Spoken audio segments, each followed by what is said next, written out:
Perfect. Good morning, everyone. Yet again, that is Representative Melamed, M-E-L-A-M-E-D. Very honored that you trusted me to be your presiding officer this session. First of all, congratulations on making this final round. That is a big accomplishment in itself. To access my PO sheet, that is tinyurl.com/NSDA2025.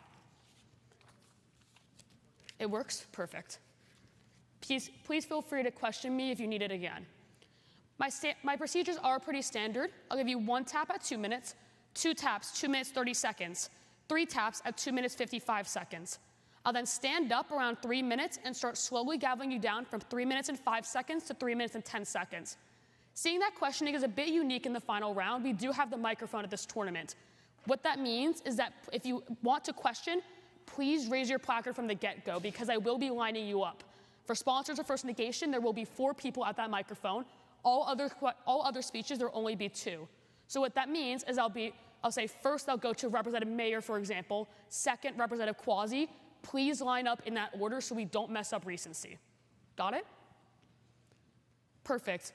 Also, I just want to make sure that everyone's clear. With the microphones, especially for speeches and questions, I will be timing once you start. I'm not going to penalize you if you need to lower or raise the microphone.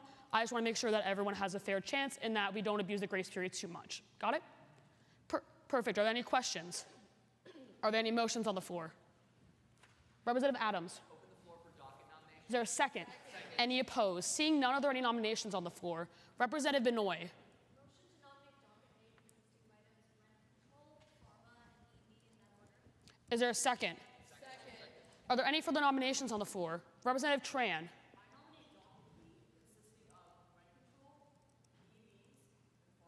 Is there a second? Seeing a second, are there any further nominations? Representative Adams. I nominate docket C, consisting of rent, EVs, and UN membership. Is there a second? Are there any further nominations? Representative Wazowski. Is there a second? Any opposed? Seeing that we have 3 docket nominations on the floor, that does trigger us to vote. Just to reiterate, docket A is rent, pharma, EVs. Docket B is rent, EV, pharma. And docket C is rent, EV, UN. Please only vote for 1 docket. All those in favor of nominating docket A, please raise your placard. Put it down once I call your name.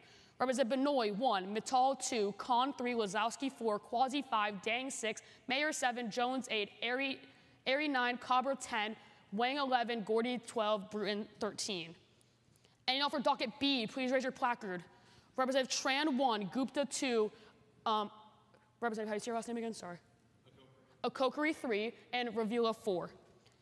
And now for docket C, please raise your placard. It goes to Representative Nickel, 1, Adams, 2. On a 13-4-2 vote, our docket is as follows. Rent control, pharma, EVs. Just to reiterate, that's pages 48, 46, 49. Do we have any more questions or motions? Seeing none, we do open floor on the first piece of legislation. At 8:35 a.m., I call this session into order. Do we have an author or sponsor on rent control? That goes to Representative Khan, unopposed. Hey everyone, Representative Khan, spelled K-H-A-N. Once again, spelled K-H-A-N. First name Enon, if that helps. So happy to start this round off. Second.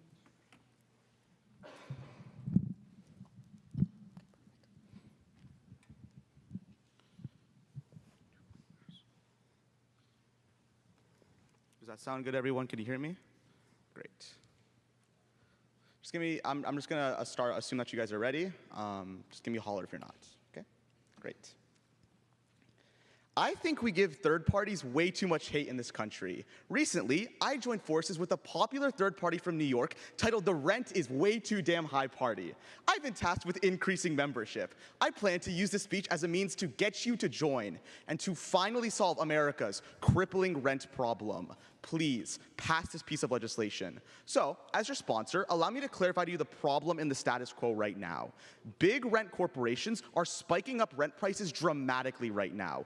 Zillow's research studies wrote in April of 2023 that the average rent prices by the top 6 rental corporations in the US have increased by 30.4% nationwide in the span of only 4 years, while average wages have only increased by 20%. The ultimate question is, why are companies raising rent so dramatically? It's because, like any other landlord, these companies can. The Axie Institute in 2021 explains, rent companies are taking advantage of the high housing demand amidst the housing crisis. For example, Blackstone, one of America's largest rent companies, bought 5,600 California rental units and immediately jumped their rent by 43% the next month. They will stop nothing to make more money. They have monopolized the right to housing, and our constituents live on the streets because of it. The U.S. Government Accountability Office in 2020 writes, for every 100% increase in median rent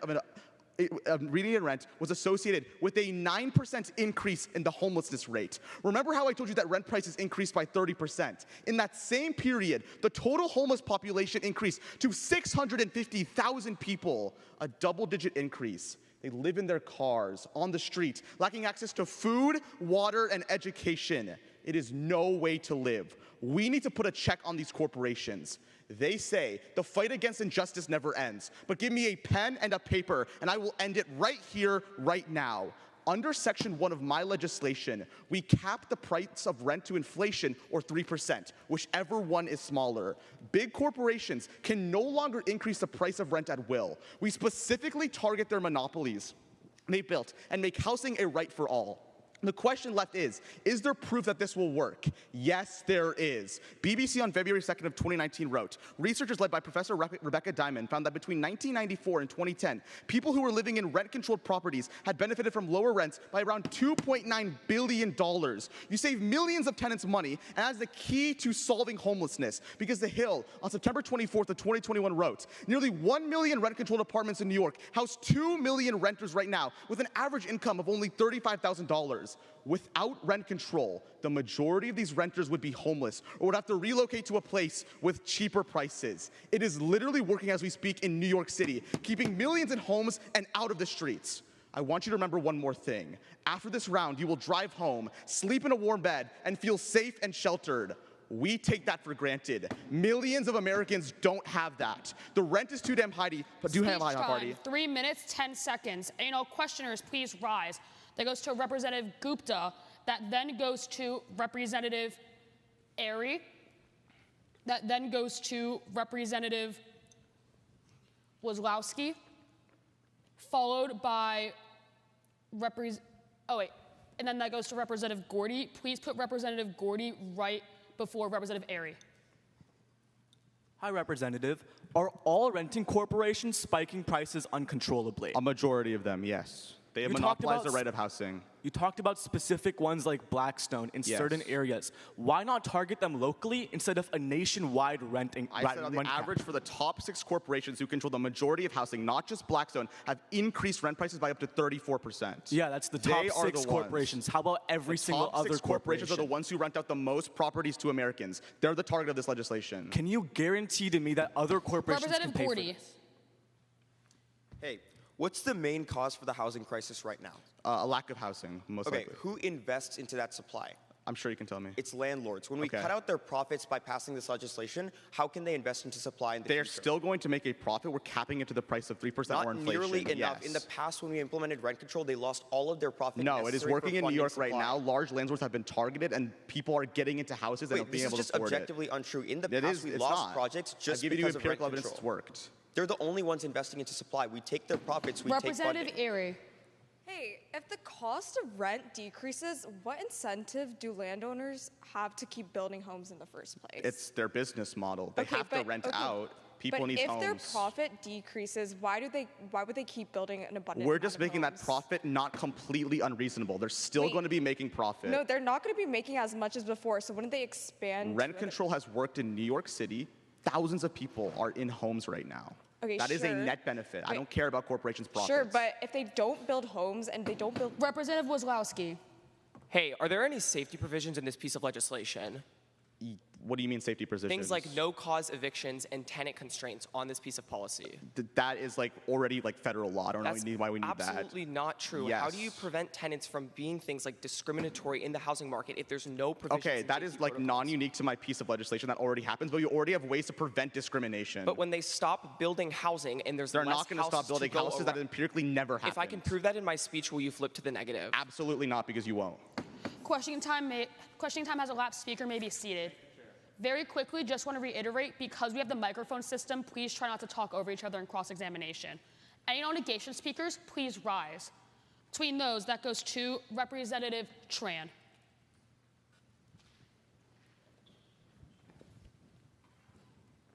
Hello, everyone. My name is Representative Tran, T-R-A-N, speaking for the first time today in this debate at the leisure of my PO and judges. I'll begin. Since there are a lot of judges today, please tell me if you're not ready.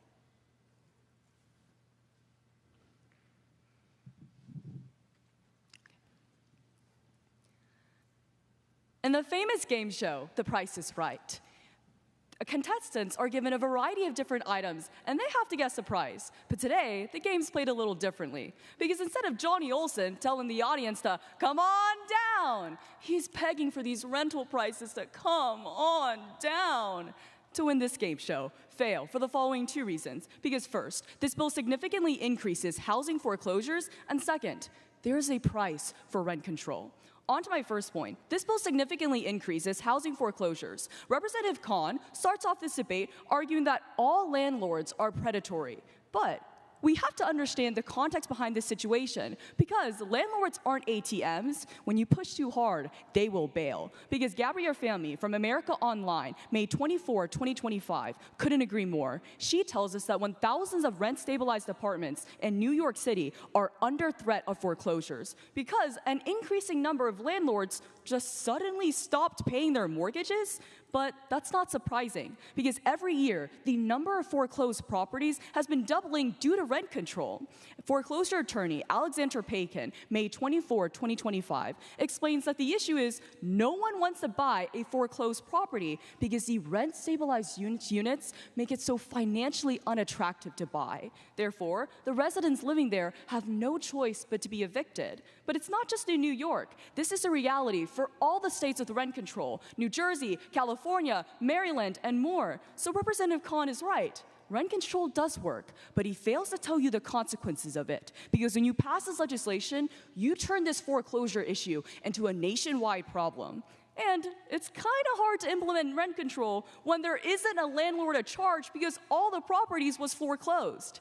But on to my second point. There is a price for rent control. Cheryl Pardo from Urban Institute, November 5th, 2020, tells us that property taxes are the financial backbone for local governments, accounting for over 3/4 of all property revenue. And Dylan Conley from Providence Journal, June 1st, 2025, further states that rent control causes an extraordinary loss in tax revenue because the current market value of these properties is based on the future potential revenue. For example, rent control in Cambridge led to property values decreasing by over 50%. But once they finally removed rent control, they gained over $2 billion in tax revenue. Glenn Hager, February 24, 2024, explains why that matters. He says almost 5,000 local governments in Texas assess property taxes to use to fund public sources like EMT, police, school. Our education system is built on this. So Representative Khan, when rent control is enforced nationwide, local services take the hit because our property taxes are drained. Ultimately, this debate is surrounded on the 3 R's: renters, responsibilities, and revenue. But this legislation doesn't fulfill any of them. So unfortunately, corporate landlords, Speech the price time, is not 3 right. minutes, 10 seconds. And all questioners, please rise.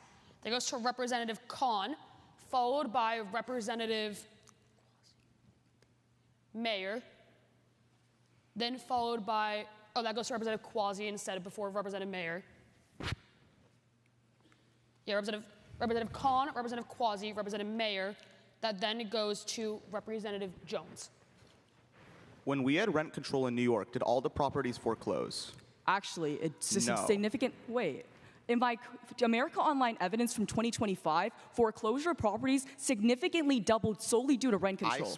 We housed 2 million New York citizens in Your rent-controlled evidence was from apartments 2022. right now. Mine is from 2025. How does that change fundamentally based Because on time? after the effects of rent control, you saw properties right significantly now, there are still foreclosed. 2 million New York people living in the rent-controlled That was in apartments 2022. right now. My evidence What's is from changed? 2025. Representative Evidence That doesn't Quasi. mean changed. anything.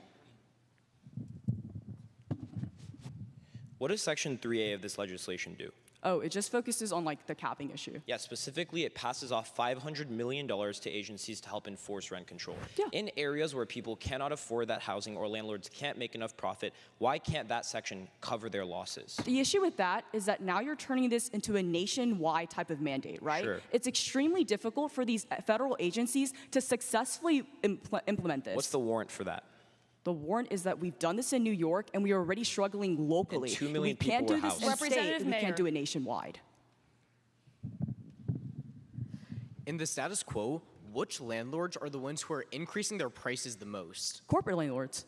Right, it's the like mega landlords Yeah, who corporate are like landlords. the richest ones in America. Yes. How is like them losing slightly more money and smaller So landlords in the getting context more of money? that, a bad I want thing? you to understand that not all landlords are corporate landlords. When you pass The today's mega landlords wait, are let me scamming answer your low-income question, please. Americans. When you pass today's legislation, you're affecting every single landlord in No, America, you're and affecting that's the mega absolutely landlords the detrimental. most. That's what Section No, K but does. that's not. Representative Jones. Hey, Representative, if Hello. landlords are losing out on profits, why don't they build more units? Sorry, can you repeat that? Yeah, if landlords are losing out on profits, why aren't they building more units? Well, no, they can't, because mortgages are still there, right? These landlords have to pay their mortgages. They don't just rapidly buy out more properties because they're not making more on a certain rental. But if they're not making that money, what stops them from building No, more? you Like, they can't, need to make money because somehow. they have That's their to job. pay mortgages. They don't pay fully in cash. Not all landlords are like that. They have mortgages to pay, and if they can't pay it, they will foreclose. Questioning time has elapsed. Speaker may be seated. I thank the chair. And all affirmative speakers, please rise. They go to Representative Quasi unopposed. Thank you. Good morning, everyone. My name is Representative Quasi, spelled Q-U-A-Z-I. Once again, Q-U-A-Z-I. I'll take a few seconds here, and then I'll assume you guys are all ready. Just let me know if you are. Sorry. Oh, yeah.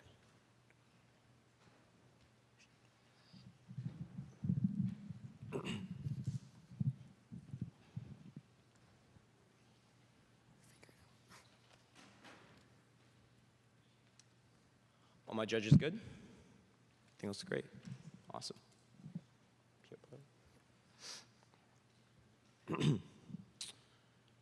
This House has heard many debates this week, but few as urgent as this one. In every state, young families give up the hope of the American dream of home ownership just to have any shelter they can afford. Across the nation, middle-aged families who built their careers in our cities are forced to not live where they work. And from coast to coast, retirees who build their lives within their homes are kicked out or are forced to make impossible trades. At this point, it is no longer a question of whether or not we can afford to act. It's whether or not we can't. Affirm today's legislation. In this debate, you have and will continue to hear about how landlords are suddenly jacking up rents. Representative Tran is convinced and concerned it's because landlords need to do so to prevent foreclosures or to stay afloat. Let's be clear before this begins. That is a misrepresentation. The Harvard Joint Center for Housing Studies finds in 2022 that rents actually grows by 18% nationwide, while costs for landlords rose by only 4%. Representative Tran, if rent hikes were only necessary to keep pace with operating costs, and those costs have barely changed, why are so many landlords nearly doubling rents from one year to the next? The only answer is greed. Landlords make it where working families are forced out of their homes, and instead, they welcome in wealthy VIPs. The Chicago Booth Review found on October 3rd of 2023, in Chicago, the most gentrified neighborhood saw rents increase by 7 times the citywide average. In Philly, landlords raised rents on low-income units at 5 times the rate of other areas. And in Sacramento, Phoenix, and Dallas, tenants all experienced rent inflation of over 70%. That is the status quo the negation needs to defend. Representative Wozlowski, it is not enough for us to split hairs over what percentage point works under Section 2. It's whether we should have no rent control in the first place. Pass this legislation to finally codify stability by eliminating America's most extreme rent hikes, afflicting America's hardest working families, so no family will ever be expelled from the place that they call home. Lastly, why are we are even concerned about the cost of business in the first place? The crisis at hand is the cost of living for ordinary people. This bill isn't just about making housing affordable. It's about keeping people housed. Reuters finds in February of 2025, inflation-adjusted rent control in New York, Maine, and Oregon helped 3 million low-income renters finally allow themselves to keep their own homes. Nothing changes if nothing changes. Failing today's legislation means our people will continue to live in fear. Fear of their rent, fear of their landlords, and fear of a life with no stability. Americans shouldn't be scared of tomorrow. Speech time, 3 minutes, 10 seconds. And all questioners, please rise. Just give everyone a second real quick. Between those, that goes to Representative Dang first, Adams second. Hey, so I agree rent control is good, but why can't we implement it state by state instead of a one-size-fits-all policy? Remember, even if you believe in that, the comparative that the negation needs to defend is a world within which we have no rent control at all. And the affirmation has to prove that specifically tying it to the consumer price index and the rate of inflation will work for every single state. No, I don't think we have to prove perfection because, allow me to explain. We live in a status quo where millions of Americans can't afford housing at all. So shouldn't we implement the best solution, not the easiest one to implement? Clearly it worked when 3 million renters kept their homes. Hi, Representative. Have rent costs increased consistently over the past, say, 20 years? Pretty much, yeah. I would argue that they haven't. I would argue that they've spiked in times of economic downturn or in times of high inflation. There haven't been many times where they've gone down.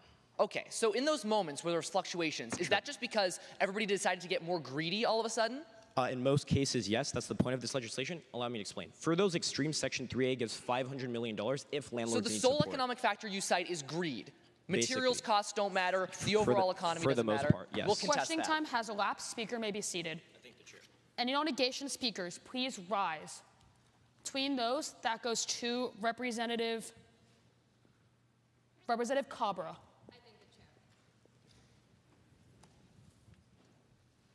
Just for the Chamber's reference, that is Representative Cabra, spelled K-A-B-R-A.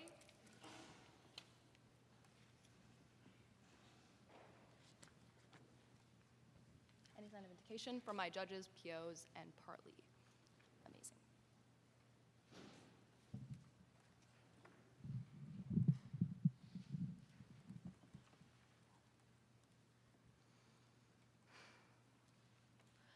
Althea Miller is a single working mother, working 2 jobs and picking up extra shifts just to make ends meet.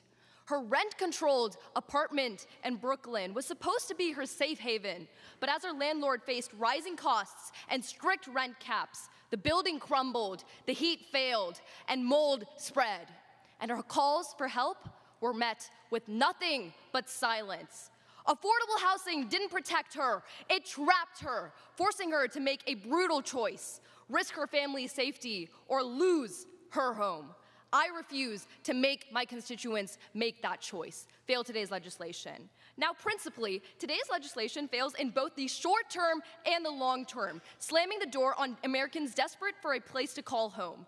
In the short term, this shrinks rental control supply. As the National Bureau of Economic Research finds in 2018, after rent control, landlords removed 30% of units after the 5% rent cap in San Francisco from the rental market, often converting them to condos that led to an overall 15% decrease in San Francisco's total rental units and a 7% rise in citywide rents. Representative Quasi, passing today's legislation builds more for VIPs while leaving low-income constituents out to dry. But in the long term, you also reduce housing development as it disincentivizes developers to produce new multifamily affordable housing. As the National Apartment Association quantifies in 2023, more than 70% of housing providers report reducing or canceling development plans after strict rent control was implemented in their cities. But the true cost of rent control isn't measured in available units. It's measured by the lives betrayed by the illusion of housing security. In a comprehensive analysis of 20 housing studies, the International Energy Agency found in just August of 2024, 75% of studies concluded that rent control caused landlords to cut cost and reduce housing quality and maintenance.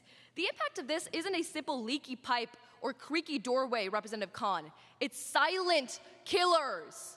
I'm talking about mold in their lungs, lead in their blood, carbon monoxide in their air. Orlan Law quantifies in New York in 2023, the elevated blood level in children was 35% higher in rent-controlled private housing versus public housing. The Institute for Public Affairs finds in October of 2024, in a case of 301 unit rent-controlled complex declared uninhabitable due to mold. A survey of former tenants found that 37% of adults and 48% of children had lifelong respiratory diseases. Althea Miller's story is not a outlier, it's a warning. And when the wall cracks, when the heat fails, when the air itself becomes poison, we have no other choice but to fail today's legislation. Speech time, 3 minutes and 1 second. Questioners rise. It goes to Representative Ravula first, then Representative Wang.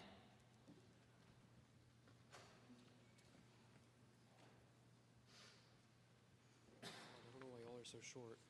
All right. Hi, Representative. Hi, Representative. Would you say that capital stimulates investment? Sure. Okay, so if that's the case, then why aren't new developments occurring in cities like New York where landlords make profit? Wait, we're not making them, okay, we're actively decreasing the amount of profits they make. That disincentivizes them from investing in new. Khan told you that's not true. They're still making profits. They're when we pass this making new legislation. VIP housing. They're making condos. They're not That's making not what's gonna affordable happen when housing. this legislation is passed. You're not answering my question. I'm saying when you pass today's legislation, you never incentivize them to build cheaper, affordable housing. You But they're already incentivize to not build them incentivizing status quo. condos.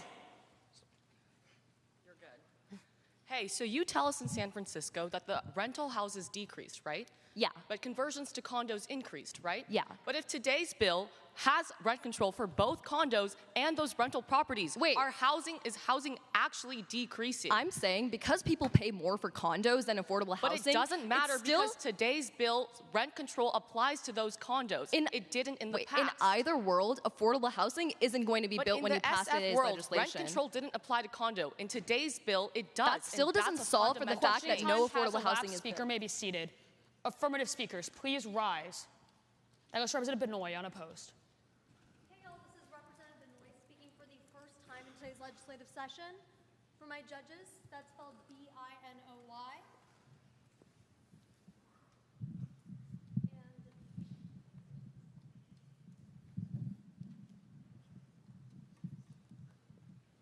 Seeing the amount of judges that I have, I'll just take a few moments of silence as indication of readiness, and then I'll begin.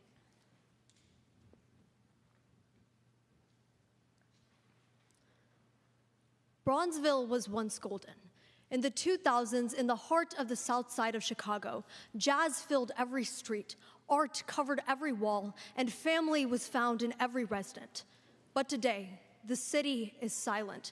The music has left, houses have been torn apart, and the people who brought life to that city have been pushed away.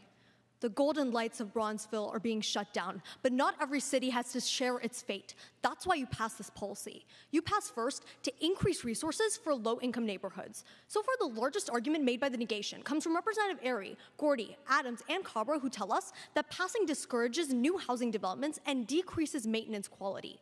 Taking them at their very highest ground and assuming that not even a single landlord continues to invest in their rental properties, you will still pass this legislation because low-income housing is actively being funded by our government.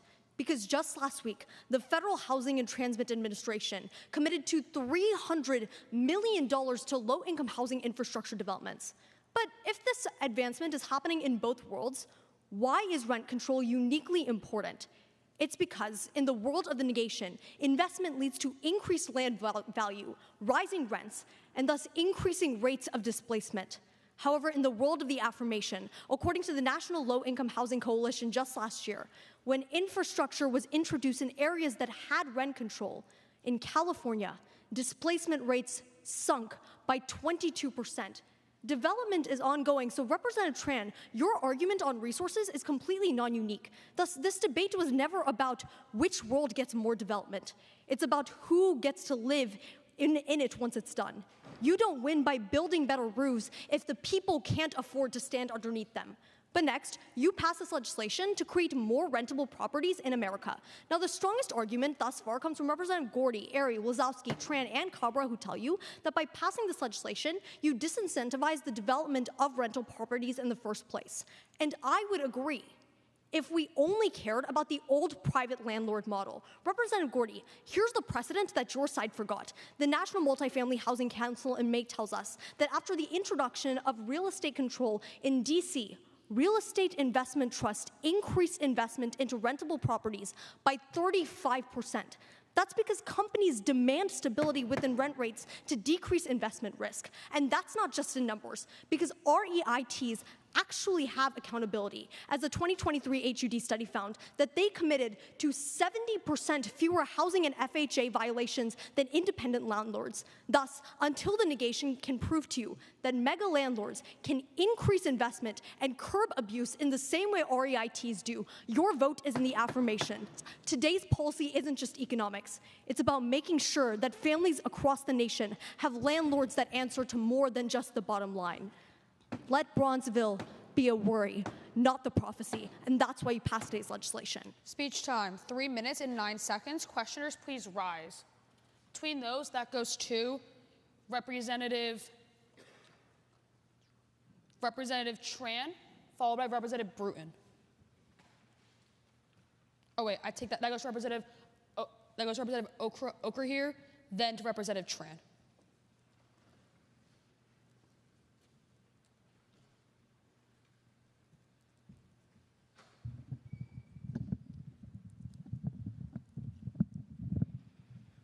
Great speech, Representative. Would you agree with me that New York's rent control policy was effective?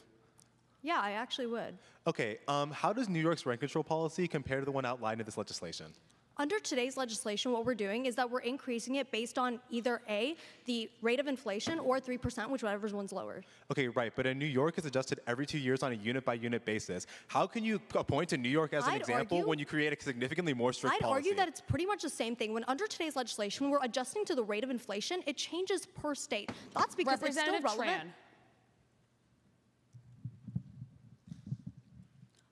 So rent-stabilized units are being invested in, correct? Invested in, yes. Okay, if that was true, then why do we see states with rent control having foreclosed properties increasing? I'd argue that it's because it's not on a national scale. That's because when I point to REITs, how does having it on a invest national scale completely change the fact that because investors don't want to invest? REITs are large corporations. They only invest in rental properties on a larger scale. When you pass today's policy, they actually begin to invest. Having a rent cap decreases property taxes overall. How is that such an incentive? No, because what they want is stability. Under today's legislation, time has elapsed. Speaker may be seated. Very quickly, Representative Tran, I do have your placard, so yeah.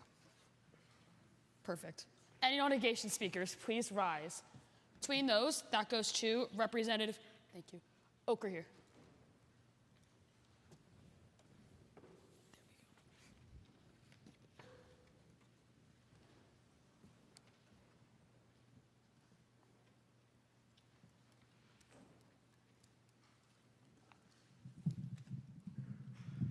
All right, that's Representative Okokhere speaking for the first time this legislative session, spelled O-K-O-K-H-E-R-E. If I could just get a thumbs up from all my judges, I'll be good to begin.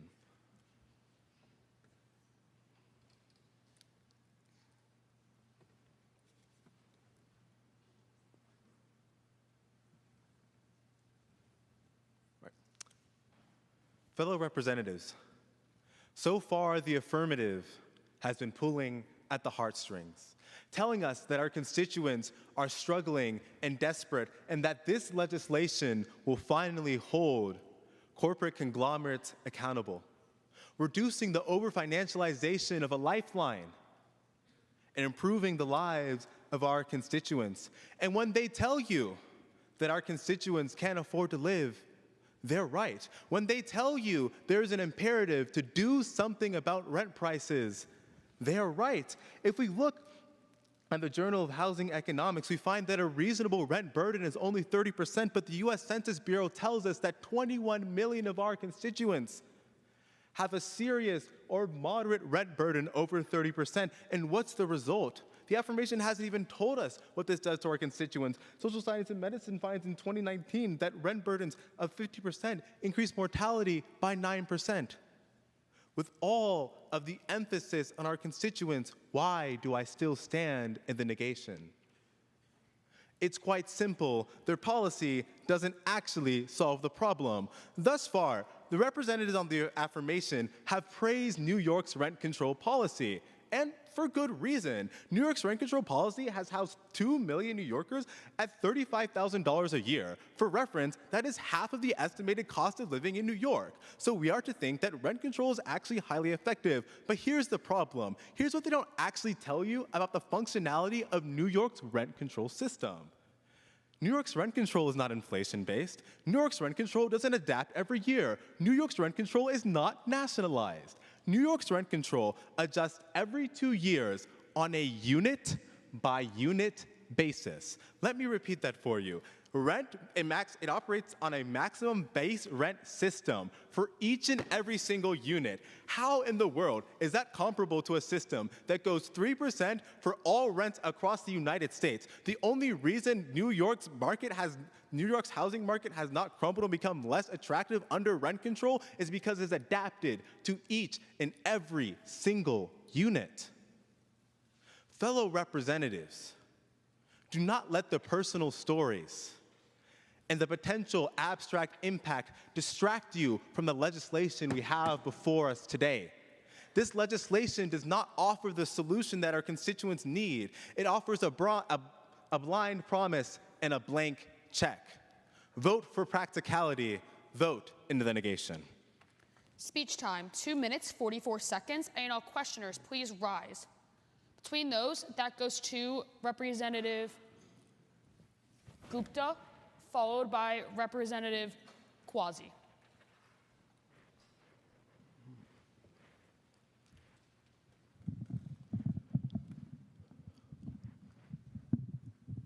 Here, Representative, I'm just a little confused. What difference does a unit-by-unit change mean? Why does it matter compared to the difference in this legislation? Right, so here's the essential point, right? The actual problem with certain strict rent control policies is they reduce adaptability, which increases the risk threshold for entering the market. When we adjust it on a unit-by-unit basis, realtors have the assurance that they will have the adjustment needed for their specific operational costs, regardless of inflation. Why doesn't that work with inflation? You still haven't told me why it doesn't work. Because operational costs can exist independent of inflation.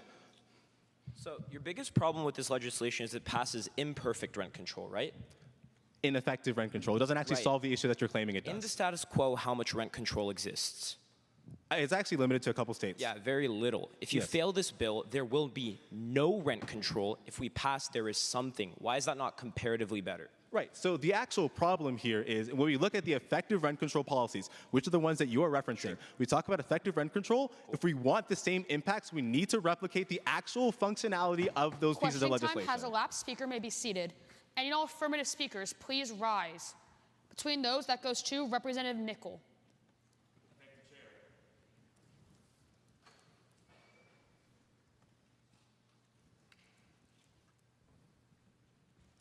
This is Representative Nickel. And of course, I'm going to wait until I get confirmation from the chamber, and I'll get started.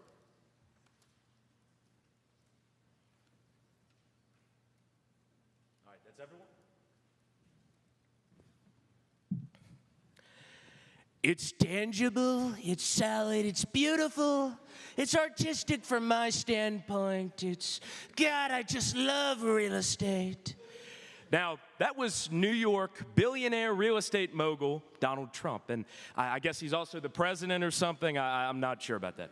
But anyway, New York is important, especially for a debate like this. And it's because our sponsor, Representative Khan, said so eloquently, rent in NYC is too damn high that I affirm.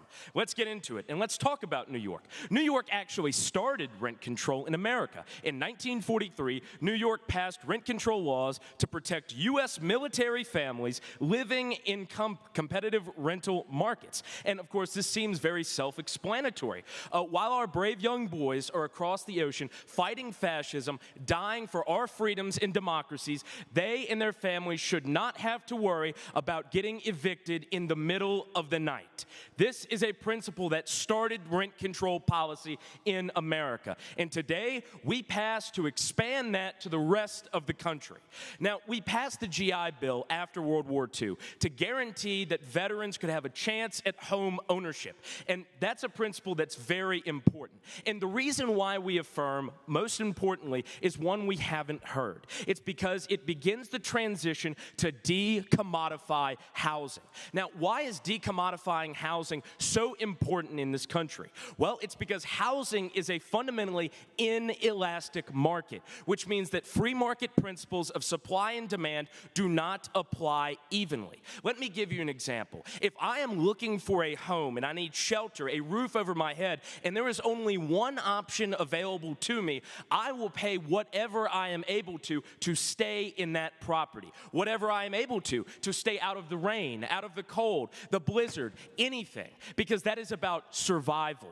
This is a fundamentally predatory system where renters are forced to choose between paying the bills, paying rent, or paying for childcare. It is not productive to this country, and it is fundamentally un-American. The reason why we affirm is a foundational principle. We need to start talking about policies that move us away from rent gouging, move us away from overcrowding in cities, and move us towards guaranteed home ownership for all Americans. Call me radical if you want, but we should have a right to housing in this country, and this legislation gets the ball rolling. That is why we pass. Now, we live in a house today.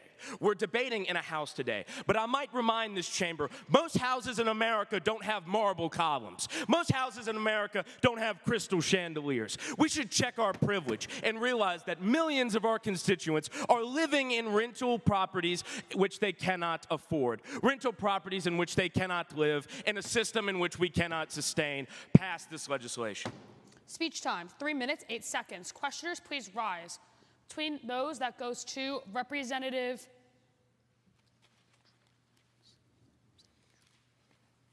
Dang, followed by Representative Adams.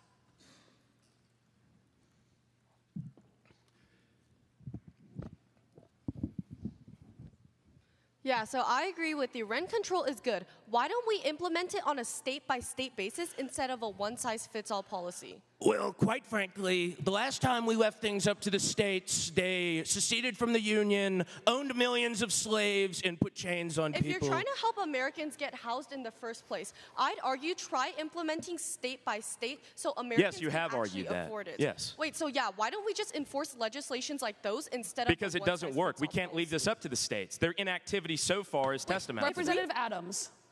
Hi, Representative. If you don't want something to be a privatized commodity, who should be in charge of it?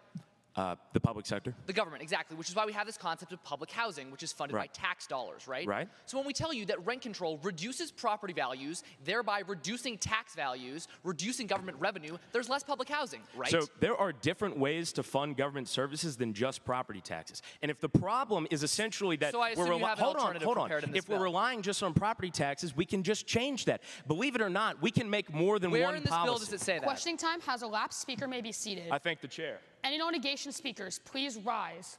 Between those, that goes to Representative Adams. I thank the chair. For the judges, my name is Representative Adams, spelled A-D-A-M-S, speaking for the first time in this morning legislative block. I represent the great state of Massachusetts, and my first name is Reese, R-H-Y-S, if that helps you find my ballot on Tab Room. I'm going to adjust this microphone and get going. All good?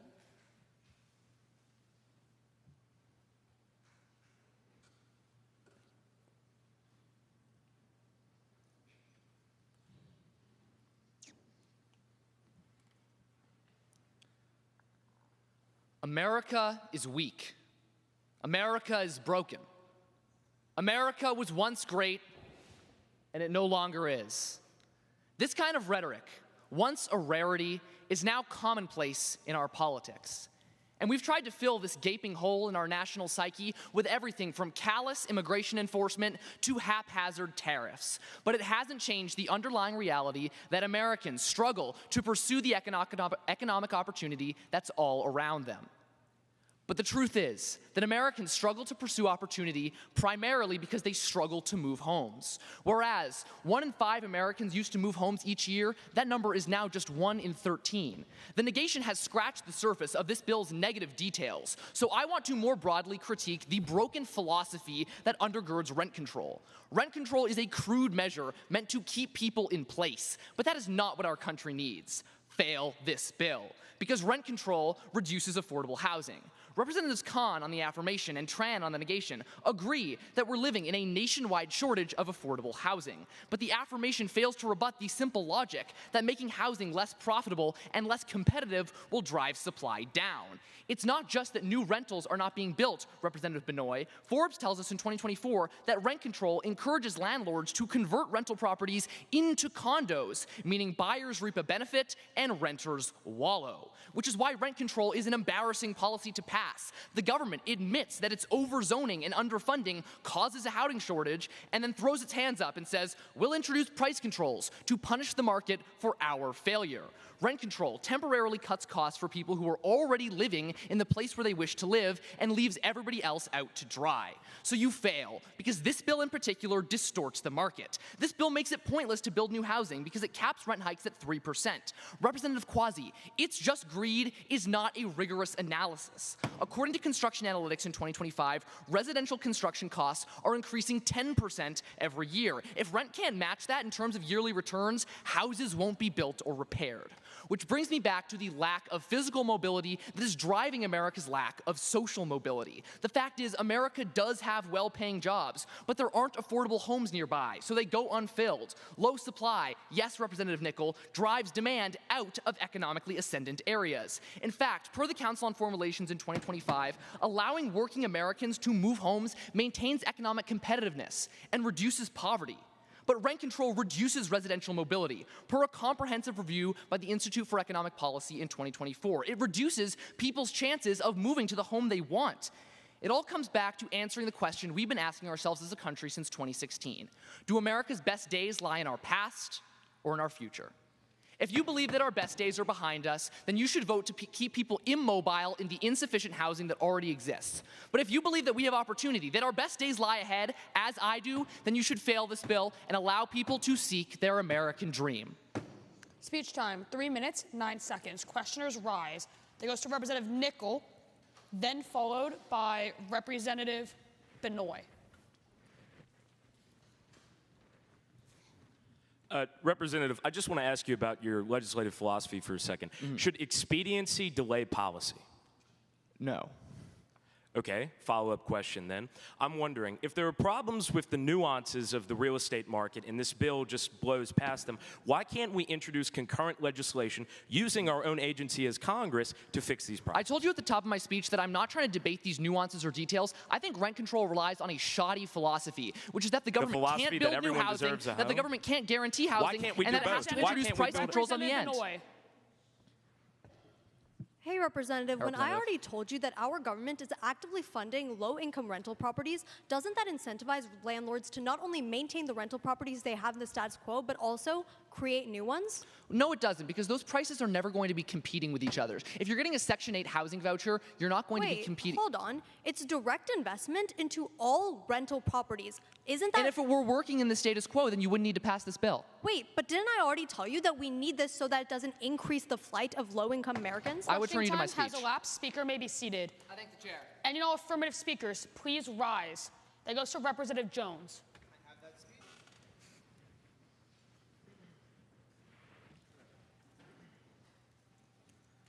For all my judges back there, that's Representative Jones, Jones.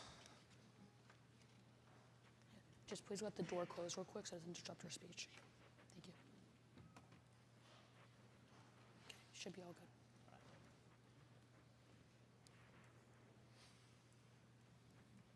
All right, taking silence as an indication and ready from the party PO, and I'll begin. Representatives, I consider myself lucky. When I return home after this tournament, I will return home to a new dog, and my family, and a kitchen, and a bed. Don't let my own constituents suffer at the hands of landlords, because those landlords will take that opportunity for multiple families to have a home. They'll take it away. We pass, because rent isn't too damn high in NYC, it's too damn high everywhere. First, let's look at negation arguments. The strongest neg argument was championed by Representative Tran, and she told you that the number of foreclosed properties will increase, reducing the number of overall housing units. But fundamentally, on a principle level, she is wrong. Tran, Cabra, and Adams, the bottom line is landlords will keep their jobs and keep working as landlords by any means to make the most money. Painter, an economics professor at the University of Southern Carolina, explains in 2023 that price controls spur an increase in supply. When housing developers have too much power, they can maximize profits by raising rents. But if rent control limits that option, developers go to plan B, build more units. That bottom line is exactly why we pass. More houses mean cheaper options for low-income tenants. That's my constituents that we aid when we pass this legislation. Then, Tran told us that the mortgage is too high for landlords to gain more units. But that's not how the landlord industry works. They're gonna pay that regardless because that's their job. The end result is if they can't make a lot of money from few properties, then they'll make a little money from a bunch of properties. Those cheap properties keeps rural, low-income families with a kitchen and a bed to return home to every day. Representative Okokire, this isn't just pulling at the heartstrings. Negating this legislation pulls down on our low-income families. You tell us that the AF doesn't solve the problem, but you miss the key issue here. Okokire, Adams, and Tran, our goal isn't to give every single American a home, it's to give more Americans homes. And Americans know that receiving this rent control is crucial now more than ever.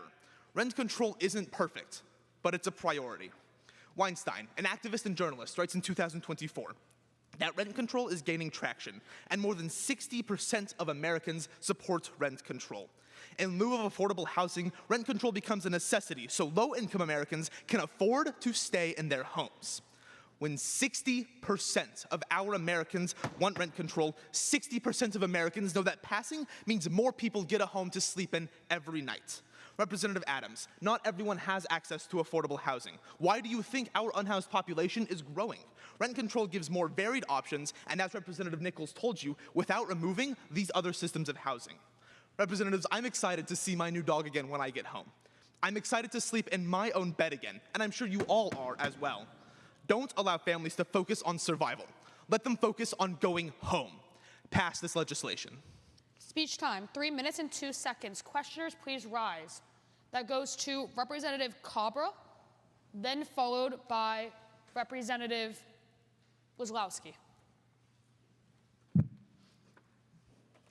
Hey, Representative. Hey. If landlords are losing profits, what would they rather build? Money-making luxury housing or affordable housing? They're going to make whatever housing they can get their hands on, right? Because housing space to build more housing is limited in the status quo. If so they're going to do whatever they housing can. gives them more money, why won't they build that? And if luxury housing is already crowded out on the status quo, they're going to go to low-income housing. There's a huge market for luxury housing in the status quo right now, right? That's why they're actively building it. Right, so if they want to make more money by building new luxury housing, more innovative than we've ever seen before, their old properties become low-income housing. Wait, Representative Wazlowski. Hi. Even if there's more construction under this legislation, can low-income constituents now afford to buy a house as opposed to just staying in there if they're already housed? Staying in where if they're already housed? Like homeless people. How are they going to get into the job market? Will they be able to afford the high initial prices that come under this legislation? Yeah, people move out of the homeless community all the time. People excel at Our moving out of that population community. is booming. Low-income areas are exploding. How are these properties all of a sudden going to come Right, so and that's vacant? non-unique under the AF and the NEG. I tell you that if we Question help... time has elapsed. Speaker may be seated. Thank the chair. Any no negation speakers, please rise. That goes to Representative Bruton.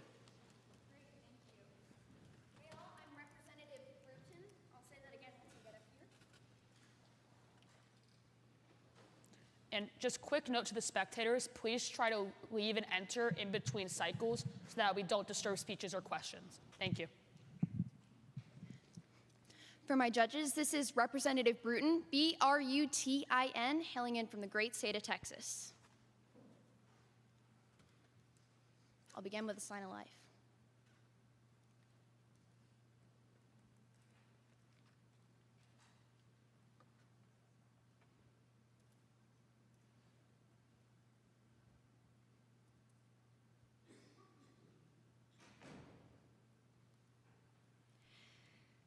Currently, 30 of our own states have barred their cities from being able to implement rent-controlled housing, including the one that we're standing in right now.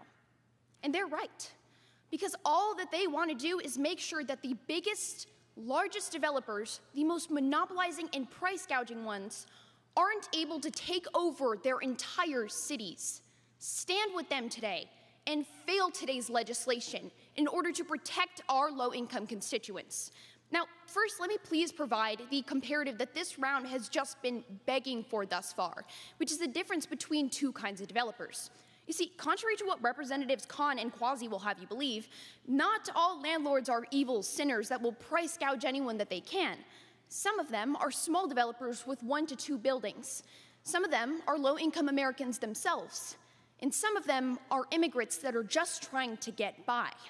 In fact, the Pacific Standard tells us in June of 2019 that over 13% of New York landlords only own 1 building or only have 1 to their name.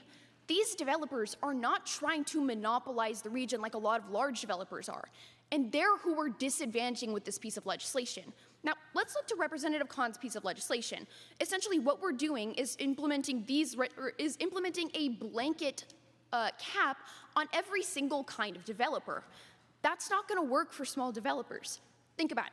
Logically, if you have a small developer that has 1 building, gets maybe a couple $100,000 in profits every year, versus a major corporation that gets hundreds of millions every year, who's going to be able to cope better with the price cap, or who's going to be able to cope better with the price caps that we're putting on them?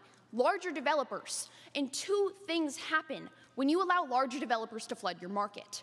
Representative Khan tells you that constituents who were able to live in rent-controlled buildings from 1944 to 2010 benefited from lower prices. But what he didn't tell you was about the constituents who weren't, because this is what happens when you allow larger developers to drive out smaller landlords. First, you allow large price gouging developers with high initial prices, not just rent caps, to flood the market. Representative Jones, these are the new developments that you're talking about. Buildings that have luxury, already high prices that don't need to continue increasing rent because they're charging hundreds of thousands of dollars a year. Representative Adams, you want strong economic theory? Well, it's a basic economic principle that when someone has control of a market, they have ability to monopolize and gentrify. In fact, with this legislation, we're basically giving the key and opening the door for large developers to take over small ones and start price gouging our constituents with high initial prices, not just rent. Now, those smaller developers that served our minority constituents are driven out. So what do we have, Representative Khan, Quasi, and Benoit? I'll tell you what, not walls or roofs for our American people failed today. Speech time, 3 minutes and 10 seconds. And all questioners, please rise. That goes to Representative Mittal, then followed by Representative Khan.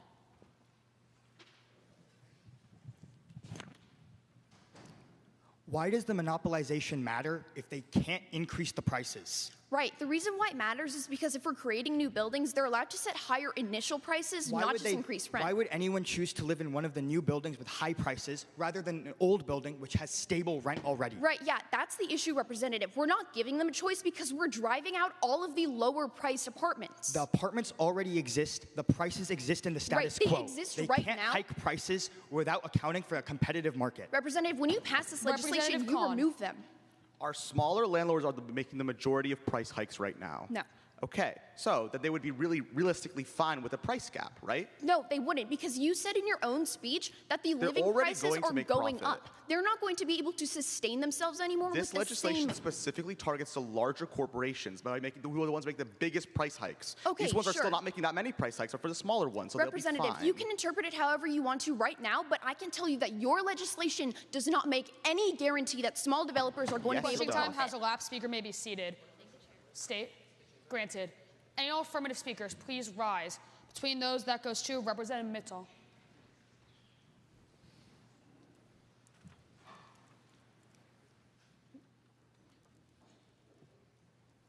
Hey everyone, Representative Mittal speaking for the first time on the affirmation.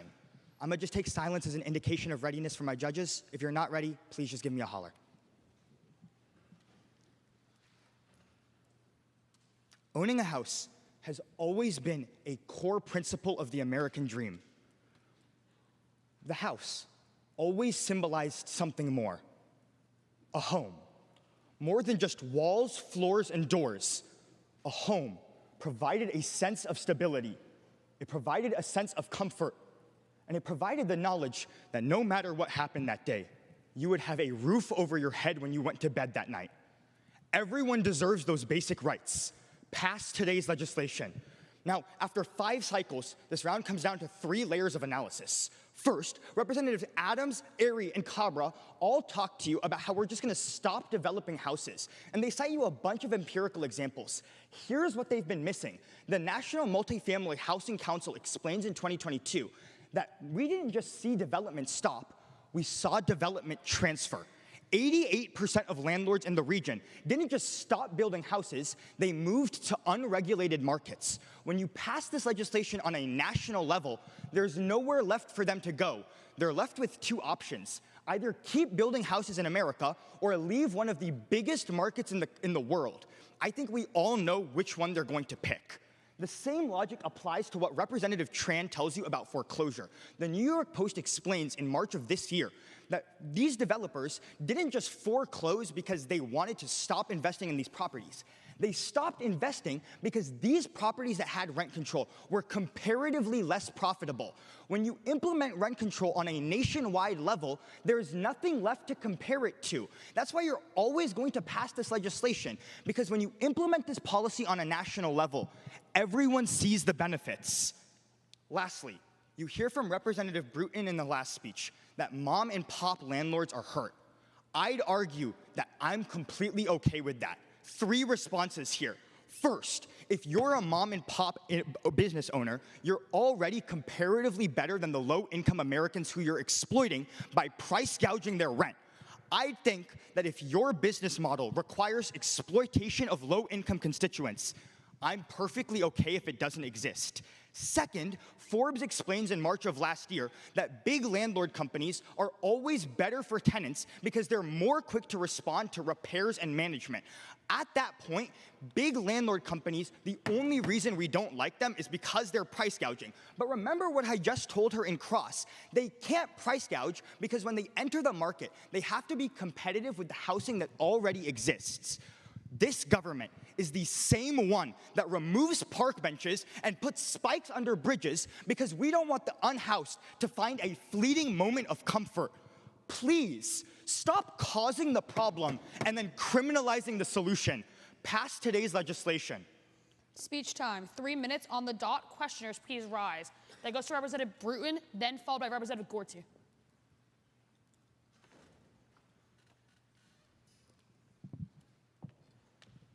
Hey, Representative. Hey, Representative. So who often offers lower prices? Is it the larger developers or the smaller mom and pop ones? I'd argue under this legislation, large corporations would offer lower prices Why would that be?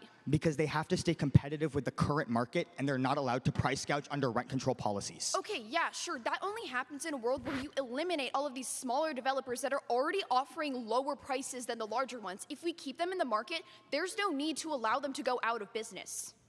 I'm sorry, I don't understand the question there. Representative Gorty. Hey, what's happening to the cost of housing supply?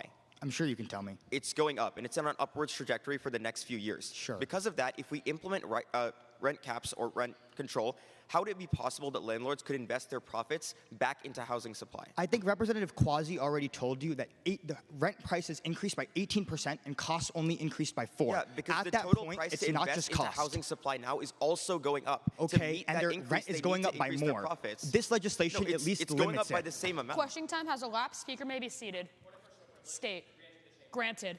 Any negation speakers, please rise. That goes to Representative Dang unopposed. Good morning, everyone. I'm Representative Dang, D-E-N-G. Once again, that's Representative Dang, D-E-N-G. So ready to give y'all a dang good speech. Just give me 1 second.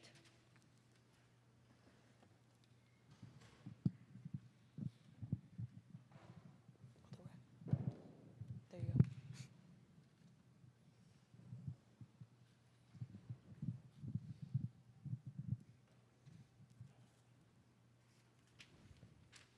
Thank you. If I could just get a quick indication from all my judges. Thank you, and then Parley PO. Imagine this, nationwide rent. Iowa and San Francisco, California, both $2,000 a month. Iowans would be enraged, and Californians would think Christmas came in June. If that sounds crazy to you, why should we pass nationwide rent control? Different regions have different needs. Let that guide your negation ballot. Now, so far, the entirety of the affirmation from Representative Kahn to Mithal has argued that today's legislation would promise Americans housing. Man, I wish. First, Representative Benoit and Jones, you say that today's legislation would allow low-income Americans to have housing, but in these areas, this is where property values is at an all-time low. Forcing them a one-size-fits-all policy only pushes them out of their homes. The burden on the affirmation is to prove that adjusting this rent control completely to inflation works on every single state. Until then, side with me and strike down today's legislation. But second, Representative Kahn and Nickel, I agree. Rent control can work in places like New York. But one single cherry-picked example isn't representative of the entire nation. Different states have different circumstances. So let's create a flying V and head to Oregon. Oregon Public Broadcasting finds in March of 2023 that Oregon limits rent prices hikes to 7% the rate of inflation. Since that was already the rate that most landlords followed, most landlords didn't lose that much money. But let's rush over to California because this example is gold. The San Francisco Tenants Union in my home city of San Francisco, California also capped rent hikes to 7%. But before, landlords were raising their prices at a much higher rate than that. That's why 73% of landlords said that they started having a difficult time making profit. A one-size-fits-all policy doesn't work. Today's legislation ignores Econ 101. A blanket policy across the entire nation will only fail Americans. Representative Mithal, you still think that landlords will continue to build build rental housing.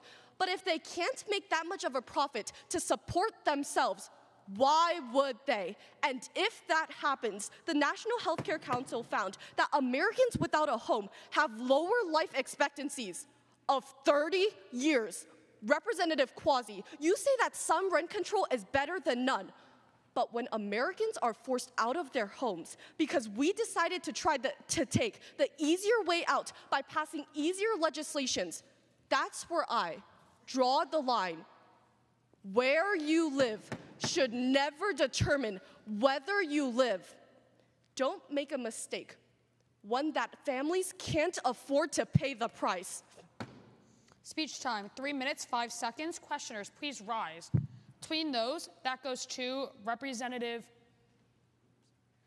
Jones, then followed by Representative Avila. Hi. Oh, shoot, no, stop. Okay, there we go, that one. All right, sorry. Hi, Representative. Hi. Different regions have different costs of living and different inflation rates, right?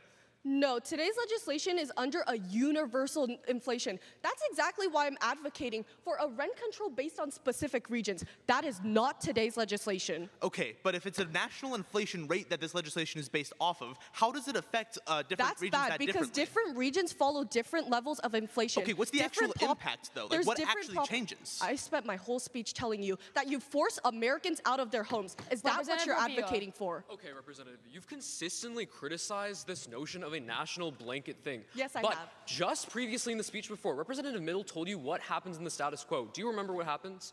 No. What happens when we only have regional policies? Regional policies work per state. Today's That's legislation not what I'm puts asking. a What did he blanket tell policy. you? He told you that when regional policies are implemented, they'll just move Do you to have other a question? places. Yes, that's what I'm answering. You didn't address what he said. I said a blanket policy only pushes Americans out of their home. Property values are Questioning different. time has elapsed. Speaker may be seated. Representative Mitchell? Granted. Just letting everyone know, we have hit our 1 hour mark. That's Representative Mohammed for my first speech, which would be the 13th overall. Thank you. I'm only letting 2 out at a time right now. Good, thank you. Any affirmative speakers, please rise. That goes to Representative Mayer based on recency. Hi everyone, that's Once again, Mayor M-A-H-E-R. This is my first time speaking today in this legislative session. I'll begin once everyone's ready. Just give me a smile nod. I need to adjust the mic too first. All right, I know there's a lot of people here, so I'll just take silence as an indicator to get started. Perfect. As our nation recovers from the COVID-19 pandemic, the income disparity between our highest earners and our lowest earners is quite staggering, because while 8 million Americans have sunk below the poverty line, it's still smooth sailing for the wealthiest. Just look to a recent petition facetiously calling upon Jeff Bezos to buy and eat the Mona Lisa, because it's become almost comical to watch America's richest wallow in wealth while children go hungry. I'm so proud to pass today's legislation. Now, I'd like to be the only one on my side who takes the negation at their very highest ground. Yes, Representative Tran, landlords will lose money, but I'd argue that's a good thing for America's tenants, because the Blackstone housing policy writes that the mega landlords that Representative Kahn told you about, like Blackstone, are concentrated in low-income areas where tenants have very few alternatives. Thus, they've driven rents increased by up to 79% in places like San Diego. These aren't landlords. These are profit machines. But in cities like Atlanta, Jacksonville, and Charlotte, mega landlords already own 20 to 27% of all rentals, which gives them a dangerous and terrifying monopoly. Because ProPublica writes in September of 2022 that in Phoenix, corporate landlords coordinated rent increases, pushing rents up by 30% in one singular year. It's ironic that in the land of the free and the home of the brave, our most marginalized are the most brave, and our land is anything but free. Representative Tran, this bill is a scalpel, not a sledgehammer, because by capping rent increases at 3%, we remove the incentive for monopolistic rent gouging without penalizing the local landlords. And this is crucial because the Financial Samurai writes on February 4th of 2025 that small landlords are reluctant to raise prices because they have less tenants. So if just one person is unable to pay rent, they might go out of business. Representative Bruton, the small landlords you talked about, rarely price gauge, so they won't even be included under today's bill. And the Urban Institute study writes that landlords holding 15 plus units evicted tenants 2 to 3 times more than those with 1 to 4 units. This is the most important impact you will hear in today's debate round. Representative Okokere and Cabra, at your sides, very highest ground, mega landlords are forced to either lower their prices or sell to smaller landlords. Either of these options are significantly better than the status quo. This chamber claims to care about needy Americans, those living below the poverty line. But today, it's time that we draw the line, because it can't just be the Jeff Bezoses of our world who are staying afloat. I'm so proud to stand on the affirmation. Speech time, 2 minutes, 54 seconds. And questioners, please rise. Between those, that goes to Representative Okokere, followed by Representative Tran.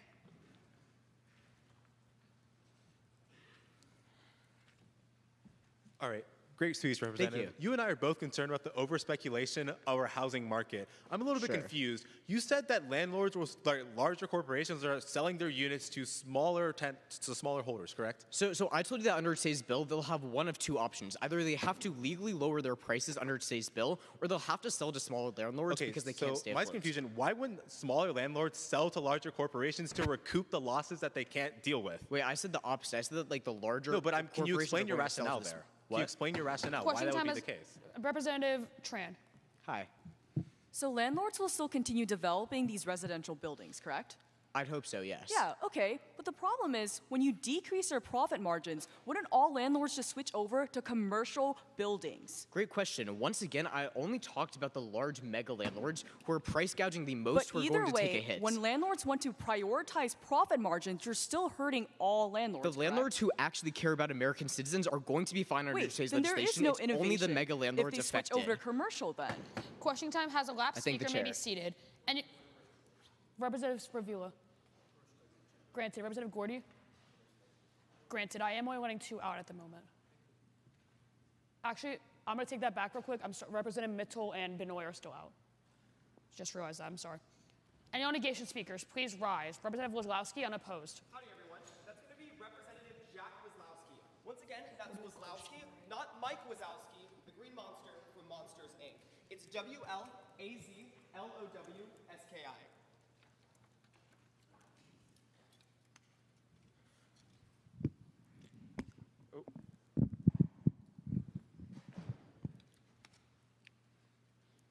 Judges, we all good? Okay. When you think of the black market, you're likely to think about things like narcotics and weapons. In the nation of Sweden, it's an entirely different story. With rent controls put so strictly into place, there is a 19-year waiting list just to have the opportunity to purchase an estate. It sends a message that rings throughout this chamber. Rent control puts civilians in the crossfire. Fail. My biggest problem with the affirmative in today's legislative debate is that they're defending rent control as a concept. I want to entirely take my side back to the legislation itself and explain why, if you actually want rent control, this legislation is so damning for it. Every single speaker in today's debate has cited examples from California to Oregon to New York. Understand, all three of these states share the same mechanisms in their policies. These specific states had things like tenant protections plus exemptions for small landscapes for new constructions. Therefore, until the affirmative can properly prove that discarding these provisions makes rent control feasible and better than these states, I will be standing on the negative. I want to do something that not a single speaker has been able to do. Demonstrate why this policy went into place and doomed a state. St. Paul, Minnesota finds in May of 2022 that a ballot initiative passed imposing a 3% rent cap, just like this legislation, with no inflation adjustment and no construction exemptions. What happened? It doomed their nation. According to the Minnesota Reformer on May 8th of 2025, in 2024, the first full year under the policy, housing construction exploded downwards by 80%. I mean, it literally went so poorly, the city had to roll it back, permanently placing exemptions on construction. That's the biggest issue with today's piece of policy. It discards past precedent and says we're magically going to create a new narrative in the process. But here's the thing. Representative Bruton, on my side, already gave you the round-winning analysis explaining how understanding this legislation means that higher tenants are simply going to push the initial cost on our constituents so high people coming into the housing market for the first time won't be able to get access. Even if you buy the affirmative's analysis on people who already have housing, I'd argue for the homeless individuals that they've spent over an hour trying to protect. You make them fall behind. Please realize that homelessness is a problem, and it's finally time to put eyes on it. Brookings in November 26 of 2024. Homelessness specifically increases in places where supply fails to meet demand. Supply decreases under this policy. The National Bureau of Economic Research corroborates on February 1st of 2024, homeless individuals face a 3.5 higher rate of mortality than those in housing. Everyone is waiting. Everyone is watching. Speech time, Fail. 3 minutes and 10 seconds. And all questioners, please rise. That goes to Representative Mayer, followed by Representative Quasi, unopposed.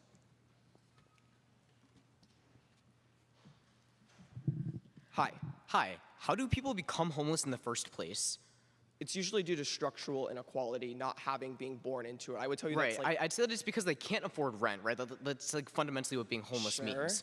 Okay, so if you can't afford rent, especially because mega landlords evict people significantly more, isn't that a reason to pass? Things like down payment are completely unaffected by rent control. There's nothing that stops tenants The from reason spiking people up go homeless is because mega landlords literally abuse them in the status quo. We fixed that today. Hey. If we fail this bill, do we create perfect rent control with a ton of regulations? No.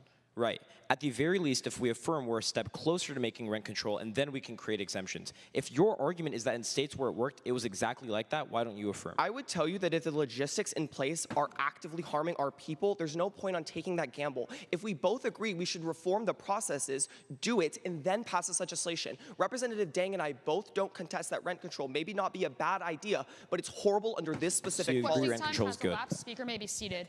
Any affirmative speakers, please rise. Representative Wang. I thank the chair for the judges and chambers reference. Both granted. For the judges and chambers reference, this is Representative Wang, spelled W-A-N-G, speaking for the first time on the affirmation side of this debate. Real quick, Representative Ravila granted, Representative Bruton granted. And just let them get out of the room first so that it doesn't disturb your speech. Sure.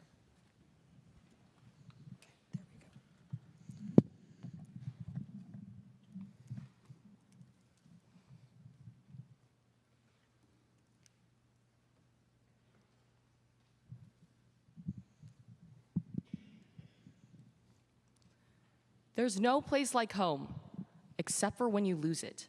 When COVID hit, Natalie Rask and her husband lost their jobs and then their homes. Most painfully, she says, I was treated like garbage that needed to be cleared away. I don't expect this Congress to understand what our poorest constituents face, but what I do expect is that as the House, we make sure that everyone can safely live in one. Pass this bill. So I think this debate comes down to 3 key questions. Let me spend my next speech answering all of them. Firstly, how does rent control affect the housing supply? See, the nation keeps citing evidence like the Stanford study, which showed a 15% drop in San Francisco rentals after rent control was implemented. But Brookings explains that was due to landlords converting units to condos, not demolishing them. Representative Adams and Tran, today's bill closes that loophole by applying rent caps to all residential types, even condos. No previous example they've ever brought up has ever involved that. That's what changes under this bill. But then Representative Tran tells us limiting rent control will lead to apartment owners foreclosing. And hey, I get it. We're high schoolers. Most of us aren't paying a rent, so I get why it's confusing. But as the Washington Post tells us in 2025, in New York, the very example she cites, foreclosure from rent control came from a majority of pre-1974 buildings and older owners who didn't want to deal with these extra processes.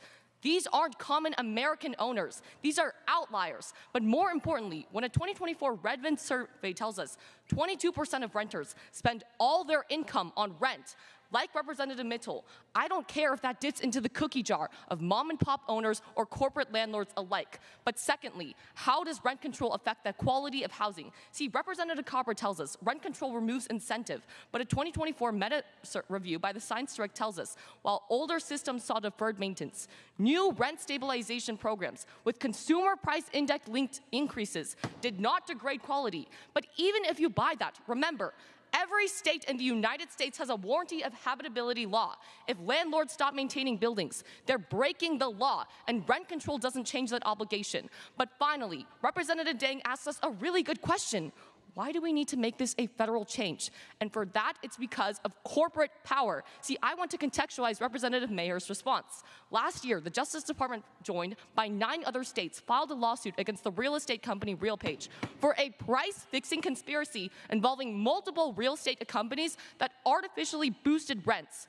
Even at the federal level, Stateline reports there are over 30 of these antitrust lawsuits happening right now. Representative Dang, local patchwork protections fail because corporate owners exploit them. Only a federal standard can counter this power, supported by $500 million of enforcement. For people like Natalie, for the 11% of Des Moines residents who can't afford housing, food, and basic necessities, pass this bill.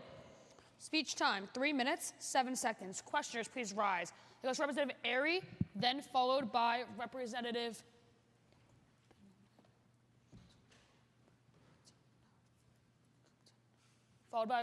Adams. Hey, I'm really confused with this string of logic. Why shouldn't we protect mom and pop landowners? I think what you're failing to understand is that the majority of mom and pop landlords aren't charging these people immense prices. Okay, yeah. So this rent control product won't even have right? impact them right They're now. making house prices affordable, and everyone on my side has told you that the rich landowners are going to take these like places and turn them into condos and other Why places. would they So take them? isn't it This rent control bill doesn't because- impact them taking because this they want to from- make the same amount of money as before, and they can't do if that they if there are already caps on sell, prices. already have low prices for mom and pop shops, why are they just going to sell them if they're not going to be They're not the affected ones by who are this going to bill? be doing that. It's a rich land. That doesn't make sense. Representative Cabra, do you have a question? Representative Cabra. Hey, what in this legislation stops landlords from cutting costs? Are there any protections? It's enshrined in the law that every landlord has to maintain basic necessities and standards for their rental properties. Yeah, but that doesn't mean that maintenance, the regulations This that bill doesn't need to the example that you gave me had tenant protections This in it. bill Nothing in doesn't this need to legislation include that for outlines that to be an already existing law in every single state. No landlord can just mess up their entire property and Maintenance reduce quality. regulations have been violated in Question the time past. has elapsed. Speaker may be seated. I just want to reiterate, please put your placard up high once I call for all questioners, because I do have to line you guys up. Any negation speakers, please rise. Between those, that goes to Representative Airy.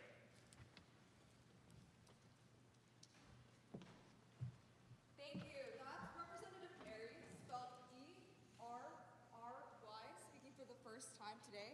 Is any indication from my panel not today?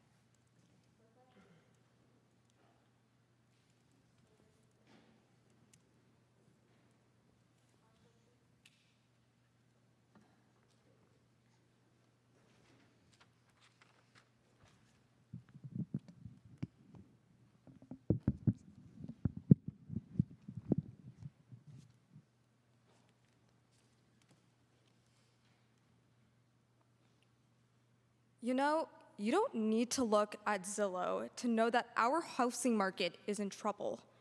When young couples are living in cars instead of homes, when rent costs more than college tuition, and when Americans are forced to choose between medication and their mortgage, it's clear that the housing crisis isn't coming. It's already moved in, but today's legislation is not the solution. In fact, it's just another red flag disguised as a green light.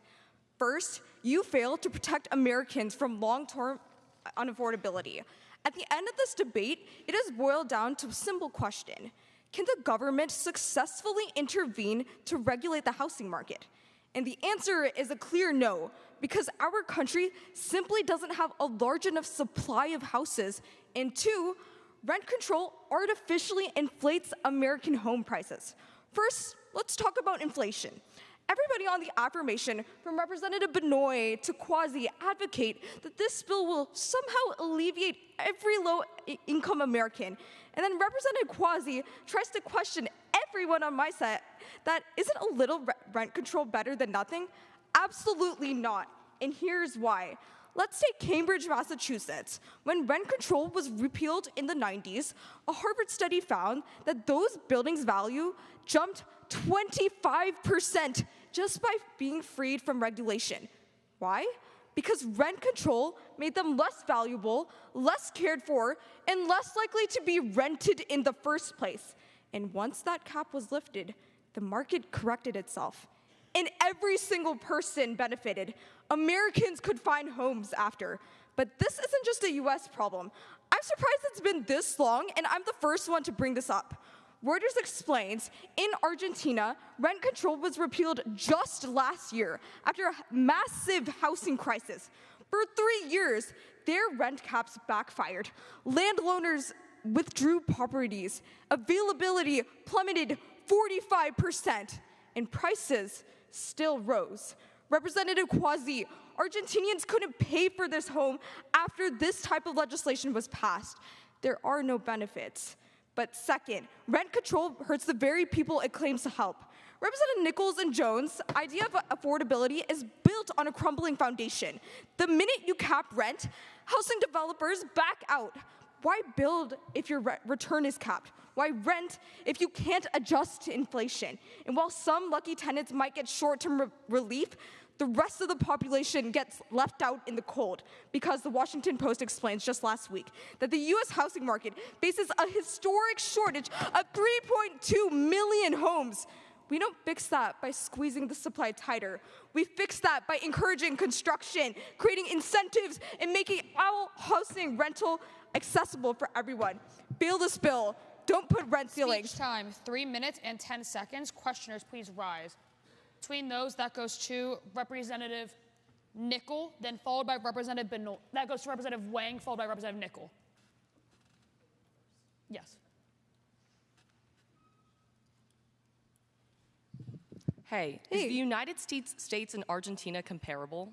Sure, because No, because they're of not. rent caps. Argentina Okay. doesn't have corporate landlords. Okay. Argentina doesn't have millions of people. Okay, and Argentina sure, doesn't but there's have a housing still market rent like caps, ours. and I gave you an example. Obviously, our forms of You government could are point to a completely. rent cap in Antarctica. Okay, It doesn't matter if that's it's a not fact. You're comparable stating to the America. obvious. Our governments are completely different, but it's important to Right. consider the effects that Not caps just our have in the governments, first place. our economies and Okay, housing markets but even are so, different. every single person on my side have given you examples But I'm from the asking you states about the itself. example you provided.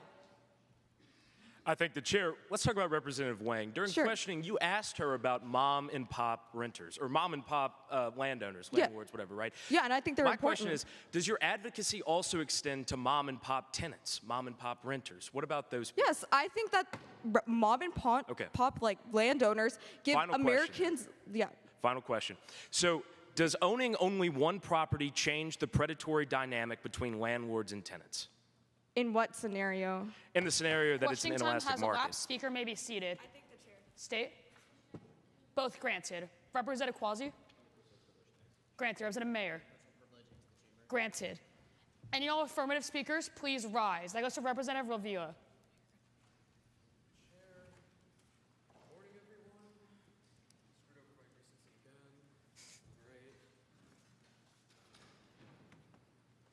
For my judges, that's Representative Ravilla, spelled R-A-V-I-L-L-A. It kind of sounds like ravioli.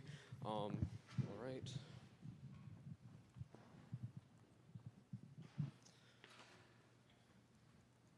Unfamiliar faces, but I'd love to see some familiar smiles. So judges, whenever you're ready.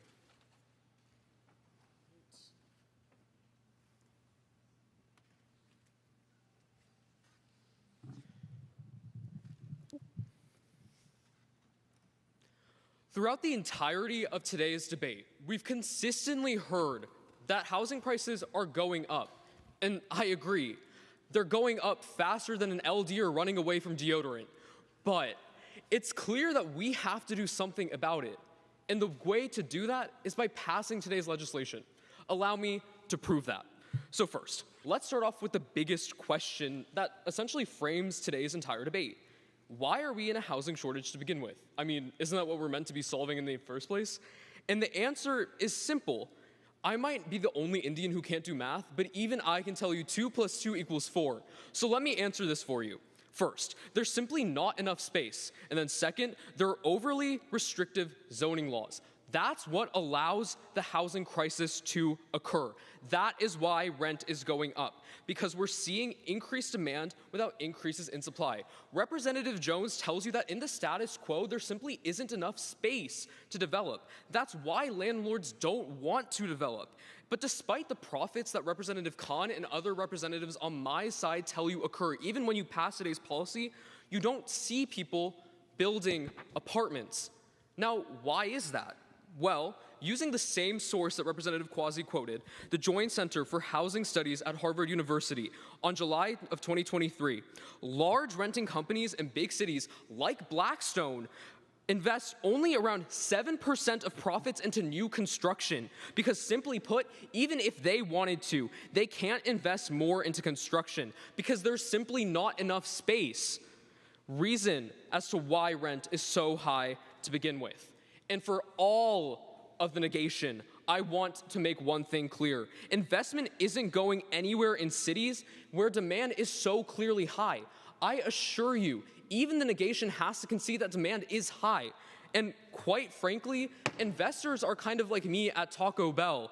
When there's a new plot of land, they're going to want it no matter what. So it's clear that when it comes to rent control in the areas where it is most impactful, you see the fewest impacts on investment. But second, I want to address a concern that no one so far has impacted, one brought up by Representative Cabra, that being the quality of housing. She tells you that there are various health concerns that come from living in rent-controlled housing. But on her same side, Representative Dong tells you that when people have housing, their life expectancies go up by 30 years. I agree that housing is a fundamental human right. We haven't passed the bill saying that we're not part of the UN, and the UN agrees with me, so should you. And I have two responses to this argument about quality. First, companies just can't let apartments erode. That's simply not how it works. State policy, as previously mentioned, prevents apartments. Second, having access to housing is a prerequisite, no matter how good apartments are. So, to recap, pass this piece of legislation to prevent a loss of time. Thank you. Speech time, 3 minutes, 10 seconds. And questioners, please rise. Between those, that goes to Representative Dang, followed by Representative Adams. Hi, Representative. Hi, so like in your home state, how much does something like a gallon of milk cost? So, I'm going to be completely honest with you. I buy milk at Costco Like because I'm how much? Asian. How much so is I the buy it in average? bulk. But if I were to buy it at a store, I would say maybe about $3 for a jug. Yeah, so in California, it's about $5. So it's very different per state. Why should we implement a blanket policy across the entire nation? I question you about this too, and I have to point again to what Representative Mittal said. In the status quo, if you weren't to pass this, they're just going to go to different parts of the country, Wait, which so why completely can't we- disregards the benefits that you claim. Hi, Representative. Hi, So you say Representative. the most important thing is that people have homes at all. I would say that, yes. Right, so when this bill opens up the possibility that homes are going to be converted into commercial properties that don't have price controls on them, how do you guarantee housing for every American? Okay, so as I mentioned, I also value investment, and to regard that, I think that it's okay if we have rent caps, as long as that means investment increases. That I would helps be the surprised market. to see investment increase in an industry with price controls. Okay, well, I disagree with that. I proved that in my speech. What about the commercial conversions? That still goes unresponded That to by increases entire investment states. regardless. Last speaker may be seated. State. Granted. And all negation speakers, please rise. Call again. Representative Gordy.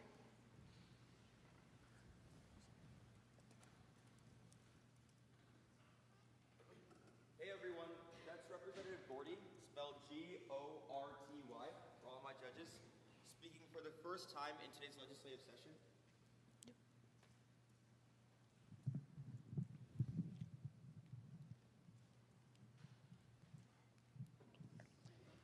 And then I'm going to assume silence as an indication of readiness, and then I'll go ahead and get started in a few seconds. Just readjust the mic. Short.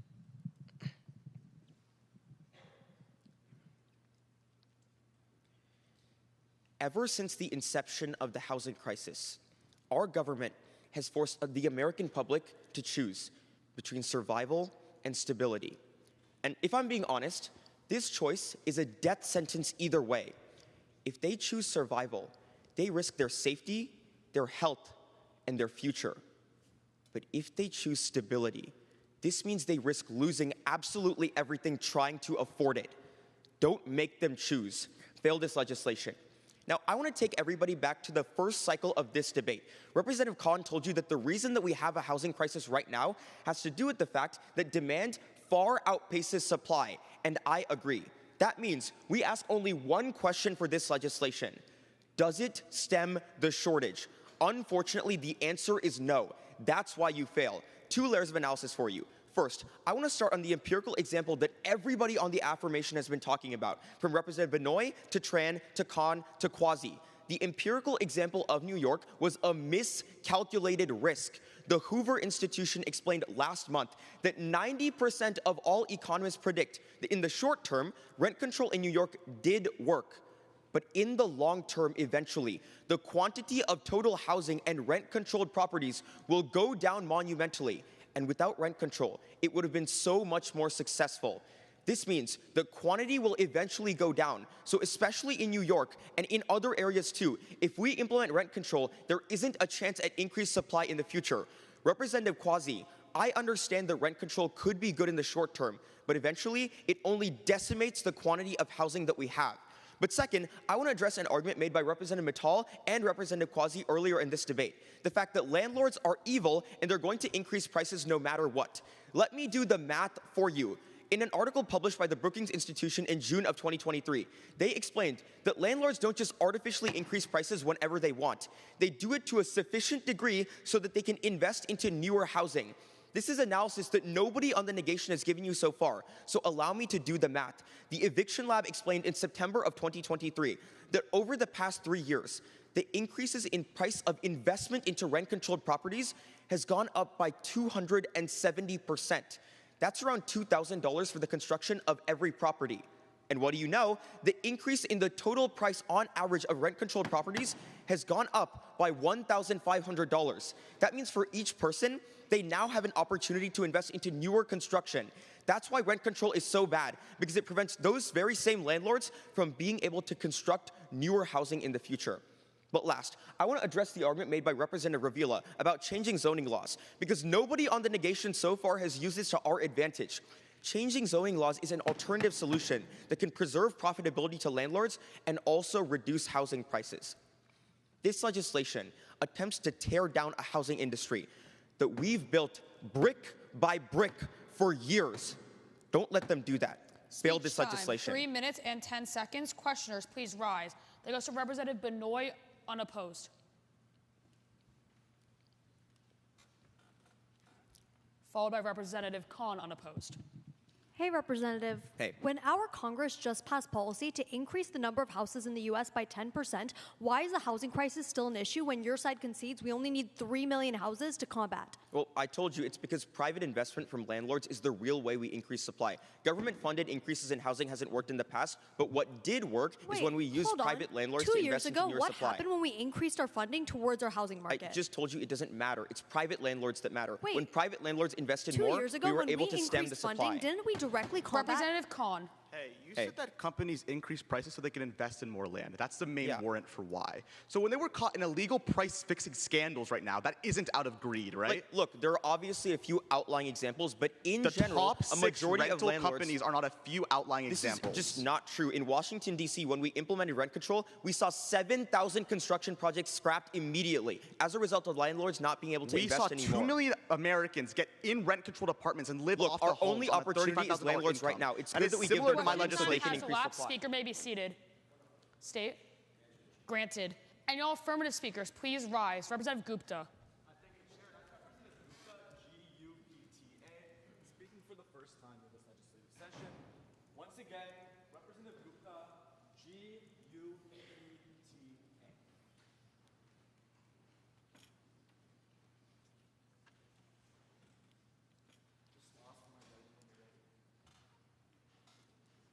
Make sure you go in front of the microphone. Forgot about that.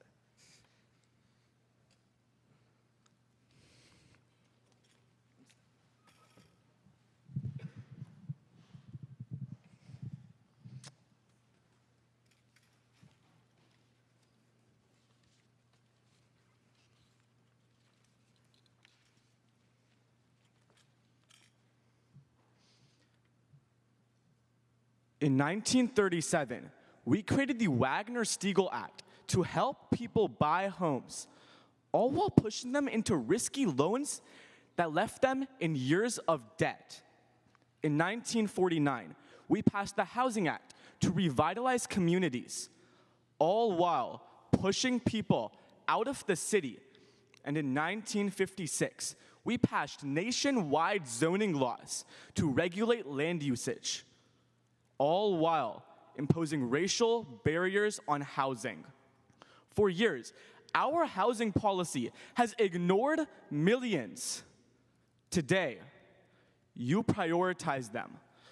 The biggest arguments in this debate are twofold. First, what happens to landlords, and second, what happens to renters. I want to win this debate on both. First, landlords. Representative Tran, Cabra, Adams, Rudin, Deng, and the entire negation tell you that landlords will lose money. And honestly, they're right, but they completely blow up the impact. Representative Deng gave you a dang good argument for my side. They say that only landlords in some states will lose money, and that means the impacts are concentrated there. Because only some landlords lose money, this legislation accounts for it. Forbes finds in February 14th of 2024, at the negation's highest ground, landlords will lose $57 million a year, which sounds like a lot, but this legislation under Section 3A gives $500 million to housing agencies so they can give it to landlords and offset those price increases. Please, do the math. landlords are not losing money. This means every negation impact is completely zeroed. Representative Tran, no foreclosures. Representative Adams and Cabra, no switching to condos or commercial conversions. Representative Bruton, Wazlowski, Gary, and Gordy, no decrease in production or no increase in prices. I'm so tired of the fear-mongering this chamber has been doing. What do you tell the parents who are scraping up pennies just so they can pay for rent? What do you tell the children who have to move from home to home? That we don't want to hurt landlords?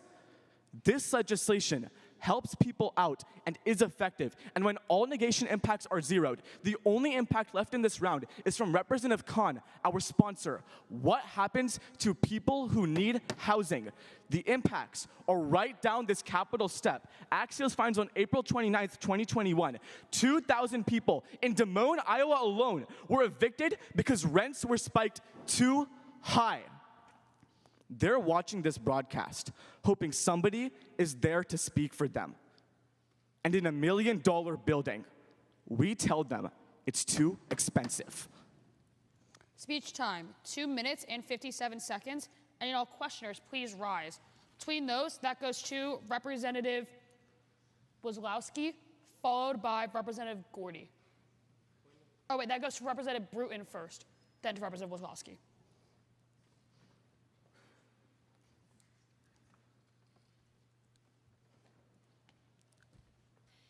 Hey, Representative, so what are the $500 million that we allocate this for? Yeah, the legislation says enforcement and gives it to housing agencies, but if it makes infinitely more sense to give it to landlords so they don't increase prices, that makes infinitely more sense under the legislation. So it helps with enforcement. That's all I needed to know. Because this legislation doesn't have any kind of protective measures for landlords that are dealing with higher housing prices, higher living crises, when it's no longer profitable for landlords I disagree with the premise of the question because they'll not deal with those prices when we can give it to the landlords to offset that. Your side still has yet to answer the biggest question. How does discarding the safety protocols that we talked about maximize the potential of rent control? I'd argue the safety protocols stay the same in both the affirmative and the negation world because landlords never lose money. At that point, it's just non-unique across both sides of the house. Why is the concept of rent control mutually exclusive to your side of the aisle? Because they don't lose money. You only access your impacts on these protections if landlords lose money. What section of this legislation offers exemptions? Time has elapsed. Speaker may be seated. Representative Dang. Seeing as all speakers have spoken, I move to previous. Is there a second? Any opposed? Seeing none, that does trigger us to vote on this legislation. My voting procedures are, once I call your side, please raise your placard. Once I say your last name, please put it down. All those wishing to pass this legislation, please raise your placard now. It goes to Representative Benoit 1, Mittal 2, Nickel 3, Gupta 4, Khan 5, Quasi 6, Jones 7, Mayor 8, Wang 9, Ravila 10. Any on negations, please rise. Representative Tran 1, Wazlowski 2, Dang 3, Airy 4, Cabra 5, Okahir 6, Gordy 7, Bruton 8, Adams 9. And all abstentions should be 0. On a vote of 10 to 9 to 0, this bill does pass. My congratulations to the sponsor. Are there any motions on the floor? Representative Mayer. I move to a 10-minute recess. Is there a second? Second. Any opposed? Seeing none, please be back here at 10:29 a.m. 2 quick notes. 1, for my spectators. Please refrain from entering and exiting during the speeches and the questions. We want to limit interferences. Also, for all my competitors, please raise your placard at the start of questioning so we don't have to rearrange people. Got it, everyone? Perfect. Just want to make sure he's good. Okay. We have started round. Any and all, Representative Mayer, is that a motion? Granted. Our second piece of legislation is regarding pharmaceutical ads. That is page 46 of your legislative packet. Just want to make sure all of our judges are good to keep going, correct? I see 1. I'm just going to assume everyone's good. Perfect. Do we have an author or sponsor on this first piece of legislation? That goes to Representative Nickel, unopposed. I thank the chair. We're missing a lot of competitors. That is Representative Nickel speaking for the second time this legislative session. And when I see that the chamber is ready, I will begin. Yep. Do you need to let anyone in? They could wait. All right, everyone ready?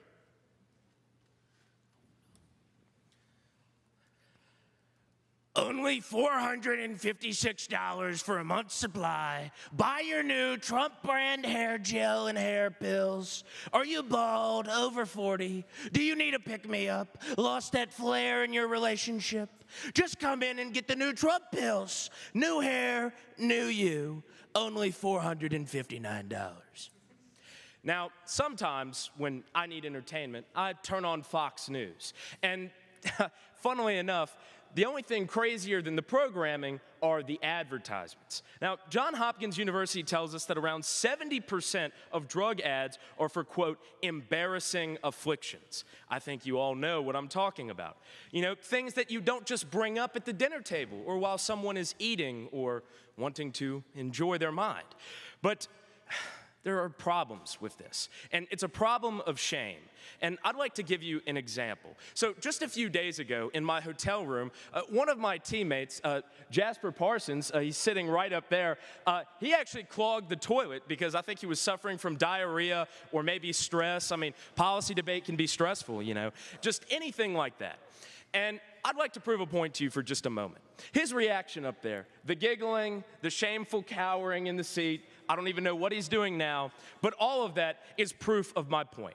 I could read off statistics saying that Americans are embarrassed by conditions like this, but that right there just proved it for you. So let me tell you why this is actually a problem. When we have direct company-to-consumer advertisement on television, no matter what you watch, the problem is people are getting mandatory embarrassment, mandatory shame, mandatory disgrace.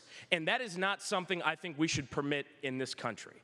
Now, when we look at this debate, we have to come down to two key concepts. First, passing this legislation, will it create harms, and what are those harms? Now, many people on the negation may come up here and tell you that consumers may not have access to vital information they need for treatments or anything else like that because they're losing their ad break between Gutfield and Sean Hannity. But the problem is, with that argument, you can go online, onto Google, or any other web service, and Google, just like Jasper should, how to solve diarrhea. Midterm fixes for clogging the toilet in a hotel room with 4 boys. Anything like that, you can just Google it. The legislation does not prevent that. And the second thing we need to talk about is a philosophy of choice. By passing this legislation, you directly allow our constituents to determine on their own terms when they are exposed to embarrassment, when they are exposed to shame, and if they will look up to see the 4th Nirvana drug ad in a row.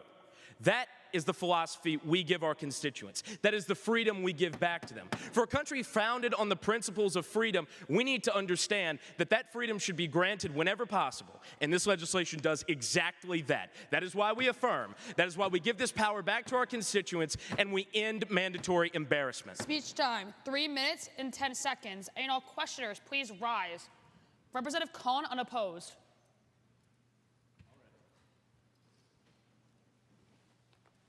If I'm a patient, would I rather be embarrassed or dead? Well, I'd rather just do a Google search. Answer the question. Would I rather be embarrassed or dead? Google search or ask your doctor. When I am advertised to, I ask us to more prescription and get more knowledge. That is empirically true. I am better informed. If I'm suffering from something, I'm going to Google it. I am better WebMD, anything like that. But you are still better informed with an advertisement. Your argument is non-unique. You're still and it's stopping better freedom. informed empirically. The negation will prove that to you. In that scenario, is it better that I am informed or I am dead? Representative Oka here. All right, great speech. You talked about embarrassment, and that's an important point, but you said we can just Google it. You understand that many of our constituents do not have internet access. So how do you reconcile that with the fact that the only access to information about pharmaceuticals is through this advertisement? I think this may be a flawed argument. Constituents that don't have access to internet may not also pay $180 for cable per month. See, it's the same type of ideology like that that's preventing us from actually giving access and care to our constituents. Right, but which is more accessible, the internet or cable for most of our constituents? Probably the internet. The internet's free. Cable is hundreds of dollars a month. Representative Tran. In rural America, where internet access is extremely scarce, and TV is their lifeline, how do you expect them to actually have information regarding their health? So as someone who lives in rural America, Lafayette County, Mississippi, my internet costs $47 per month from any Spark, and that's personal for you, Representative, but that's not the reality for every single rural American. Is that true? Right, rural Americans like me. But I pay less for internet than I do for cable. Is that the reality for all rural Americans? No. Representative Bruton. Hey, Representative, when you stop advertising, do you cut company profits? Yes. Right, exactly. So how can we expect these companies to match the same amount of innovation of helping our own constituents? Oh, that's actually a fallacy. A majority of the innovation that takes place in the pharmaceutical industry is funded by us, by Congress, by the public sector. So no, we're not reducing innovation. This is a long misconceived statistic. Most of the funding for our R&D comes from the public, not the Okay, private. sure, but you're talking about the public. We're talking about private that does advertising. Question time has elapsed. Speaker may be seated. Both granted. Just want to reiterate, please raise your placards up before questioning starts. Any non-negation speakers, please rise. We do need a first negation speech. Between Representative Adams and Representative Tran, there's Representative Tran.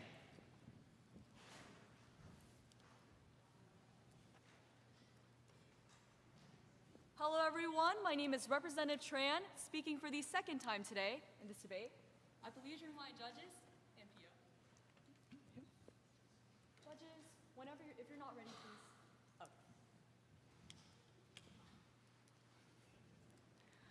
I have type 2 diabetes, but I manage it well. It's a little pill with a big story to tell.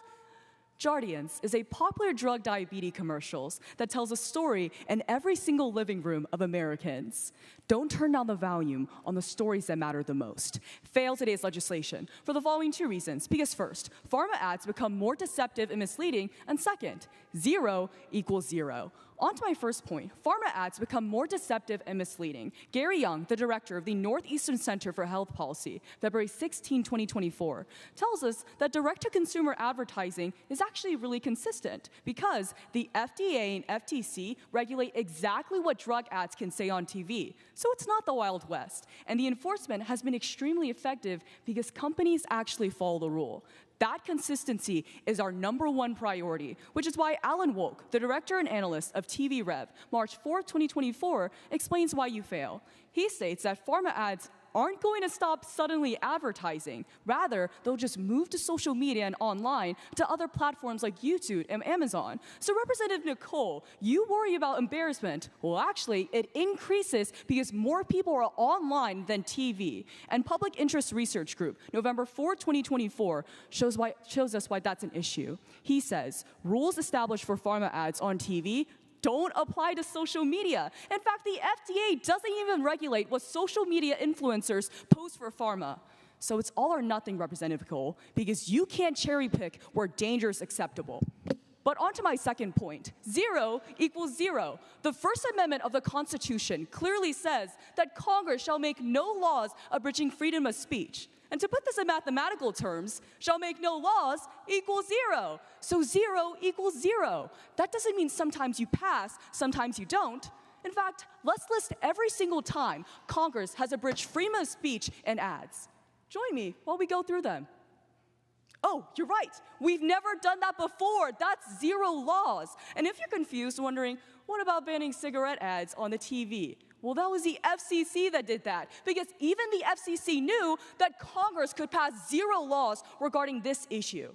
But it seems like my opponents on the affirmative think that 0 equals 1, this law. But I don't even need the court to answer that question, because this legislation has 9-0 written all over it. So your yes vote today should come with a box to clear out your office tomorrow. And while you're at it, tear up your Supreme Court application too. Banning pharma ads on TV and streaming services completely pushes them to online and social media. And unfortunately, we can't protect them. That's not protection, that's censorship, and that's unconstitutional. So let the ads keep playing, let the viewers keep watching. Those big stories being told are their lifelines. Jardiance works 24/7, so pick up the phone and dial 1-800-FAIL.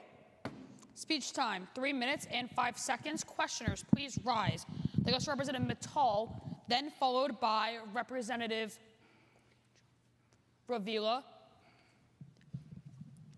followed by Representative Nickel, then Representative Benoit.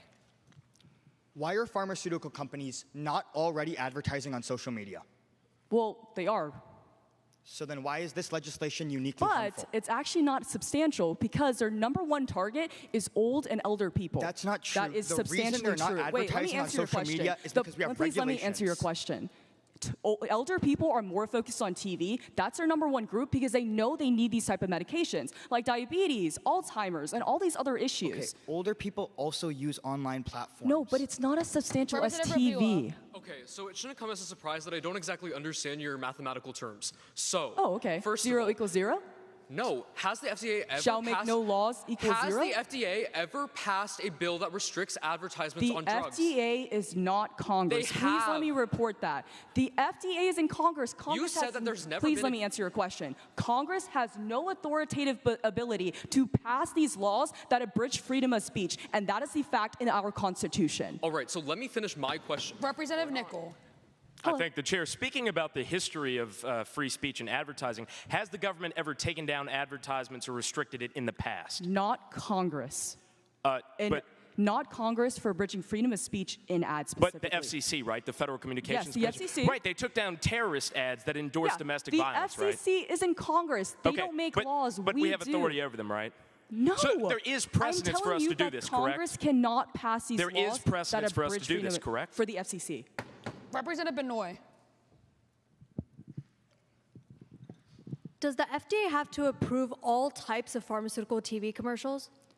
No, not necessarily, but it is the standard now. kinds- They're not required to. What kinds of drugs do they have to mandate? Oh, no, it's not specifically to drugs. It's more specifically like the information. No, it's you have to specifically disclose them as prescription treatment. drugs. You have to disclose the harms. Actually, it's specifically prescription drugs. Doesn't that mean for non-prescription No, it's drugs? not only prescription drugs. There's certain regulations that the FDA that's follow. blatantly You incorrect. have to get approved by it. Question time has elapsed. Speaker may be seated. I thank the chair. State. Break starts at, I think you said 11:30, correct? 11:30 for lunch, and then we could reconvene at 12:45, right? Perfect. All right. Any affirmative speakers, please rise. Between those, that goes to Representative Mitchell.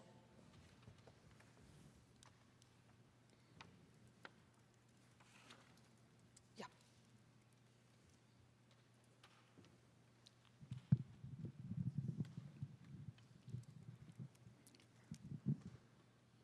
Oh, very quickly, during that last speech, we did hit our 2-hour mark. That is Representative Mohamed, MEL-AMED. For all my judges, this is Representative Mittal speaking for the affirmation on today's legislation. I'll take silence as an indication of readiness.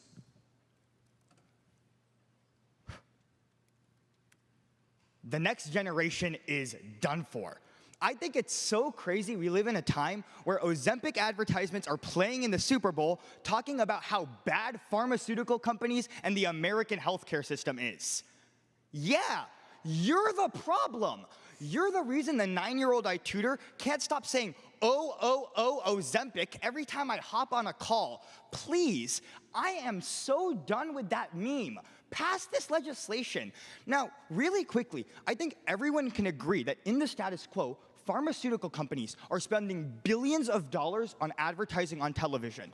But I think no one in this round has asked one really simple question. Why?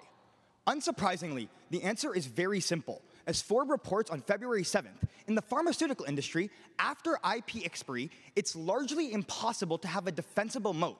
Logically, companies do not need to market that much if they're the only solution for a problem. When generics flood that market, though, they advertise their product so people choose them over the competitors. Here's why. Simply put, when they don't have access to advertising, the only reason for people to choose their product is because it's better. That advertising is what makes them money.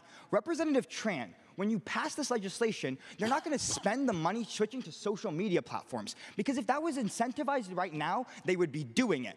Right now, Mikan Institute finds on February 12th, pharmaceutical companies cannot and will not turn to social media to ramp up advertising.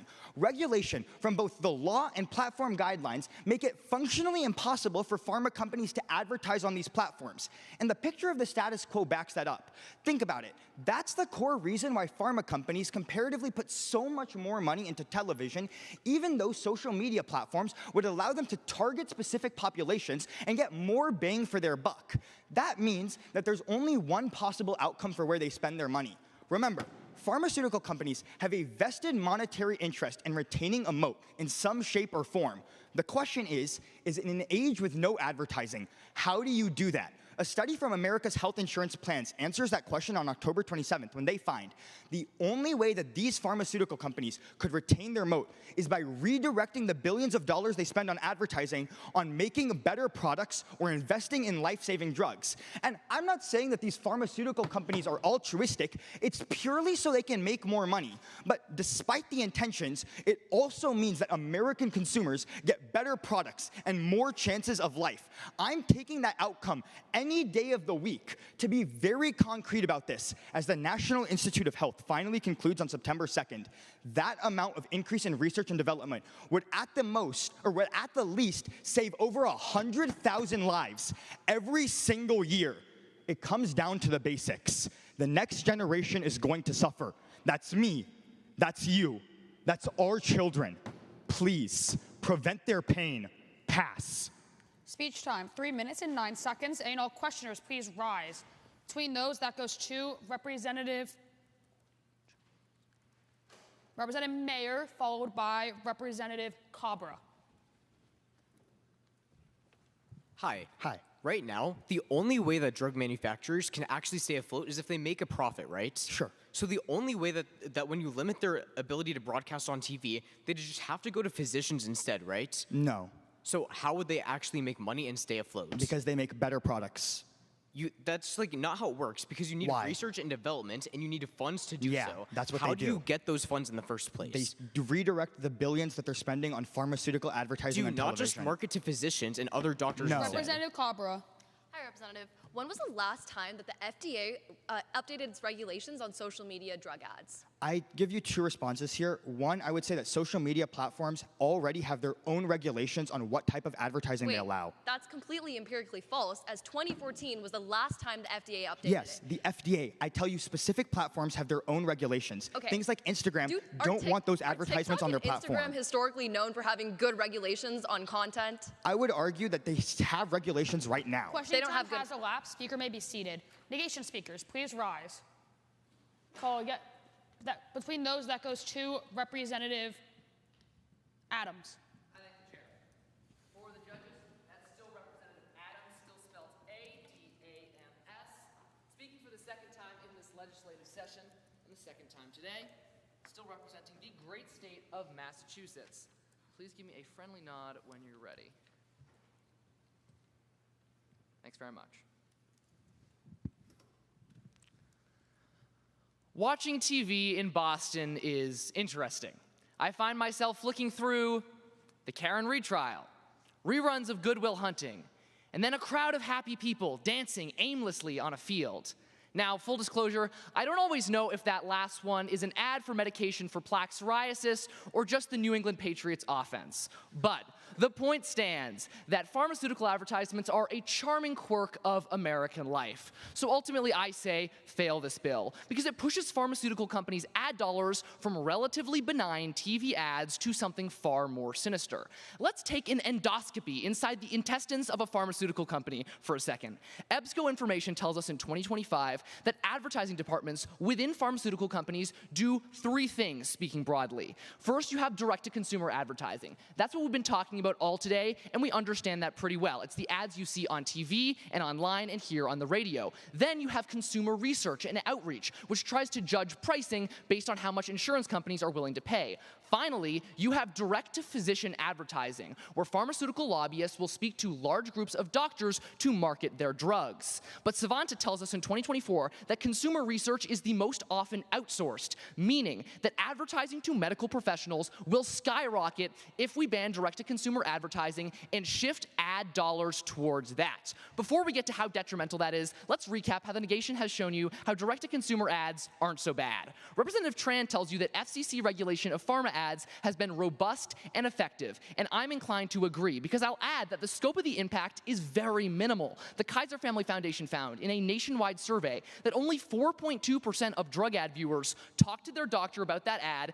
and then were having that medication prescribed, with the biggest hurdle actually being doctors just recommending another treatment because their expertise won out. The affirmation just cannot demonstrate that there is a widespread harm of these DTC ads. I'll be honest, I don't think drug ads do any good, and and my Canadian family finds them a little bit weird, which they are. But when you see the $14 billion that TechTarget estimated last year was spent on DTC ads transferred to lobbying physicians, despair will abound. Because Current Affairs found in 2023 that lobbying of doctors deliberately downplays negatives and misleads about the potential ramifications of medication. Stanford Business School explains in 2022 that specifically this helped exacerbate the opioid epidemic, with the potential negative harms of opiates like OxyContin and fentanyl being downplayed. The comedian Hassan Minhaj famously pointed out that it takes more hours of training to get licensed as a churro vendor in New York City than it does to prescribe fentanyl in the United States. That is simply ridiculous. The NIH also adds in 2023 that a 10% increase in lobbying of physicians increases medication prices by 1.3% for our constituents. So when you see billions of dollars directed towards that, you see more misleading information being put out, and you see higher costs for the people who need medication to survive. I don't take direct-to-consumer advertising seriously, but let's be shrewd. Let's fail. Speech time, 3 minutes and 9 seconds. Questioners, please rise. That goes to Representative Gupta, then to Representative Wozlowski. Oh wait, that goes to Representative Mitchell, not Representative Wozlowski. Hi, Representative. Representative. If Pharma will try to advertise drugs no matter what, who do we want them to be convincing, doctors or patients? Patients. Why? Because when a patient goes to their doctor, the doctor's like, ha, that's so interesting, and then is like, okay, secretly, I don't believe you, I'm gonna recommend something else. But when they advertise to physicians and they use expert lobbyists to trick them, then we see things happening like the opioid crisis, which killed millions of Americans. So you're just saying that when they go directly to the doctor's mind suddenly changes and they decide I'm saying to, the lobbyists are more skilled, and when they have more money, it's gonna get even worse. Mitchell. Who's more likely to make an informed medical decision? A trained medical professional or a guy who saw an Ozempic ad on TV? Well, this is the same question that Representative Gupta asked. Obviously, doctors are more well-trained, but the specific lobbying of doctors and the bonds that have been developed between pharmaceutical companies and medical providers have led to these things happening empirically. Why can't we regulate that? It should be regulated, and I'll pass your bill when it comes before, but I'm not going to push money into that until we do that. If I can prove to you, at the very least, there's still a positive in the status quo if you pass, and we can solve your next in the future. Speaker may be seated. And all affirmative speakers, please rise. Between those two, that goes to Representative Wang. Oh, that goes to Representative Wozlowski. Howdy, everyone. That's going to be Representative Wozlowski for the second time today. Once again, WLAZLOWSKI.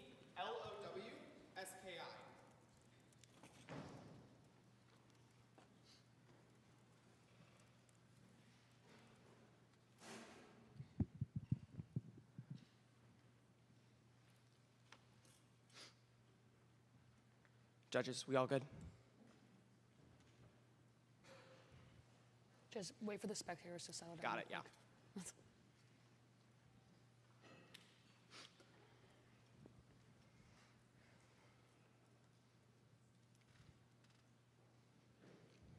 We good? Okay. Okay, you're good to go. Thank you. I've always found it a little bit particularly perplexing that pharmaceutical companies will spend 30 seconds playing music by Lady Gaga to follow it in the final 5 seconds talking about the side effects from balding to brain cancer. We've always assumed that the side effects are on the sidelines, when in reality, they're right beside us. Pass this legislation to completely reform the way pharmaceutical companies operate in the first place. Now, every single representative on the negative today has championed the idea that these types of ads offer the best form of programming on top of advertisement. Understand, Americans right now probably don't even see these because they're working their butts off trying to afford the medication. Understand that when you pass this legislation, I'd argue it forces them to go to the long-term education as opposed to the short-term 30-second ones. Specifically, the Asian Bioethics Review found in August of 2020 that when patients see drug online's ads, they specifically push their doctors to prescribe them those drugs. It makes a whole lot of sense. If Taylor Swift is telling me to shake it off while also buy her pharmaceutical drug, I'm obviously going to want to shake. That's why you pass this legislation. Specifically, Bradley Kiefer, on April 2025, a marketing executive, says that banning TV ads would push pharmaceutical pharmaceutical companies to focus on educational tools like interactive programs and working with doctors. But then, Representative Maher on the negative says that that is so damning to my side because they don't have access to doctors. How do you think you get these drugs in your world? It's by going to the doctor. That is so unexclusive to his side that it is just the reason to affirm alone. The only question left in today's debate is which side saves the people more lives. It's always going to be the affirmative side of the aisle. The International Journal of Nursing Studies found in January of 2025 found that when programs that focus on education helped adults stick to their medication better, the 30-second ads that you see on TV don't tell you how many pills to take, when to take it, or even how to continue the prescription process. When you pass this legislation, it pushes them to the point where they finally have to prioritize the long term as opposed to the short one. You force pharmaceutical companies to change their advertising mechanisms to save lives. The US pharmacist found in January of 2018 that not following medication instructions causes 50% of treatment failures, 125,000 deaths, and up to 25% of hospitalizations a year. It doesn't just mean missed doses. It means missed birthdays, missed anniversaries, and missed life stones. Let them continue their story. Let them turn the page and pass. Speech time, 3 minutes and 4 seconds. Questioners, please rise. Between those, that goes to Representative Quasi, followed by Representative Day. All right. Hi. Your evidence said that if we ban pharmaceutical ads, they'll move to education programs, Absolutely. Right? It's been proven to be true. Ban all pharmaceutical ads or only pharmaceutical ads on TV? It's only pharmaceutical ads on TV. Right. Representative Tran said that they also spend on social media advertising. Why wouldn't they fully switch to that? I would tell you that with such a short attention span in our current generation, it's very unlikely that if someone sees even like a 2-minute drug ad, they're probably just going to scroll past If people have a short attention span, why would they take an entire course to learn about a drug? People can't skip commercials on cable television, but they can scroll past the social media advertisement. Yes. Hey. Oop, mic check. If you see a prescription drug online and you want to get it, doesn't it still need to be prescribed by a doctor first? I mean, absolutely, sure. Yeah, so doesn't all today's legislation does take away a way for Americans to learn about the medications there are out there for them? I would tell you that if you're forcing Americans to watch television to get their drug ads... Wait, how are you forcing them to watch an advertisement? All it does is show Americans different opportunities there are for their Because of these advertisements, they don't want to switch to the more effective mechanisms because it costs them more. Listening time has elapsed. Speaker may be seated. State. State. Granted. Seeing that we had an affirmative speech, any non-negation speakers, please rise.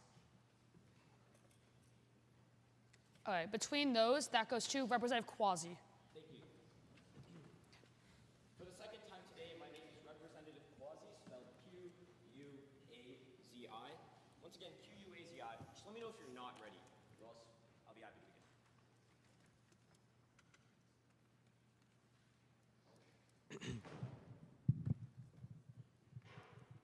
Cool. All right, great.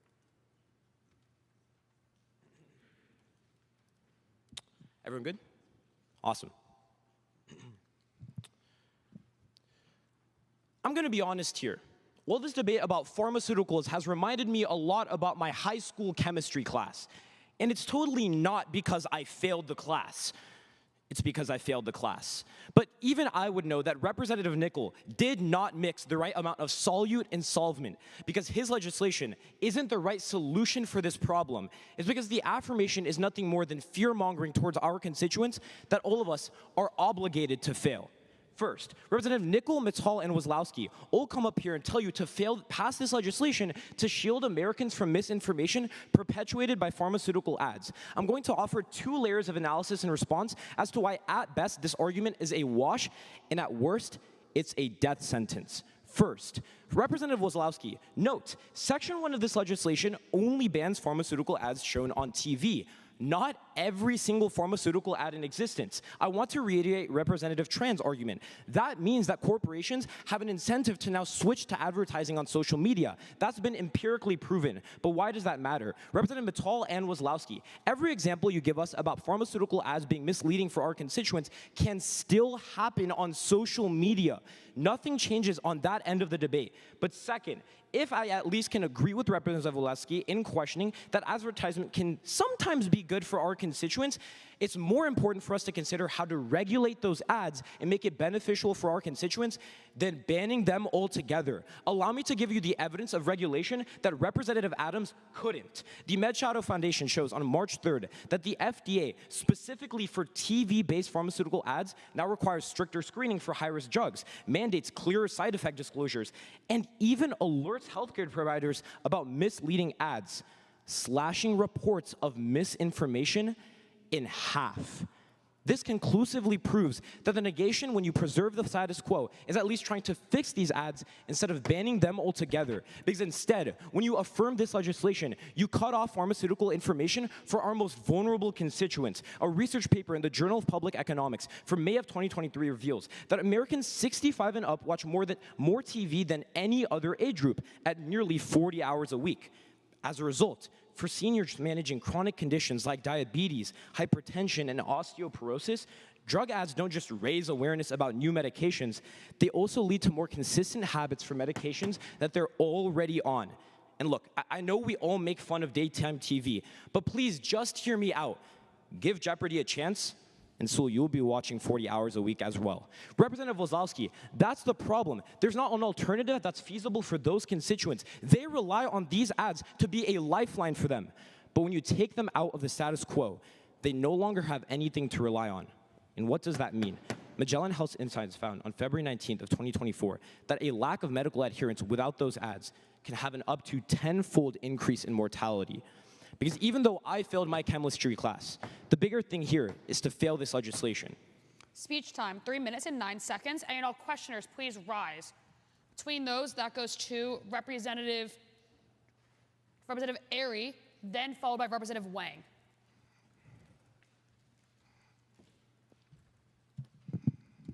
Who makes the best decisions, doctors or ads from pharmaceutical companies? I mean, it's a two-layered process, so both. I would say doctors make better decisions considering that they've had years of experience. I mean, you've already heard speeches that doctors are actually involved in the ad process. Let's say right now, a bunch of doctors are being forced to prescribe their patients whatever prescription they want to because they ask for it. Isn't that a bad thing? I don't think, if you agree that doctors are very good at regulating medicine, they're not forced to give our constituents anything. If their patients are asking for a certain drug. Wang.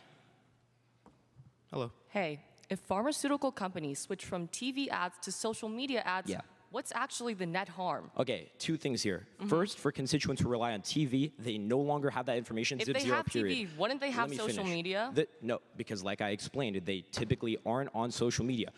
The second thing, and more importantly, is we've already seen that social media is harder to regulate. Think Section 230. Is the FDA successful at regulating these ads right now? I proved that they cut misinformation in half. They're not. Try disproving it. You can't. Yeah, I will in my next speech. Go ahead. Questioning time has elapsed. Speaker may be seated. And all affirmative speakers, please rise. That goes between those. That goes to Representative Benoit. Hey y'all, this is Representative Benoit speaking for the second time in today's legislative session. For my judges, that's still spelled B-I-N-O-I.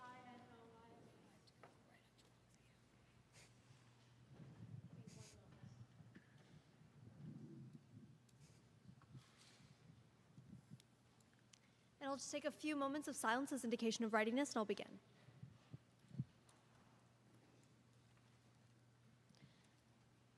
Danielle Reyes used to organize her pills like a rainbow. Red for anxiety, yellow for hormones, blue for the ache in her chest. But she wasn't sick. She was sold sickness. And by 32, her rainbow turned into an obituary. She didn't die from disease. She died from a system that profits from turning womanhood into something to fix. Change this narrative, pass this policy. You pass first to end systemic medical manipulation. So far, the strongest argument coming from the negation comes from Representative Khan, Dang, and Quasi, who tell us that pharma advertising is crucial to educating the masses about medication.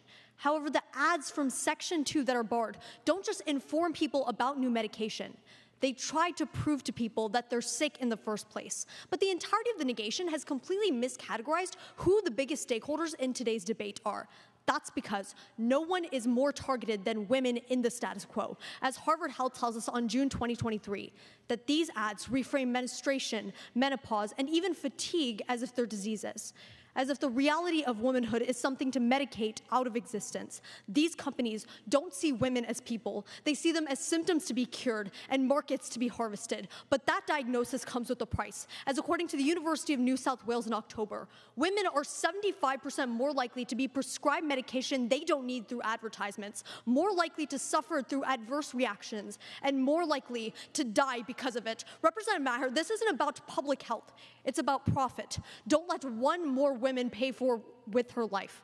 But even if you don't buy that argument, the informational credibility of these ads is still compromised, as according to the Pew Research Center, only 35% of TV ads are even viewed by the FDA in the first place. That means that the education that Representative Tran champions is more like propaganda with a prescription pad on it. But next, you passed to increase private investment into small companies. Look towards Representative Cabra, Adams, and Bateria, who tell us that passing takes away advertising from smaller companies. But Representative Mittal on my side has already explained that big pharma can afford more types of advertising. Here's why this flips the negation's impact onto our side. These ads tell investors where to put their money. Venture capitalists choose the loudest megaphone and the biggest marketing dollars to find the safest returns. This leaves smaller companies struggling to get noticed when they don't have TV advertising. But by banning pharmaceutical ads on TV, this bill removes Big Pharma's biggest advantage, the ability to drown out smaller competitors with flashy ad campaigns, as the Small Pharma Coalition tells us in 2023. In markets with stricter advertising rules, small pharmaceutical firms grew over 35% within the first 5 years. Representative Bruda, that's why the affirmation wins on innovation, because when the noise fades, investors stop chasing glitter and start listening to substance. Thus, we build innovation and save patients, not profit. Stop selling sickness and start saving lives. Pass this policy, because no woman's story deserves to end like Danielle's. Speech time, 3 minutes and 7 seconds. Questioners, please rise. Between those, that goes to Representative Copper, then followed by Representative Tran. Oh, that goes to Representative Tran first, yeah. Then Cabra.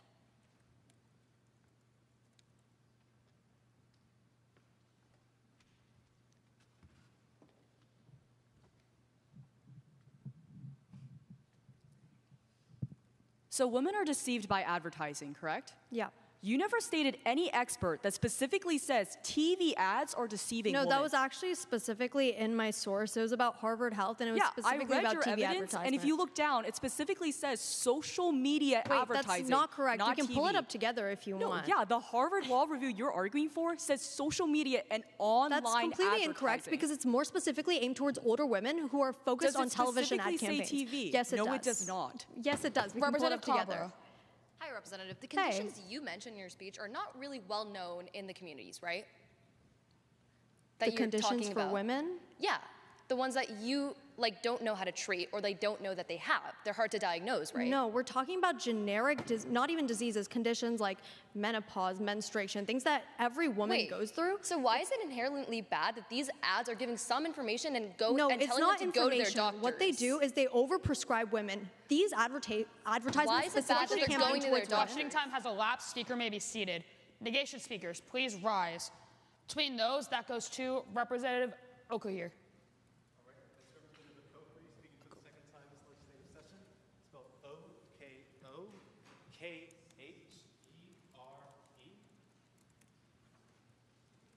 Now, if we could just get a quick thumbs up from my judges, I'll be good to begin.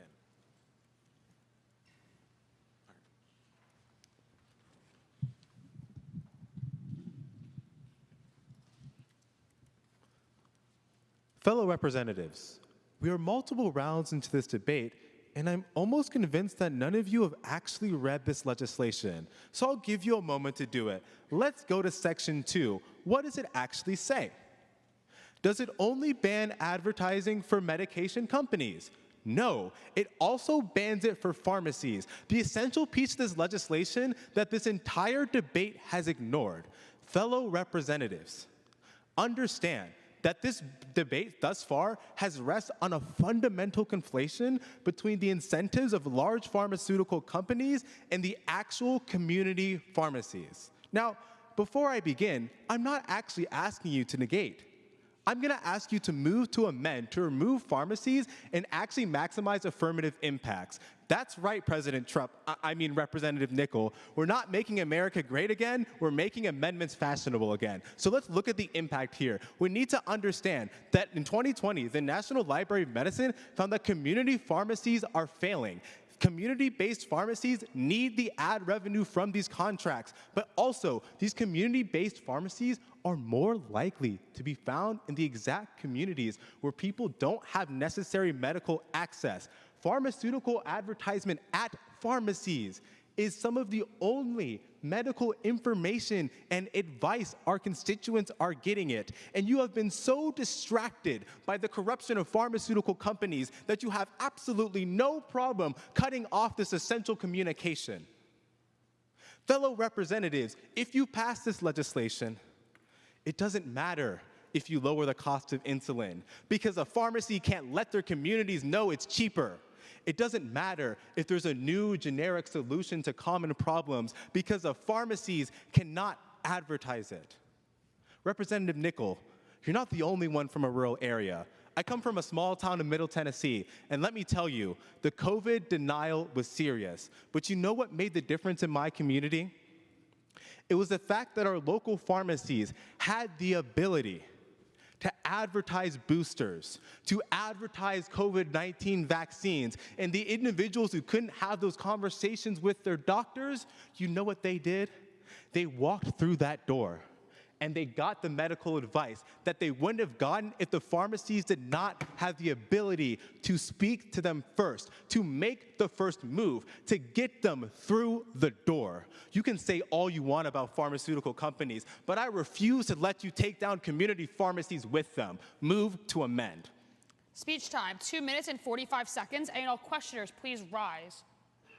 Between those, that goes to Representative Adams, then followed by Representative Nickel unopposed.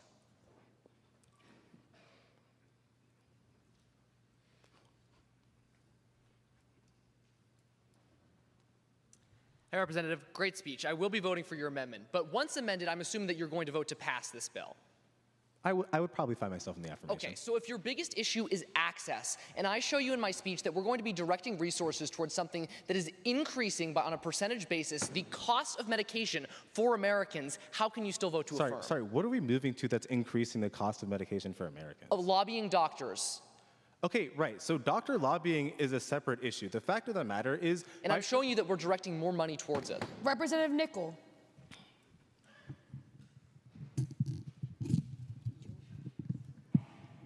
Golly, bent over. It's the bottom one. It's a thing. Oh. Oh. All right, here we go.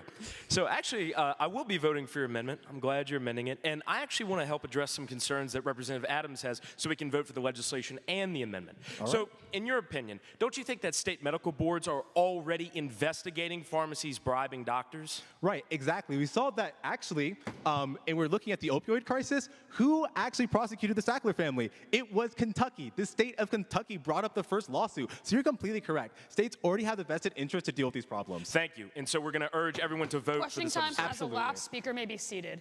Any and all affirmative speakers, please. Representative Nichols, okay. Yes, Representative Kokuru. State?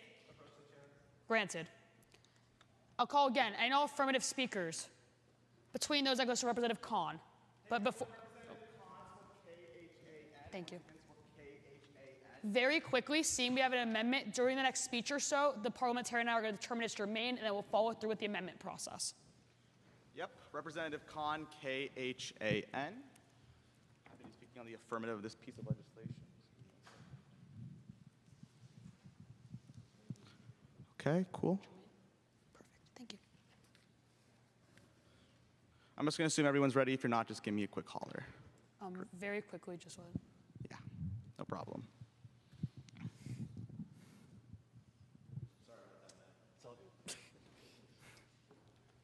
You're all good, thank you.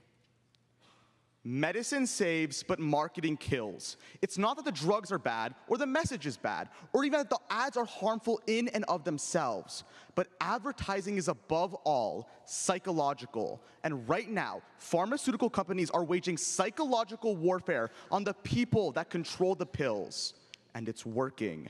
Pass this legislation to make sure that the hand that prescribes isn't poisoned forever. Now, Representative Adams and Maher tell you that you push companies to brainwash or lobby doctors. I completely disagree. I'd argue that you need to pass this legislation to actually limit the influence on doctors right now. We've all just accepted this idea that pharmaceutical ads brainwash the consumer, but just as equally, these advertisements brainwash the doctors as well. In 2013, a landmark Georgetown University analysis uncovered that nearly 50% of doctors are heavily influenced by pharmaceutical advertising on TV. But how? The advertising convinces the doctors, both consciously and unconsciously, to prescribe the name brand medication over the generic alternative. So, when doctors see advertisements for medication every single day on TV, over and over, from the same name brand company over and over, they prescribe brand medication instead of generic alternatives because their perception is influenced. Representative Adams, advertising is equally contributing to doctors prescribing expensive name brand drugs. That is critical because it's costing the public millions of dollars. That Georgetown study continues that if advertising did not influence doctors and they instead substituted generics for name brand prescriptions, they could have saved Americans a combined $100 million per month on medication.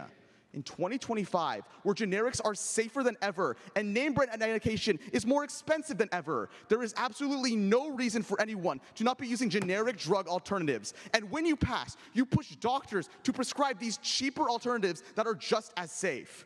That saves lives. A 2021 study from Berkeley found that if current drug pricing trends continue, researchers estimate that due to cost alone, people skipping out on medication will result in the premature deaths of 112,000 people per year. The cost of medication is quite literally killing thousands of Americans every single year. But by saving Americans more than $100 million per month on drug prices, we put an end to this murder. Representative Adams and Maher, both lobbying and advertisements convince doctors to prescribe expensive medicine. But by taking away advertisements, you remove one of the two key ways that they're pressured. And empirically, medicine prices have shown to decrease and more lives are saved. But secondly, from Representative Quasi and Tran, who argue about social media, Representative Mittal already shows you how social media is regulated a lot harder. At the very least, you save millions of Americans' lives by decreasing drug prices. I don't care anything but about them. I represent them and I will protect them. Stop the brainwash. Pass this policy. Save lives. That's all that matters. Speech time, 3 minutes and 9 seconds. Questioners, please rise. Between those, that goes to Representative Okokir first, followed by Representative Mayer. All right, great speech. So you talked about the fact that doctors are oftentimes influenced by TV advertisements. Yes. So let me ask you this. When we remove TV advertisements, we've already shown that lobbyists actually go directly to the doctors. So is a patient more likely to advocate to be prescribed a generic that they found on TV? No one provided any empirical evidence that lobbying increases. When you decrease advertising, you remove one of the main ways that brand name prescription. Okay, Yeah, but that so is doesn't someone more likely to get increase. access to a Lobbying generic doesn't if they can't increase. see it and their doctor is only seeing the name brand through Lobbying backdoor doesn't Representative increase, Mayer. advertising decreases. Hi, what do you think impacts doctors' decisions more, money or TV ads? I told you 50% are influenced by TV advertisements, so both. How Right, about and that? I said they're more influenced by money. And in the I status, wouldn't agree with that consensus. In the status quo, drug companies are already going to doctors. Doesn't that only get worse? By and influence decreasing them more? advertisements, you remove one of the main ways doctors are brainwashed into prescribing brand name expensive medication. The main way that they are saves brainwashed lives. is through money. That's why You they have not proved lobbying Questioning increases. time has elapsed. Speaker may be seated. Our amendment was determined germane. Are there any motions on the floor? Representative Okokir. Is there a second? Seeing there was a second, we do need a 1/3 second, meaning we need at least 7. All those in favor of moving to amend this legislation, I'll read it aloud first, It says that we will be affecting lines 4 and 5, and it says the promotion of any medical drug from any medication brand, simply removing the word pharmacies. All those in favor, we need at least 7. Please raise your placard. Put it down once I call your name. Representative Adams, 1. Ravila, 2. Akorkur, 3. Cabra, 4. Jones, 5. Mayer, 6. Quasi, 7. We already reached our 1/3. We do move to amend. We will continue debate on this amendment. Any and all, say, is there a second? Any opposed? Just to clarify, we're moving to previous question on the amendment. All those in favor of passing this amendment, please raise your placard. Put it down once I call your name. Representative Nickel, 1. Mittal, 2. Gupta, 3. Jones, 4. Mayer, 5. Akokur, 6. Ravila, 7. Adams, 8. Any and all against, please raise your hand now, your placard now. Representative Gordy, 1. And Tran, 2. Any and all abstain, please raise your placard now. Representative Wang, 1. Cabra, 2. Airy, 3. Dang, 4. Quasi, 5. Wazowski, 6. Khan, 7. Benoit, 8. On a vote of 8 to 2 to 8, this amendment does fail because you need a simple majority of 10. My apology, Representative Coker. We are going to continue on with debate. Any and all on the negation side of this legislation, please raise your placard. Between those, that goes to Representative Bruton. Representative Bruton speaking for the second time in today's legislative session. That's B-R-U-T-I-N, Bruton.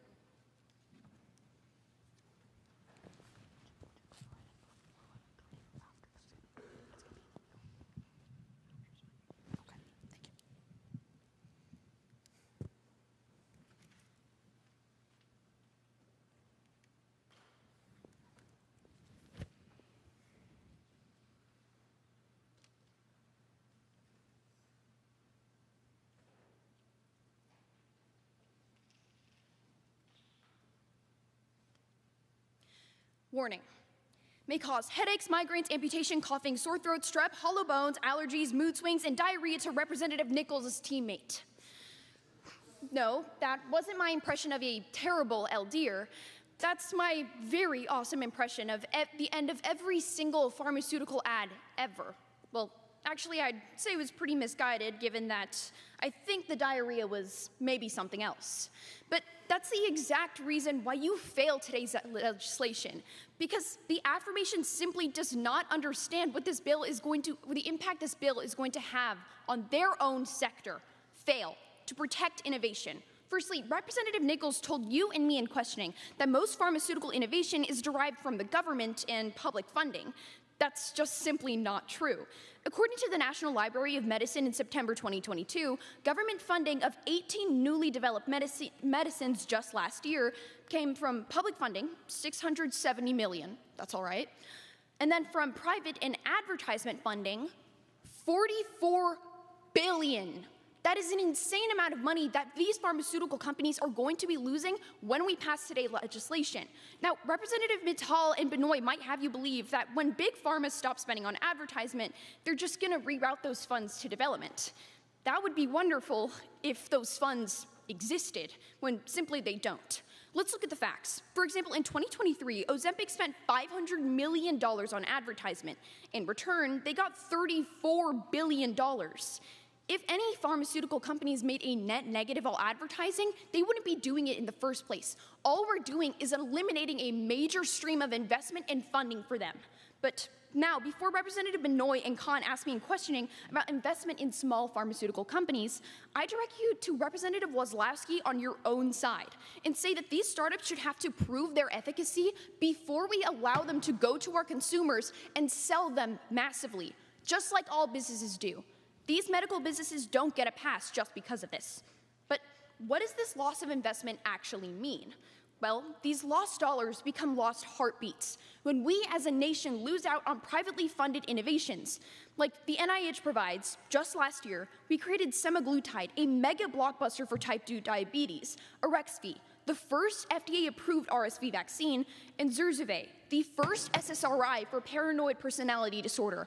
We are punishing our constituents when we don't grant them access to innovations that will change their lives. Now, I'd quickly like to clear up some misconceptions. Representative Khan, the reason that doctors and pharmacies more often regulate or give to their patients these name brands is not because of the advertisements they see on the TV. It's because, as provided by USA Today in January of 2024, they often have deals with these big mega pharma. If you want to stop that, pass a different piece of legislation. Fail today to save our Americans and give them the medicine that they need. Speech time, 3 minutes 7 seconds. And all questioners, please rise. Between those, that goes to Representative Jones, followed by Representative Wozlowski. Hi, Representative. Hi. Why do you say that we don't know the impact of this bill when it has been empirically proven to advertise more expensive medication for low-income constituents? Yeah, okay, so I never said that we don't understand what's going on, and I agree. We do advertise higher priced medicine. Okay, but what so I'm going to cut you off there. Okay. Why do we want to prioritize the pharmaceutical companies over our low-income constituents? Right, that's exactly the opposite of what I'm saying. What I'm saying is that the issue that was brought up by Representative Khan is solved by a different... Representative Wozlowski. Hi. Do these pharmaceutical ads increase education or awareness? They increase awareness. Yeah. What are pharmaceutical companies more likely to focus on to doctors, education or awareness? Right, so when pharmaceutical companies sell themselves to doctors, what they need to do is make sure that patients don't die. Is it not education so they can teach these types of doctors how to sell the drug? Representative, it is the issue and responsibility of a doctor to Why does this educate their education patients. not force these companies to focus on the long-term innovation Right, and companies advertisements? Question time has elapsed. Speaker may be seated. State? Granted. And all affirmative speakers, please rise. Between those, that goes to Representative Jones.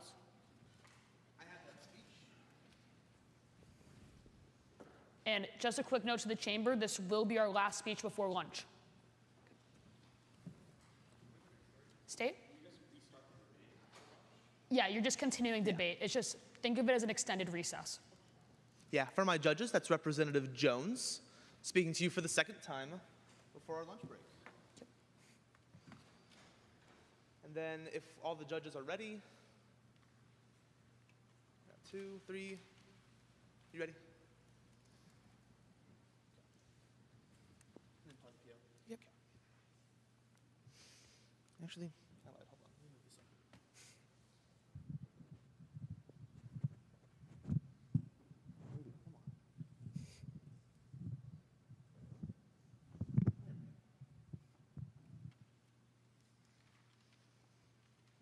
Representatives, at heart, I am a Gen Alpha baby.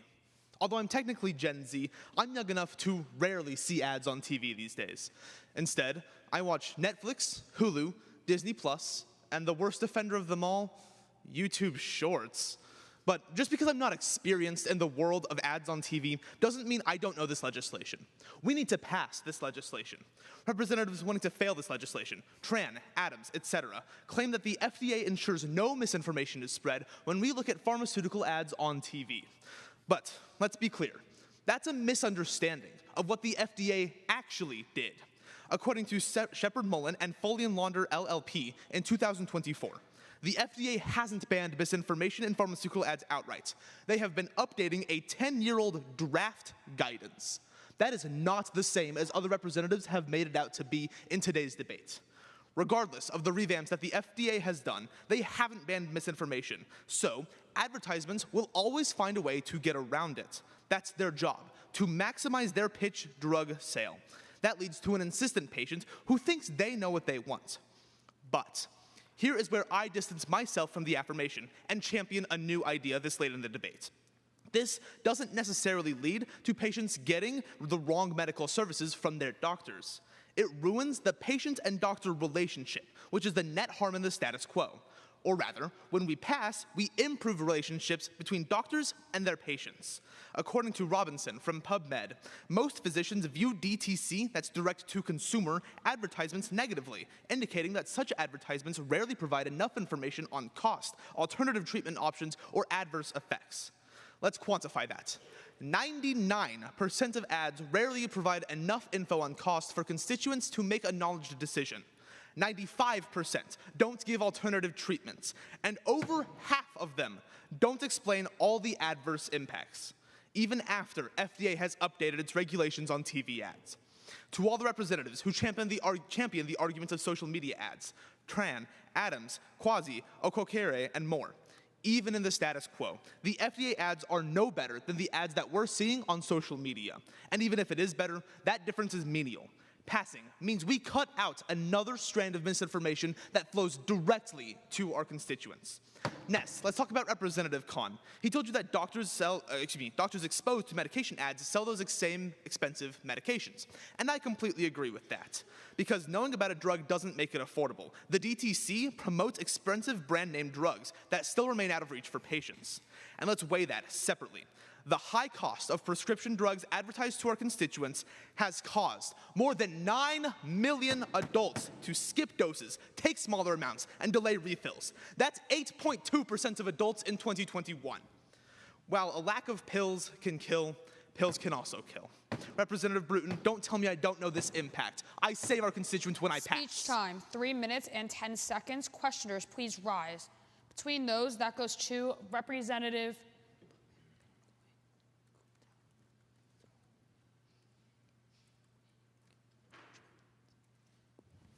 Quasi, then followed by Representative Dang.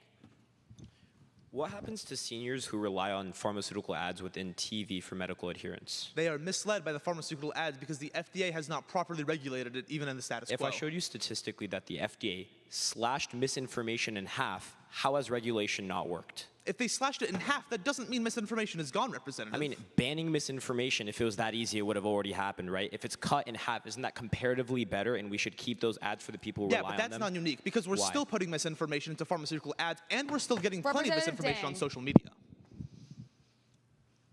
If your only problem with these advertisements is that it needs reform and regulation, why can't we do that in the status quo instead of completely removing them? Because as Representative Quasi even tells us, completely removing misinformation would have already happened if it was possible. Wait, let's talk about Congress right now. Is Congress right now on the move to add reform and regulation to these advertisements? I assume you have an answer? Yeah, they are. So why don't we continue investing into that and wait for that solution? Because we don't know if they can 100% remove that misinformation. If the negation proves better, they can make efforts. That's not solving. Speaker may be seated. Representative Wazlowski. I thank the chair. Is there a second? More important, any opposed? Before everyone packs up, note from tab, we are taking a picture on, I think here, I believe. So don't leave yet so we can get that picture.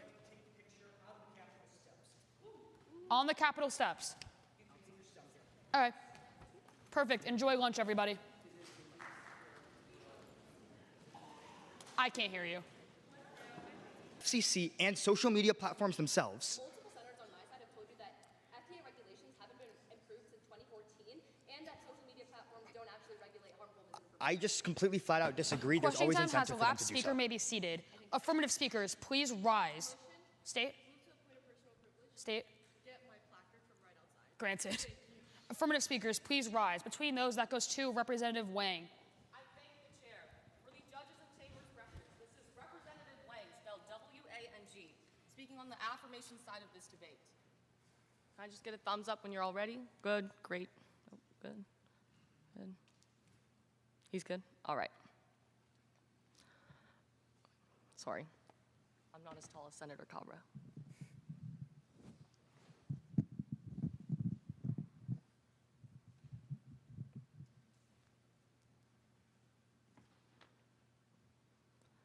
America is number one. Number one in GDP. Number one in corn production. Heck, we're even number one in the amount of erectile dysfunction pills we buy for our military. But above all, America is second to none in the amount of money we spend on pharmaceutical advertising. When families are dancing in slow motion to millions of fatal side effects being listed, you understand These ads distract patients more than they educate. So I think this entire debate comes down to one question. Should we shift the burden of medical decisions from consumers in the status quo to medical physicians? I argue it shouldn't be a patient's job to interpret complex drug ads. A 2013 study by Dartmouth found that 60% of prescription drug TV ads were misleading or false. Representative Tran and Quasi told us that these pharmaceutical ads are regulated in the status quo. I want you to remember, pharmaceutical lobbying is so powerful, they just got 2 representatives to lie for them. KFF Health News tells us the FDA's Office of Prescription Drug Promotion, which is what's responsible for regulating these pharma ads, employs only 70 staff members to regulate hundreds of thousands of these ads. That's exactly why Representative Benoit already told us only 35% of pharmaceutical TV ads are ever reviewed by FDA scrutineers. Representative Cabra, patients getting the drugs they ask for is actually bad when they're being told to choose the wrong drugs. When you pass this bill, you change the burden of approval from constituents in a broken regulatory system to medical professionals. Representative Tran, Dang, and Quasi argue companies will just use social media, but they already do. If anything, banning TV and streaming ads eases the FDA's burden, freeing up resources to regulate these online platforms. And if this bill saves even 1 grandma from buying Ozempic, I argue we pass. Representative Meyer, Reese, and Okokere tell us when they can't influence consumers, these companies will try to lobby doctors. Let me be the first on my side to actually respond to this and prove to you it's still fundamentally better. That's because lobbying doctors is better regulated. The Sunshine Act of 2010 requires payments from pharma companies of doctors to be publicly disclosed. That's why 2022 UCI study found physicians wrote 135,000 fewer prescriptions for marketed drugs after the act was passed. Representative Adams, I'd rather have a doctor be lobbied than a patient be tricked because corrupt doctors can be exposed. But a misled patient's only consequences are life and death. But finally, let's address Representative Routine and Cabra's argument that without advertising, companies won't have to innovate. But that acts like companies are innovating now, and they're not.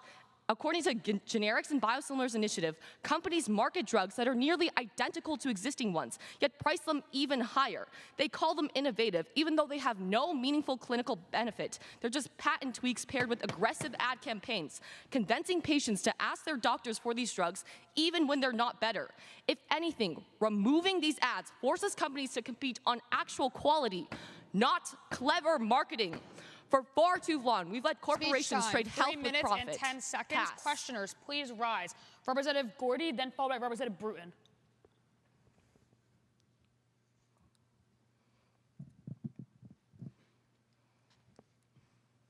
Hey, what does Section 2 of this legislation say? You tell me. It says that we would take away pharmaceutical ads for any medicinal drug.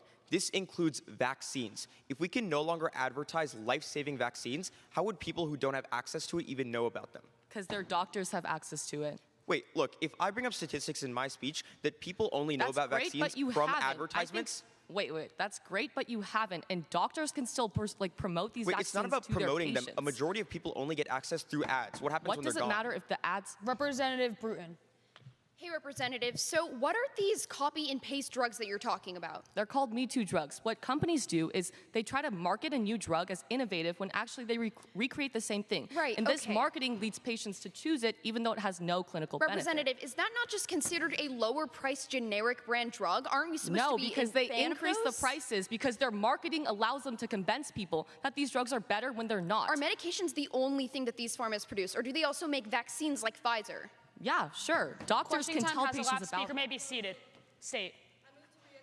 Granted. And no negation speakers, please rise. That goes to Representative Dang, unopposed. Good afternoon, everyone. I'm Representative Dang, D-E-N-G. Once again, that's Representative Dang, D-E-N-G, speaking for the second time in today's legislative session. I hope everyone had a great lunch break. If I could just get a quick invitation from all my judges, I'd be more than happy to. Yeah, I was just going to...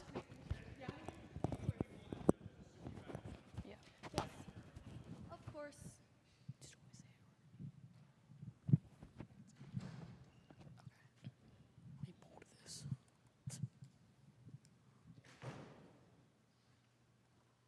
Thank you.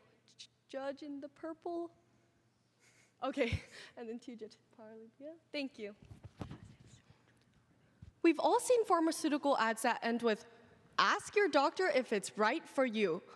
For Deborah Deshane, this industry standard saved her life.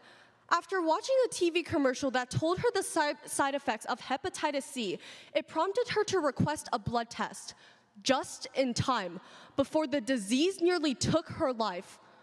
When it comes to our bodies, awareness is the difference between life and death.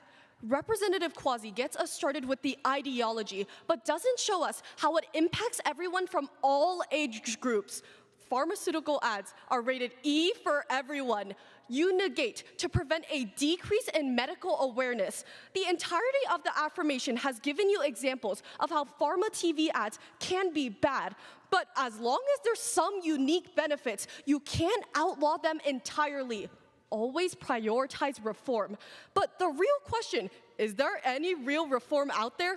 Yes, there are. The Washington Street Journal reports in September of 2024 that last year, Democratic Senator Dick Durbin and Republican Senator Mike Braun introduced the Protecting Patients from Deceptive Drugs Ads Online Act. As its name suggests, it requires drug makers to accurately report their products' approved use during media production and gives the FDA authority to fine these companies if their ads are found misleading. And this legislation has bipartisan support. Yeah, bipartisan support in 2025. This policy is literally sitting in our Senate's Health Committee, waiting on an official vote. That means for my side to win this debate, we need to prove that there are unique benefits from having these ads in the status quo. At least try reforming before you completely try to take them away. The FDA writes that 72% of physicians agreed that pharmaceutical advertising increases patient awareness of possible treatments. But not only that, the Fierce Pharma continues in October of 2025 that more than half of patients said that they found out about their health conditions from a pharmaceutical ad, with 62 reporting that they wouldn't have known they had that health condition without these ads. Representative Wazowski already gave you the most important impact in today's debate, saving lives. But it's kind of ironic how he's on the other side of today's debate. All the problems with pharmaceutical ads are worth legislating on to try to fix. Force the affirmation to prove how the conversation starts and how these lives are saved without these ads. Ask your doctor if it's right for you. It may seem like a repetitive request, but it's a conversation starter. And that conversation saves lives. It certainly did for Deborah Deshane. Speech time, 3 minutes, 6 seconds. And all questioners, please rise. That goes to Representative Wazowski on a... Hi. That actually goes to Representative Wang first and Representative Wazowski. Hello.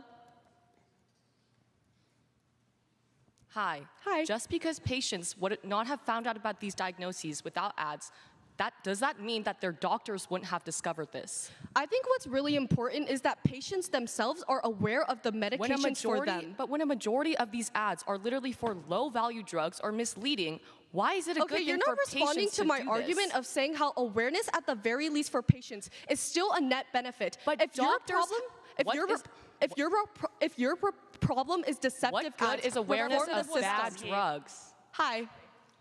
Hey, dang good speech. Thank you. So your side first told me that social media cannot be regulated. How then are you supposed to regulate TV? Which stance is your side of the aisle on in today's debate? I told you that there's legislations in place right now that is getting passed that will add reform in the status quo. At that point, if pharmaceutical ads still have benefits, it's worth what makes investing these into. policies so different from the social media ones your side says there is hasn't really been a federal oversight implementation of reform. Today, there's legislation. Time has elapsed. Speaker may be seated. I think the chair. Quick note, once I recognize you as a speaker, please don't start speaking until you're at that mic.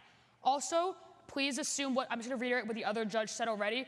Assume all judges are ready unless they verbally cut you off. Good? Perfect. Seeing now the speech on litigation, any and all affirmative speakers, please rise. Between those two, that goes to Representative Airy based on recency.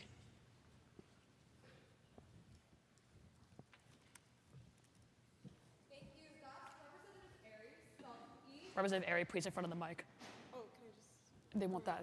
They want that in front of the mic as well, please. Thank you.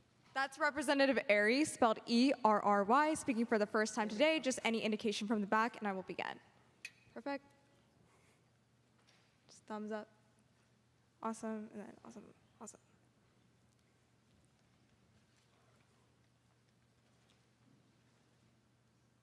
In 1983, Walgreens aired America's first prescription drug commercial for a painkiller called Rufen. That same day, Americans across the country started buying the pill in droves, convinced they were suddenly in pain. And just like that, Big Pharma stopped selling us cures. They started selling us conditions. That's not medicine, that's manipulation. So far, the negation from Representative Quasi to Adams to Ding have made one consistent argument. Advertising helps inform the consumer. But here's the problem. They assume that the consumer is in any position to decide what medication they should take. They assume that ads tell the whole story. And worst of all, they assume that doctors can always push back on the pressure. So let's break this down. Pass because banning drugs slashes the cost of healthcare. Let's be honest, direct-to-consumer drug ads aren't about awareness. They're about profit. The Campaign for Sustainable RX Pricing reported that 7 out of 10 of the world's biggest pharma companies spent more on marketing than research in 2020. And when you ask what that marketing money funds, look at Eliquis. Pfizer spent over $1 billion in ads while raising the price every single year for a decade. When it launched, it costed $250 a month. Now, it's $529. And here's the kicker. Most ads aren't even for the best drugs. A 2023 JAMA study found fewer than a third of all ad dollars are spent on drugs with high therapeutic value, meaning a few sketchy pills take up all the billboard space, while generics and better alternatives get ignored. What was the result? Congressional Budget Office explains that a 10% increase in drug ads leads to a 2.3% rise in national drug spending. Translation, patients are getting swindled into thinking expensive means more effective. But second, banning these ads return power to correct medications. Representative Khan on my own side told you that these drugs being prescribed after were more expensive. I will tell you, they were flat out the wrong prescription. A 2021 NIH study found that nearly half of physicians prescribed a drug requested by a patient even when they believed it was clinically inappropriate. And that same card found that 77% of doctors say that they complied with ad-driven requests. But now that drug ads are banned, companies don't get to manipulate the market with glossy commercials. Now, finally, Americans have a real choice in their very own healthcare.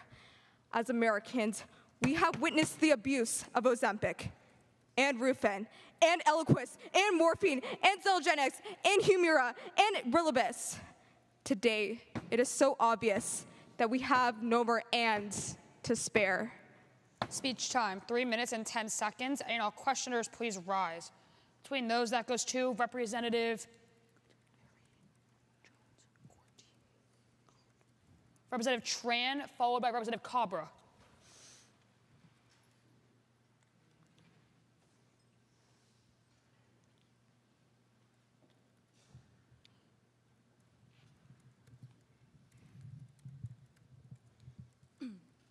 So low-quality drugs being advertised is bad, correct? What are you determining as a low-quality drug? Well, you said it yourself in your speech. Yeah, sure, like. Okay, yeah, perfect. How is that our decision to decide? Is that not the competitive market to understand? Wait, I'm telling you that right now they're taking up like all the billboard spaces, all the advertisements, because we're not putting out. Why don't you let the competitive market decide which ads get through? It's government regulation to be putting out good drugs on the market in the first place. Any company can put on ads on TV, can't they? Sure, but the bad ones are being put. Hey. Hi, Representative. What's a physician's incentive to prescribe an unnecessary drug? An unnecessary drug? They want to sell the best drugs, but a lot of them are being lobbied by. Wait, so what does lobbied by the pharmaceutical? What does this legislation do to change that? This legislation incentivizes because they can't. advertise bad drugs anymore. They have to give good generic bad drugs. doctors are still prescribing bad They're drugs. They're no bad under today's doctors after legislation. this How because do you they're not solve for being that? lobbied by the pharmaceutical They're still being companies. lobbied, even after. I would say Questioning time decrease. has elapsed. Speaker may be seated. Negation speaker, state. Granted. Negation speakers, please rise. I go to Representative Mayor based on recency. Hi everyone, that's Representative Mayor, M-A-H-E-R. Once again, Mayor, M-A-H-E-R. I'll begin once everyone's ready. Once again, just give me a smile or a nod. Oh. Sorry, 1 second. Okay, perfect. I'll just take silence as an indicator to get started.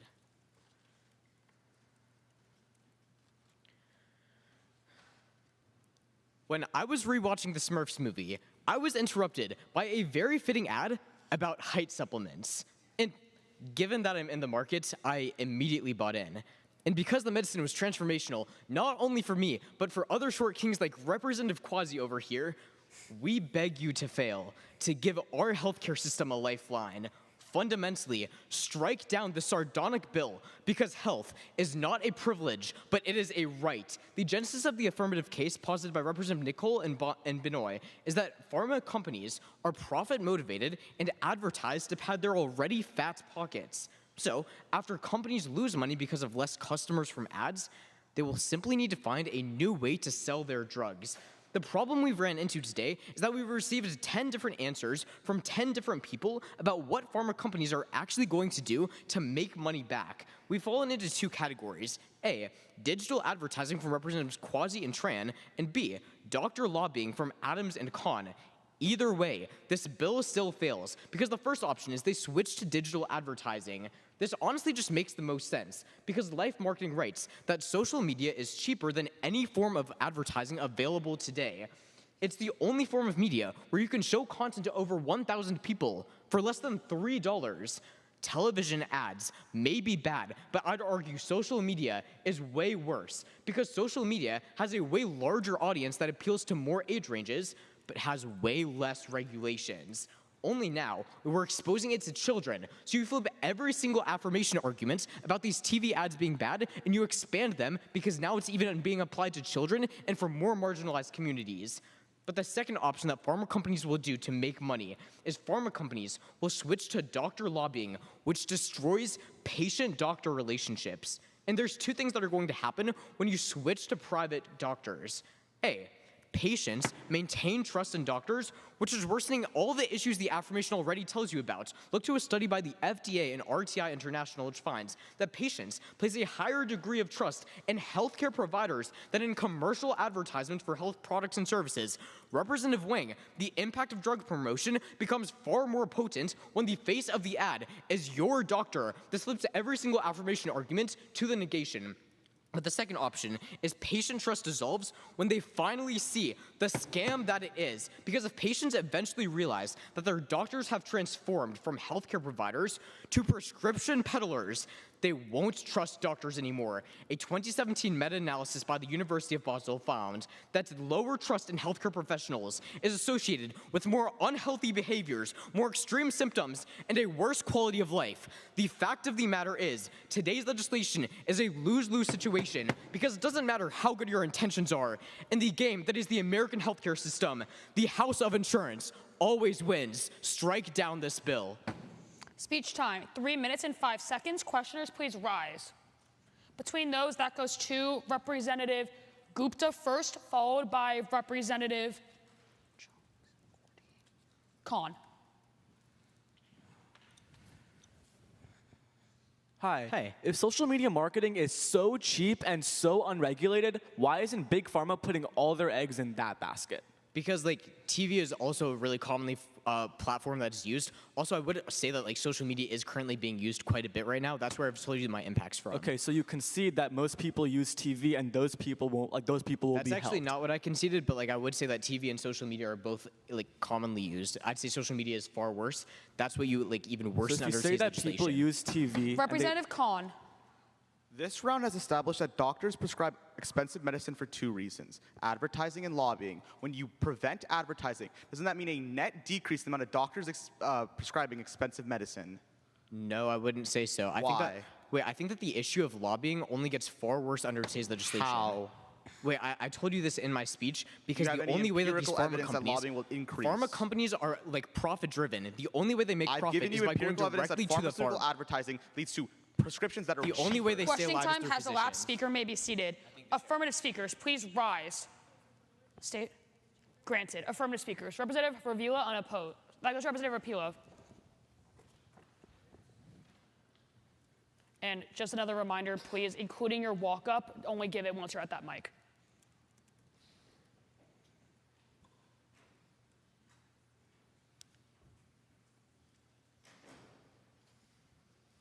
Good afternoon, judges. Just a reminder, my name is Representative Ravilla, spelled Ravilla. All right.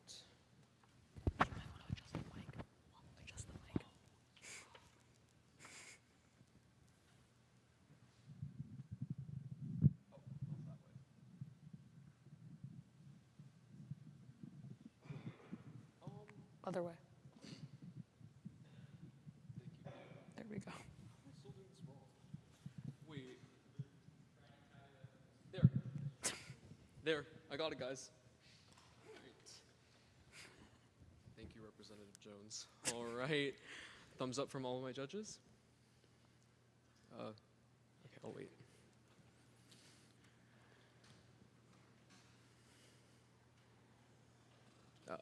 Oh, okay. That works too. All right. When I told my dad that I didn't want to be a doctor anymore, well, you can guess the response. Son, you find new ways to disappoint me every single day. Okay, fine, Dad, my bad. But it's clear that if I had become a doctor, I would be against this bill. And let's start off with the most basic reason why. If we ask doctors what they believe, it's clear they don't support this bill. Throughout the entirety of this debate, we've heard questions about whether doctors or patients know better. And I think it's obvious that doctors know better. That should be obvious. The American Medical Association has been fighting to eliminate ads for pharmaceutical companies for nearly decades. It's clear. Representative Airy just told you how the FDA prosecuted Rufin and its distributors. It's clear that it has been in the prerogative of medical providers to be against this piece of legislation. But what does that mean? Essentially, it means that medicinal practitioners want this piece of legislation to pass. Okay, but let's move on. All right, the AF has consistently argued that this will save lives. Okay, sure, but let me give you a specific impact. Now, Representative Benoit is not here, but she explained to you how this bill benefits women. And I completely agree. I'm a 6'2" feminist. But let's move on to another group of people this bill benefits. It's people of color. A study in 2016 published by Health Promotion Perspective explains that white people and magazines that market to them receive 65% of ads for over-the-counter medications, whereas people of color in the media they receive largely are for prescription drugs. There's a clear disconnect there. Moreover, it's clear in that study that those 80% of drugs were largely marketed through emotional means. When white people are marketed to, they're given facts, we're given feelings. But, okay, let's say you don't believe that either. Well, I'll go even further. We've consistently heard anecdotes about other people throughout the entirety of this debate. I'm gonna go one step further. If you want a life saved, I'll give you mine. I was less than 13 years old, just a kid, not a teenager, when I was diagnosed with depression. Representative Deng, what are you going to tell me and the hundreds of thousands of other teenagers that our lives don't matter by saying that this piece of legislation won't help us by passing it? Imagine if I hadn't consulted a doctor, if I had just listened to ads that told me what to believe about my own mental health. No, Representative, we pass this piece of legislation to save lives. We pass this piece of legislation because it saved my life. 3 minutes and 10 seconds. And, questioners, please rise. Between those, that goes to Representative Adams, followed by Representative Okokrir.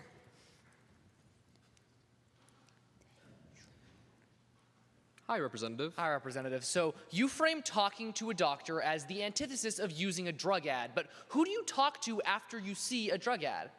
Okay, so number one, I've seen that consistently, but we have to Who do you recognize talk to after you there's see a a difference drug ad? between awareness and education. There's a notion that if you watch a drug ad, you'll go to your doctor and see it. Okay, sure, but that's not necessary. Right, well, You the could just see Kaiser your Family doctor. Foundation showed us that that happens in over 60% of cases. So how do you Okay. respond to the idea that doctors will be filtering out these negative Representative misinformation? Okokrir. Hi, Representative. All right, so I want to answer to the question I brought up in my speech that no one on your side has talked about. Why should local pharmacies advertising COVID-19 boosters be treated the same as predatory big pharma corporations? Okay, so number one, Representative, I voted for your amendment. Right, so but you're I'm on the your affirmation. side. Give me an account.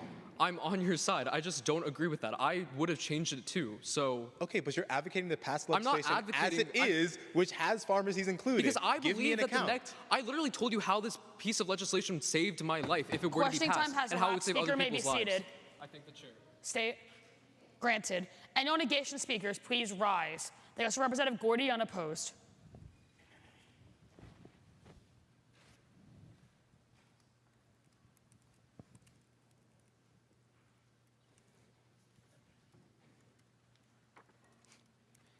Hey everyone, that's Representative Gordy.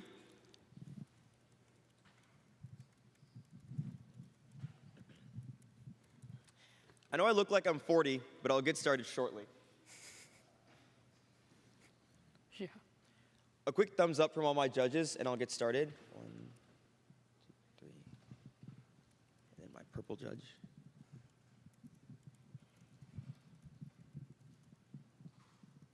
Perfect.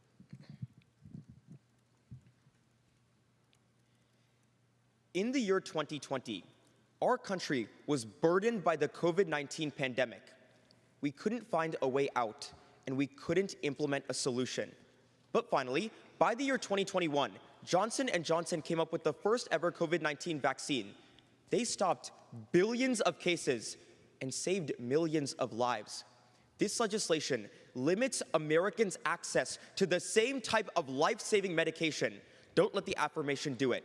Fail. Now look, in the final cycle of today's legislation, there's only one thing that both the affirmation and the negation can agree on. Pharmaceutical companies are profit-driven. But with that in mind, that means that they will always prioritize consumers. So let's go through every single argument in today's debate. First, the affirmation headed by Representative Wozlowski and Representative Mittal tell you that when you invest into this legislation, you limit misinformation. The issue with this argument is the comparative is always better when it comes to television ads versus social media. So many people on the negation have talked about this so far, but nobody has given you the specific evidence as to why TV ads will always be preferable. The FDA explained in November of 2024 that when it comes to retention rates of the information that comes off of a television ad, it's at around 68% with the restrictions that the FDA puts on them. This means that the symptoms, the goal, and the drug itself is something that the American public can understand. But with social media, they have no opportunity to even get the medication in the first place. Because AI Invest explained in November of 2023 that when it comes to medications that are being marketed on social media, people don't understand what's happening because their retention rate is only 25%. You have a 40% higher likelihood of understanding what a medication even does if you watch a television ad versus social media. But the second argument that the affirmation has made throughout this entire debate, especially Representative Mittal and Representative Wozlowski, is that right now if you pass this legislation, you free up more money to invest into innovation and R&D. But I fundamentally disagree. The negation has been beating around the bush, but let me make this clear. Distrust in the medical is incredibly high right now, and it's not going to get any better in the future unless they invest into marketing. That's why they'll never invest into innovation in the first place. In an article published by Bloomberg in January of 2023, they explained that after COVID-19, marketing increased by 26% in the medical industry, as opposed to innovation, because they had no other option but to increase sales. But the last argument I'm going to make, even though it's this late into this debate, is that I'm appalled that nobody on the negation has justified that when you pass this legislation under Section 2, you limit the ability of people to access vaccines and life-saving medicine.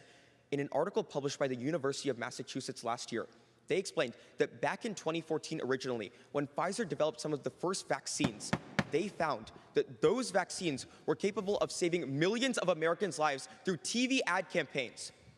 This legislation would limit our access to HIV vaccines, flu vaccines, COVID-19 vaccines, and the future pandemics of the United States. 3 minutes and Fail. 10 seconds. And all questioners, please rise. Between those, that goes to Representative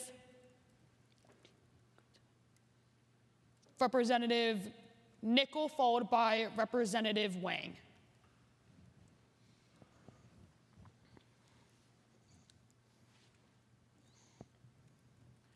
I thank the chair. Representative, tell me exactly how we stop vaccine distribution. Well, we don't stop vaccine distribution. We stop medical information, campaigns. et cetera. Well, under Section 2, it limits all medical drugs. That includes vaccinations. So when pharmaceutical companies have ads for vaccinations, from being they wouldn't exist advertised, anymore. correct? By private corporations. Yes. So if the Department of Health takes out an ad, they can still advertise the vaccination, correct? Like they did for Representative Dang in her COVID-19, right? speech told you that 2/3 of all Americans Again, get the government their can information still from advertise. private companies and their ads. Hey, if TVs lead to more retention and the majority of these ads are misleading, why isn't it a good thing to ban these TV ads? What? I think if there's more retention for TV ads in comparison But with the social majority media, of these ads are misleading, so they're retaining bad No, information. I told you in my speech that a majority of the time, people understand the symptoms, the There are goal, 70 and the... people that regulate these ads, that regulate hundreds of No, thousands I told of you ads. in my speech that with better FDA regulation, But this we don't legislation have wouldn't that in allow the people status to... quo. Questioning time has elapsed. Speaker may be seated. Affirmative speakers, please rise. Representative Gupta, unopposed. Granted.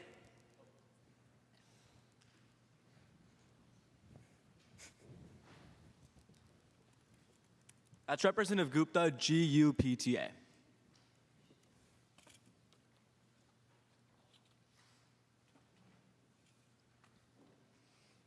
Just a thumbs up or smile when you're ready and I'll begin. Okay, perfect.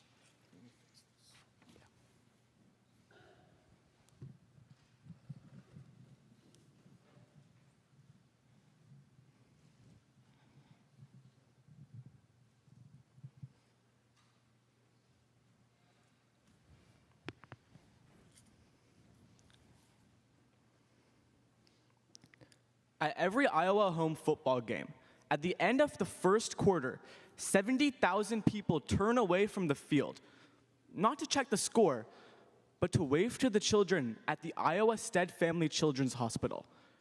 Just for a second, it's quiet, it's peaceful, and everyone's silent battles subside. That's what healthcare should look like. Unified support, genuine compassion, not pharmaceutical exploitation.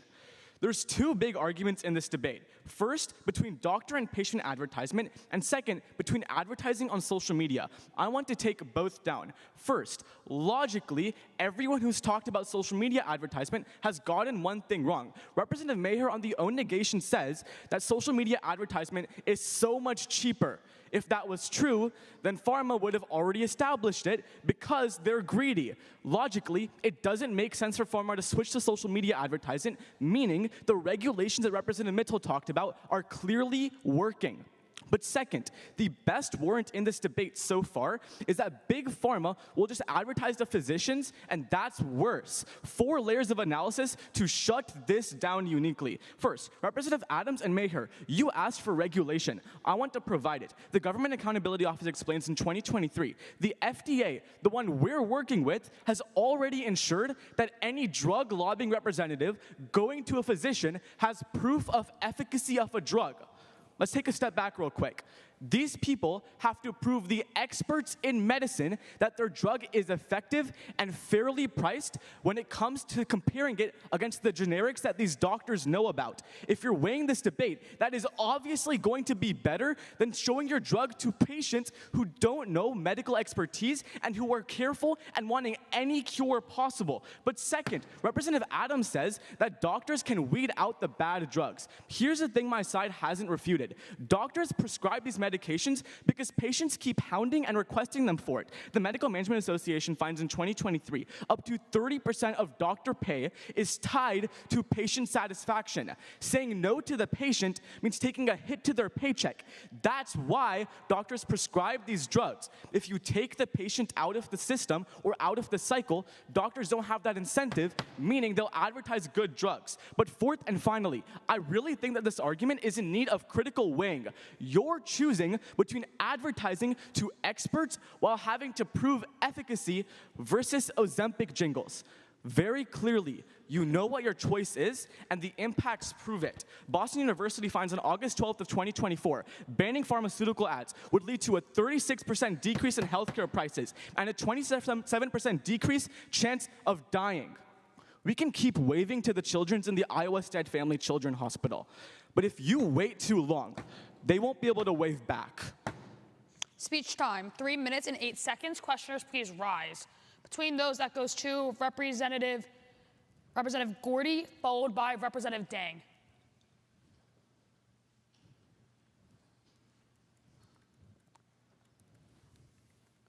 Representative Dang, it goes to Representative Quasi instead. He raised his placard up after.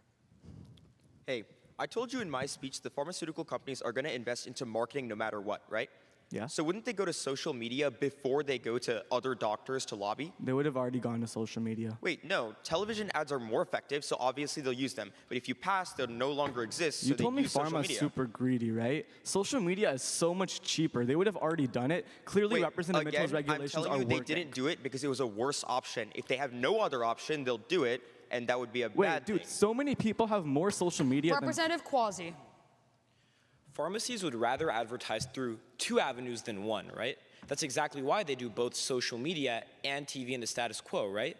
They don't do social media right now. It's the second leading in terms of funding from pharmacies after TVs. No, right now most pharmacy ads are on TV. Yeah, after that is social media. Don't they have an incentive to switch to social media if it's cheaper and they Okay, let's already take have you at your systems highest created ground. to work Even if they with it? switch to social media, now it's non-unique because you just told me it happens in both Doesn't worlds. it have less regulation? Questioning time has elapsed. Speaker may be seated. Representative Dang. Seeing as all speakers have spoken, I move to previous questions. Is there a second? Any opposed? Is that an opposition, Representative Viola? Okay. Seeing no opposition, we are going to vote. Same procedure as last time. All those wishing to pass this bill, please raise your placard. Put it down once I call your name. Representative Benoit, 1. Nickel, 2. Mitchell, 3. Gupta, 4. Khan, 5. Wazowski, 6. Jones, 7. Airy, 8. Wang, 9. And Ravila, 10. And all wishing to fail, please raise your placard. Representative Tran, 1. Dang, 2. Quasi, 3. Mayor, 4. Copper, 5. Okahiri, 6. Gordy, 7. And Bruton, 8. Adams, 9. And all wishing to abstain should be none. On a vote of 10 to 9 to 0, this vote has passed. My congratulations to the sponsor, Representative Wazowski. Second, any opposed? Seeing no opposition, please be back here at 1:41 p.m. All right. Our third and final piece of legislation is regarding electric vehicles, page 49 of your legislative packet. Do we have an author or sponsor present? That goes to Representative Jones. Is there a motion? Both granted. All right, Representative Jones, you have the floor.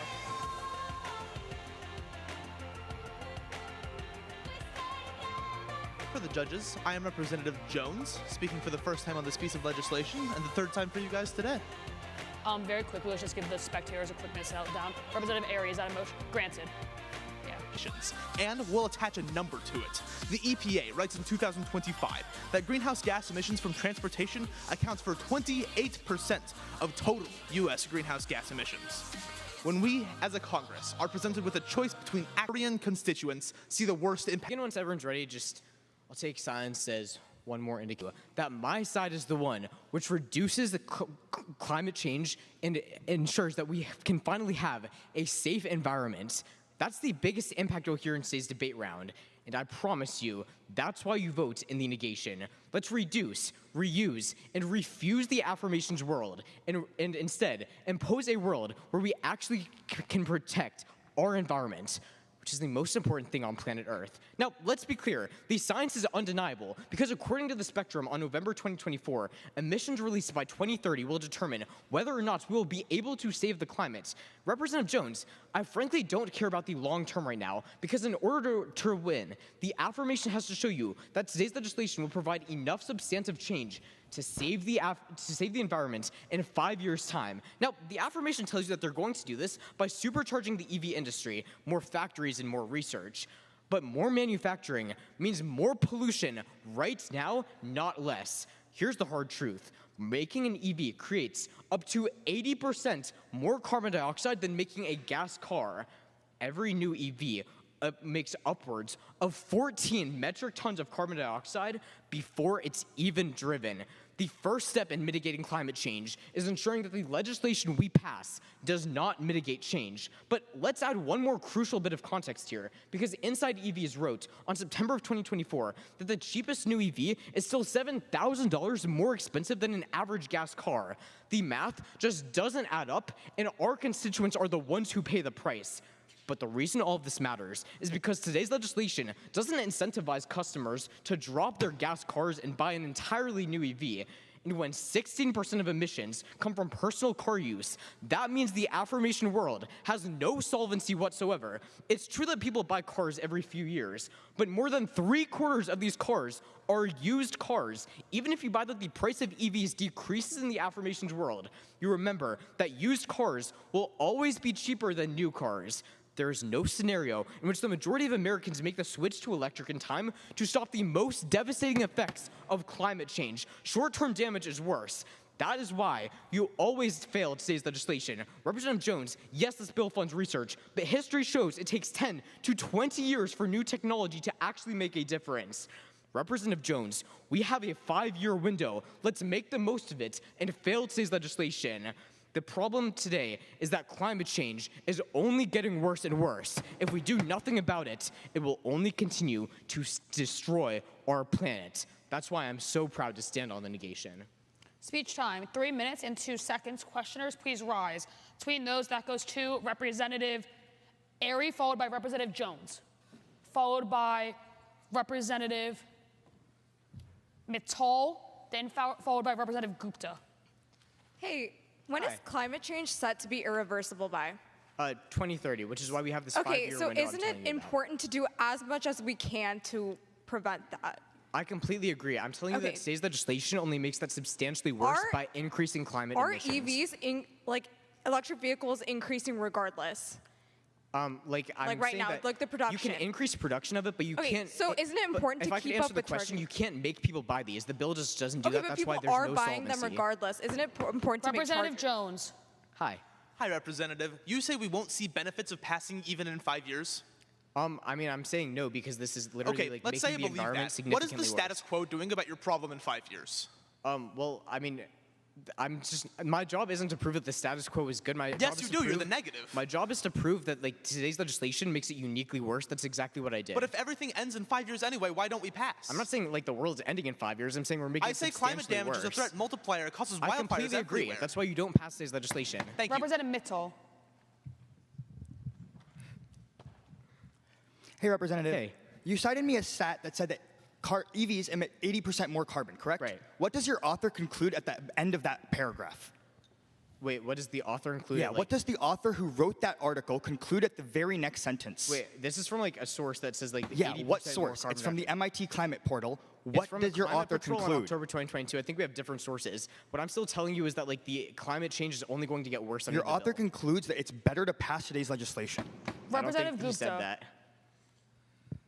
Okay, let's talk about that stat. Why does producing an EV cause more emissions than producing a gas car?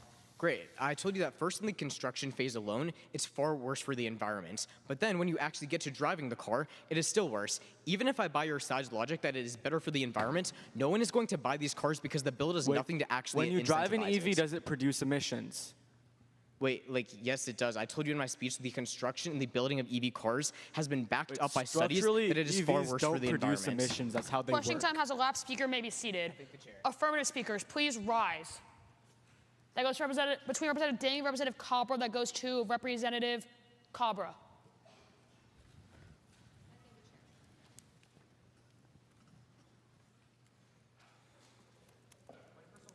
State? Granted.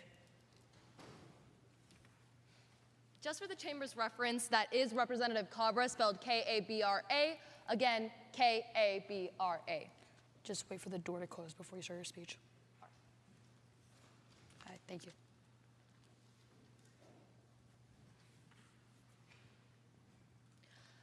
America is built on the promise of freedom. The freedom to move, the freedom to dream, the freedom to chase opportunity from coast to coast. But when this legislation provides us an opportunity to finally decrease the barriers we've set for every constituent to that dream, we must take it. To build a better future, one where the chance to move forward doesn't depend on where you work, where you live, or what's in your wallet. Stand for equity and pass today's legislation. Now, Representative Maher has already started off this debate by centralizing it to two key contentions: emissions and the environment. I want to be the first person, as the first affirmative speaker, to prove finally that this bill is the only way that we get to a greener future.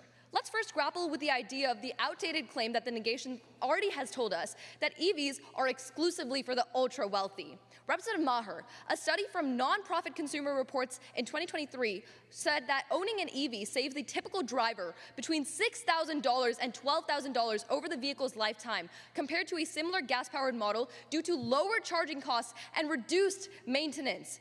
But even further, numbers don't lie. Purchasing an electric vehicle is the economic decision.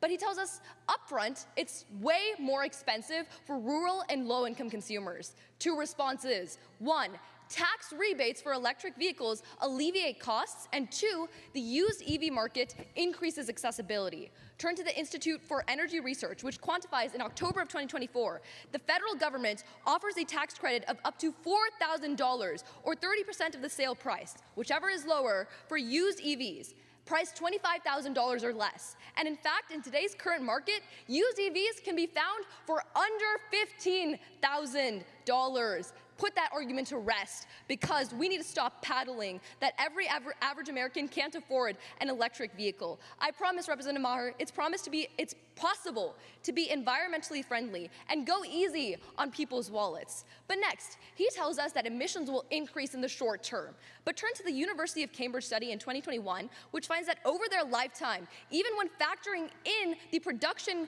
emission costs of mining and battery production, EVs emit fewer climate change-causing emissions. In fact, here's the round-winning evidence. As EVs make up for or work off any upfront emissions within just 6 to 16 months of use. We don't even reach 2030 by the fact that Senator Maher gives us in this resolution.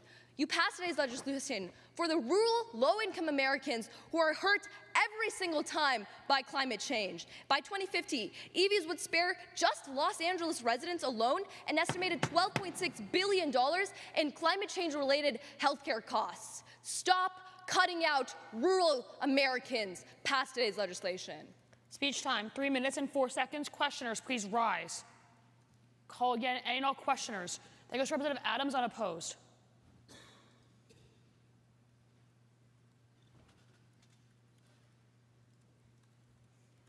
Hi, Representative. Hi. So even including tax rebates for electric cars, which is more inexpensive, electric vehicles or public transportation? Okay, they have tax rebates, and on top of that, they also have used Right, no, like in the status quo, we have tax rebates. And in the status quo, is it cheaper to take the train or buy a Tesla? They've been using electric vehicles. Wait, we're talking about the difference between electric vehicles and gas-powered cars. I'm talking about public transportation, because you use that to refute Representative Nichols' point. Public transportation is an option, but it's not the best. But it's cheaper than buying an electric vehicle, correct? Okay, a lot Representative of times people need cars. You said EVs were better for the environment over their lifetime. Do we have a lifetime? I said we could work it off in 6 to 16 months. How do we work it off? I told you that EVs can offset their emissions in 6 to 16 months. My University of Cambridge But study the showed construction that. periods of the 80% of emissions that cause, how does that get offset? I just told you that they offset it by the amount of emissions that a gas-powered car in produces 5 in that years, same do amount we of time. have that period? In that same in a amount of time, lifetime, gas-powered how do cars we have produce that enough guarantee? emissions that it completely overrides how many Question time has elapsed. Speaker may be seated. Representative Mayer? Granted. Representative Wazowski? Granted. Any all negation speakers, please rise. That goes to Representative Wang, Representative Tran. That goes to Representative Tran.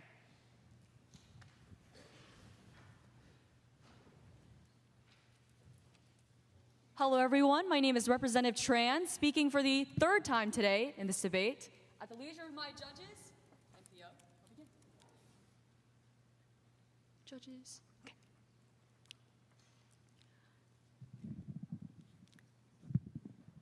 Skittles' famous slogan is, see the rainbow, feel the rainbow, taste the rainbow.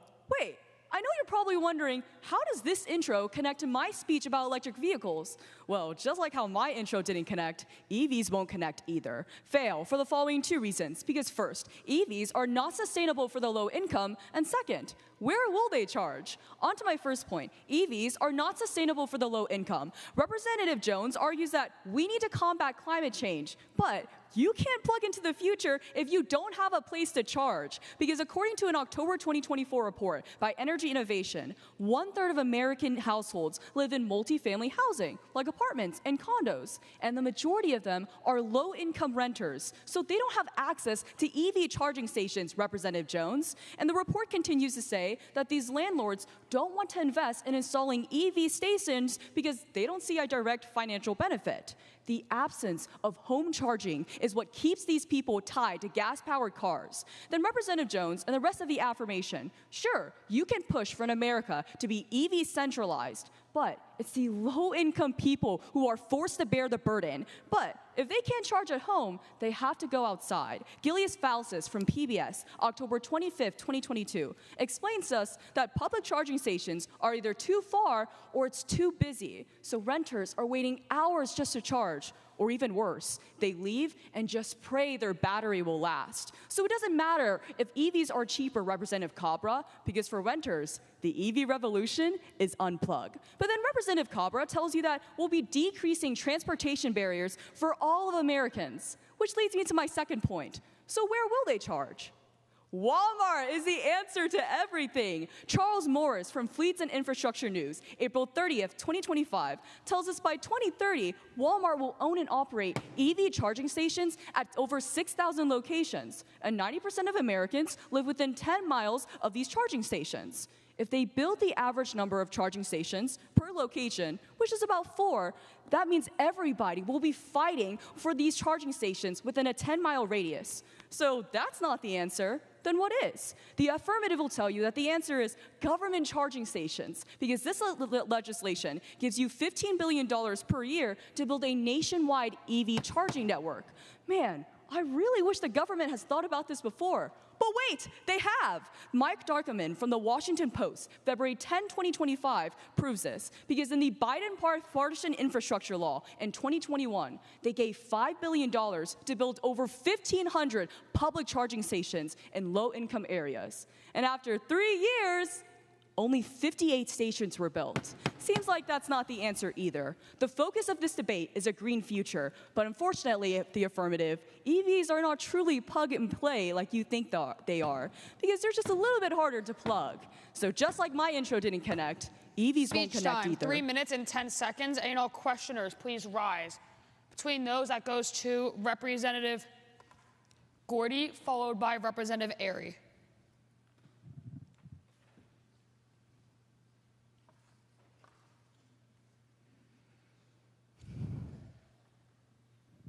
Hey, is Walmart the only private company that's willing to collaborate with the government to build charging ports? No, they're not collaborating with the government. I was just giving you an example that these Okay, ignore accessibility the for word charging collaborate. stations Is is Walmart difficult. the only private company willing to build Okay, charging I'm ports explaining at all? to you that Walmart was just an example to prove my point that Exactly. it's difficult to access In the charging future, stations. there are tens, if not dozens, of different private If that's companies around the true, same then why size are that are these willing to low-income build charging people ports. aren't going to EVs right Because now? they start once the government starts, they follow on. No, So once we pass this Representative, legislation, there'll if be there's more not home charging charging ports stations, overall. it's difficult for them Representative to Benoit. charge. Hey, let's talk about that EV infrastructure program, right? That was the Sure. Navy formula program. What was the difference between that program and today's legislation? There is not a difference. No, there is. Oh, It was actually, you're right. We give more funding No, under not this legislation, necessarily. and it won't be Even though effective. it was a national piece of legislation, it was implemented on a state-by-state No, that is not true. When you look towards it, they were Wait. supposed to build 1,500 nationwide, and they only built 58. It was implemented That's like 1%. by it was implemented by the federal government, but it was established through state governments. when under- Nationwide charging stations. Yeah, nationwide. Question but it was time has still elapsed. Speaker may be seated. State. Granted. And all affirmative speakers, please raise your placard Between those, that goes to Representative Wolowski.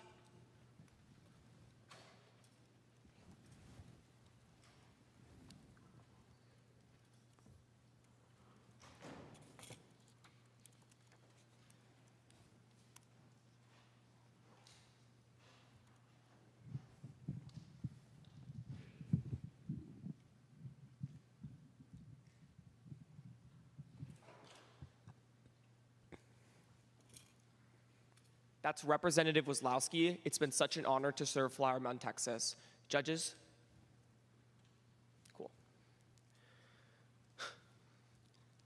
The first vehicle to cross 100 kilometers an hour was an electric vehicle in 1899, driven by a Belgian race car driver.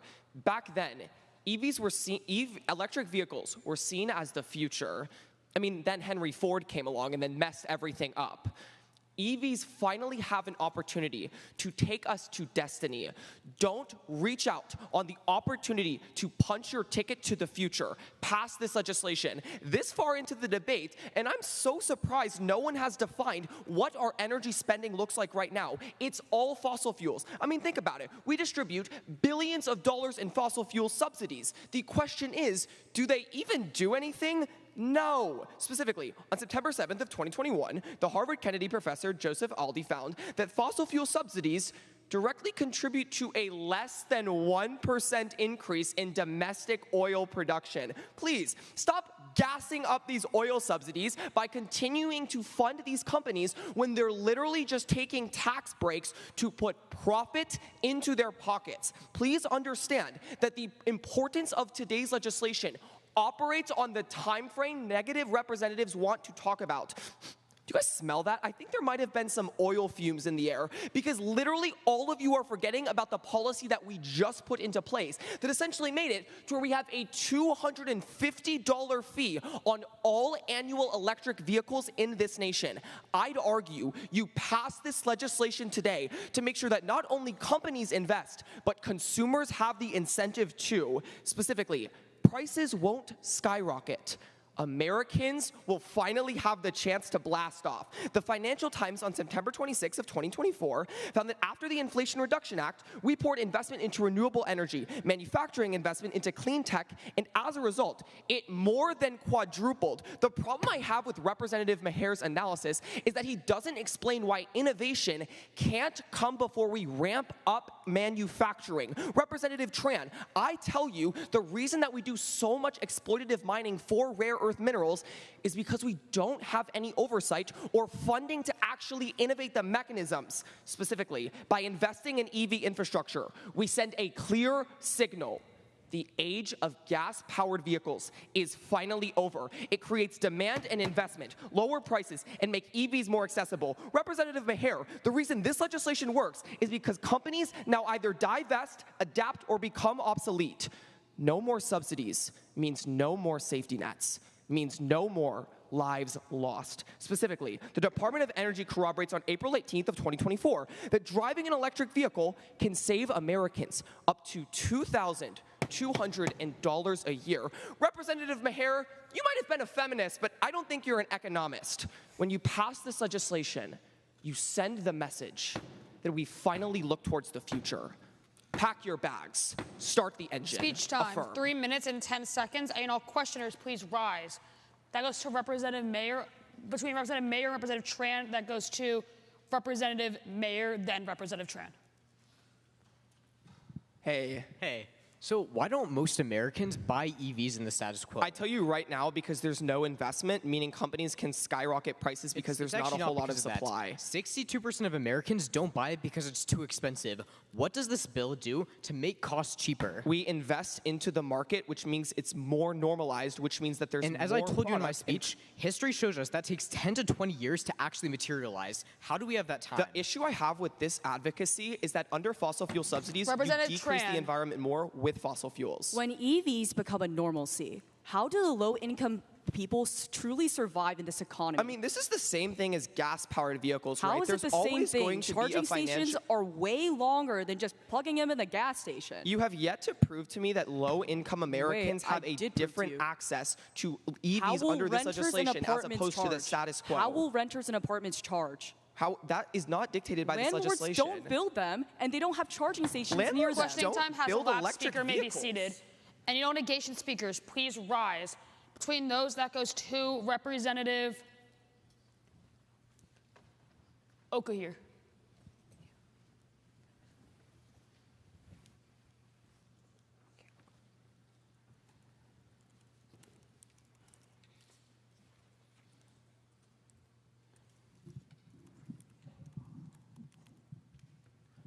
That's Representative Okokhere, spelled Okokhere, speaking for the third time this legislative session. And I'll take silence as an indication of readiness, if that's all right with you all. Now, the affirmative has spent a whole lot of time fear-mongering about the climate catastrophe, as though the world is going to end in 5 years, and magically this legislation is going to solve that problem. And I'll give it to them. Electric vehicles are an important part of a comprehensive climate solution. But understand, this bill functionally changes nothing. The fact that electric vehicle investment is essential is not an excuse to waste our constituents' money. Fellow representatives, I would like to remind you, we do not have a responsibility to EV monopolies. We have a responsibility to our constituents. So when we say there's $10 billion on the table, we better have a pretty good reason for spending it. But this legislation doesn't give it to us. The fundamental assumption that the affirmative makes in this argument is that somehow this investment will actually improve innovation. But wait, that's not the case, because all we're doing is giving these subsidies and this money to pre-existing EV monopolies in the United States. And this is problematic. Why? Because the American vehicle market is incredibly undiversified. The fact of the matter is, funding monopolies doesn't drive innovation, competition does. But so far, this Congress has closed the door to outside competition. You want an incentive and you want our money well spent? I'll give it to you. External competition. Let's talk about it.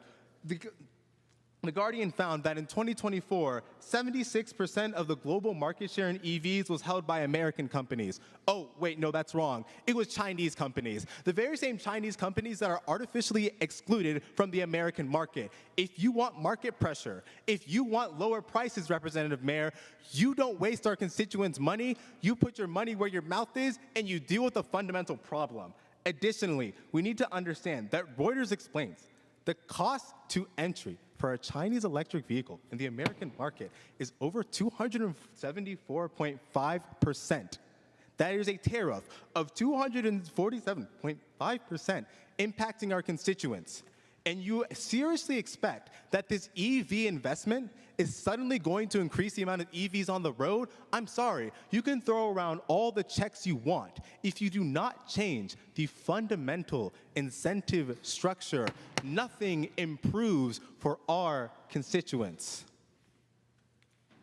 Fellow representatives, it is time that we start working for the people who elected us instead of those who line our pockets. Fellow representatives, you cannot create change when you close the door to diversity. Quit wasting our constituents' time and money, and finally diversify the market. Thank you.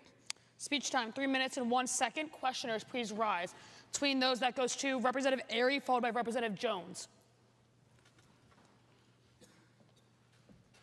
Hey, if everything is run by monopolies right now, isn't it important to get the federal government and private companies involved? If everything is run by monopolies, and I already proved to you that the actually most prevalent EV companies are outside of the United States and they don't have access, giving more money to the monopolies doesn't change anything. Under today's legislation, we can fund other private companies, we can fund the federal government and expand this and expand the problem competition. is, in the current American market, they just don't have a chance, and we have long-lasting precedents of giving this money to Tesla. Representative Jones. Hi, Representative. Where's the money for this legislation coming from? So it comes from the Department of Energy and Department of Transportation. Mostly right. It comes from fossil fuel subsidies. We're taking those away from them. That's a net benefit, right? Right, so that is, but the fact of the matter is... Okay, I'm going to stop you there. What's the net harm of passing since this isn't our constituents' money we're taking? Right, okay, so the actual net harm of passing is fueling money into monopolies decreases our constituents' trust in government institutions. That is a legitimate Question time problem. has elapsed. Speaker may be seated. Affirmative speakers, please rise. Between those, that goes to Representative Mittal.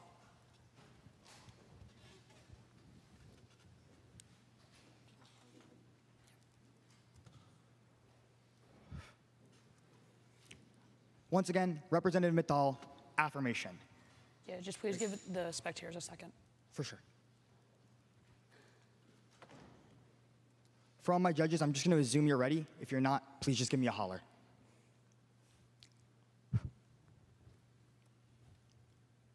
In this chamber, you've gotten to know me as Representative Mittal, but I want to introduce you to my alter ego, Vengeance. Back before I was a congressman, I served as the head of the Department of Transportation.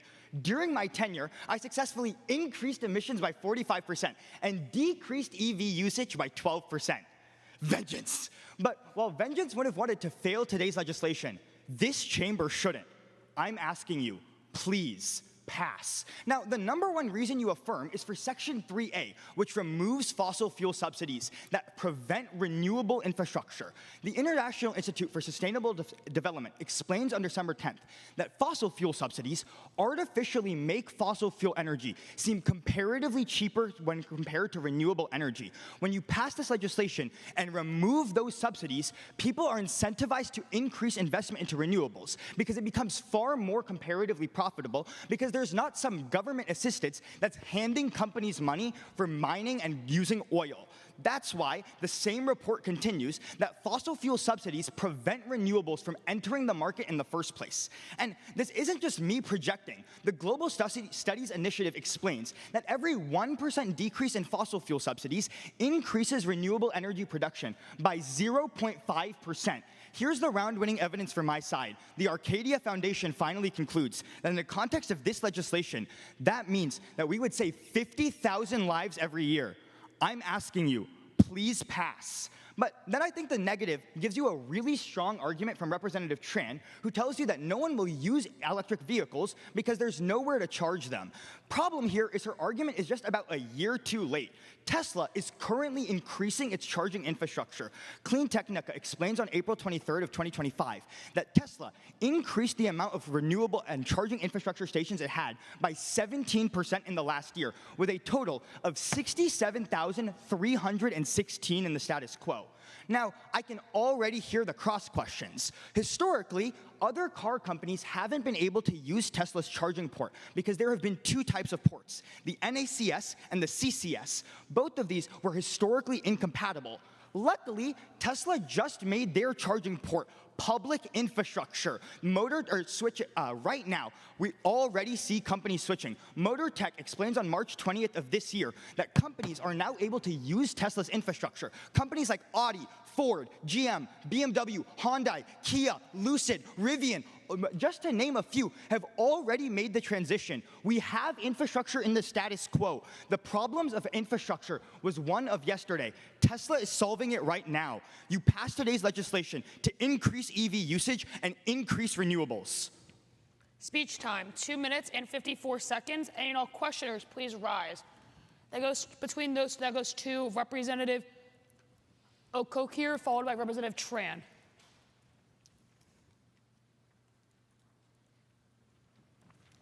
Hey, Representative.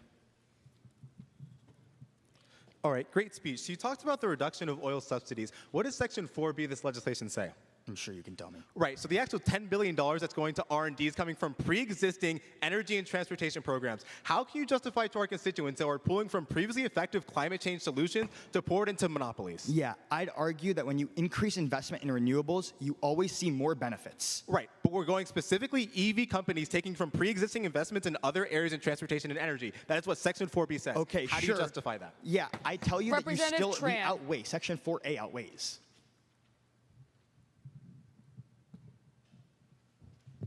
So Teslas have increased the number of charging stations, correct? Correct. You never provided any expert that specifically says they built more in low-income areas. Yeah, it's pretty intuitive. Tesla has nationwide charging. You can go coast to coast. Okay, so you're assuming, because Tesla did not build it, and they built it not in low-income areas, more urban and cities.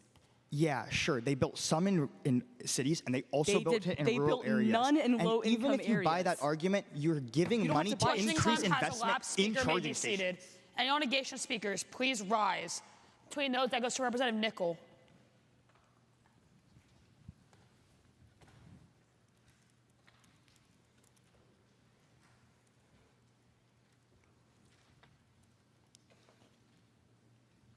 I thank the chair, that's Representative Nickel, and if anyone is not ready, please knock on wood.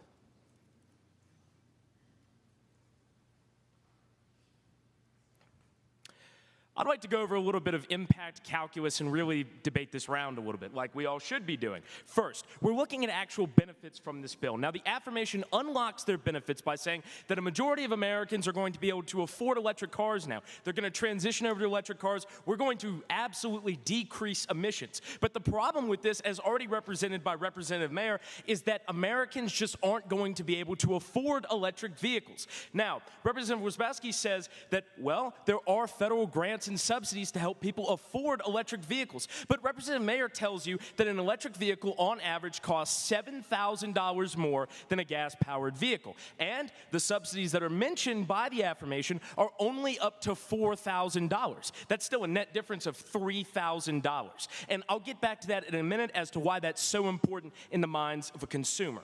But let's talk about something else. If the affirmation isn't able to unlock their impacts of actually making Americans switch over to electric vehicles, then they have no positive benefits from this legislation. But what we haven't talked about is some of the unique harms. Now, myself and Representative Adams already seem interested in discussing how this legislation would directly affect public transportation in this country. I'd like to remind this Congress of two things. First, public transportation is a net benefit for reducing global carbon emissions. As the Active Green study finds, in 2024, there is a 2/3 saving per person on people that ride public bus lines, tram lines, and light rail. This is incredibly important because in our nation's biggest cities and urban centers, where millions of our people live, public transportation isn't just a necessity, it's a way of life. And the way this legislation takes away from that quality of life is twofold. First, in the end clause of this legislation, it says we're going to be funding this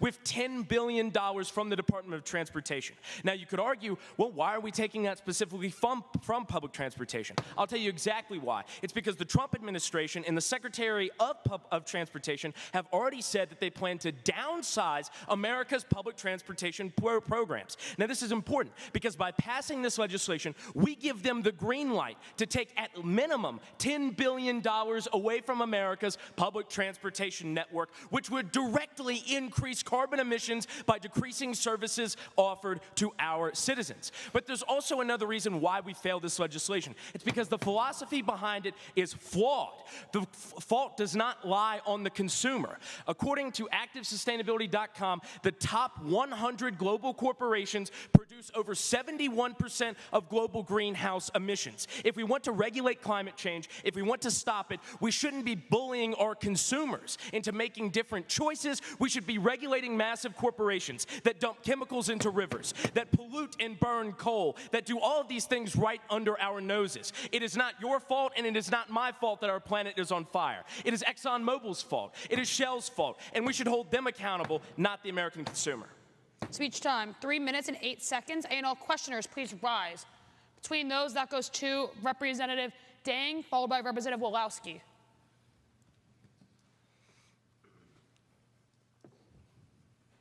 Hi. So if we don't invest into electric vehicles under today's legislation, what other modes of transportation do Americans have? Public transportation. We should invest in public transportation. For many of Americans, they just choose to stick to their gas cars. Isn't at the very least today's legislation invest in a clean mode of transportation? Again, as I told you in my speech, the problem is we're taking money away from public transportation. That's a unique harm. At some point, we're still going to need to invest into clean modes of transportation. Not at the cost of taking from public transportation. Wolowski.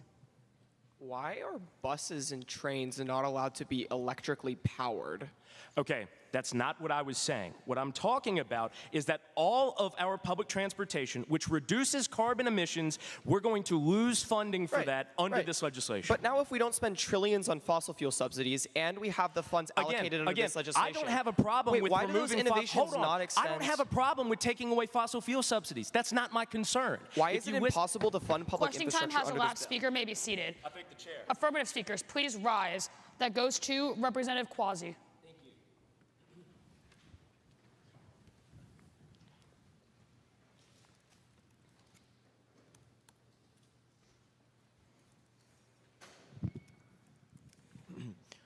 Hello, everyone. My name is Representative Quasi, spelled Q-U-A-Z-I, speaking for the third and final time today. Just let me know if you're not ready, or else I'll be happy to begin.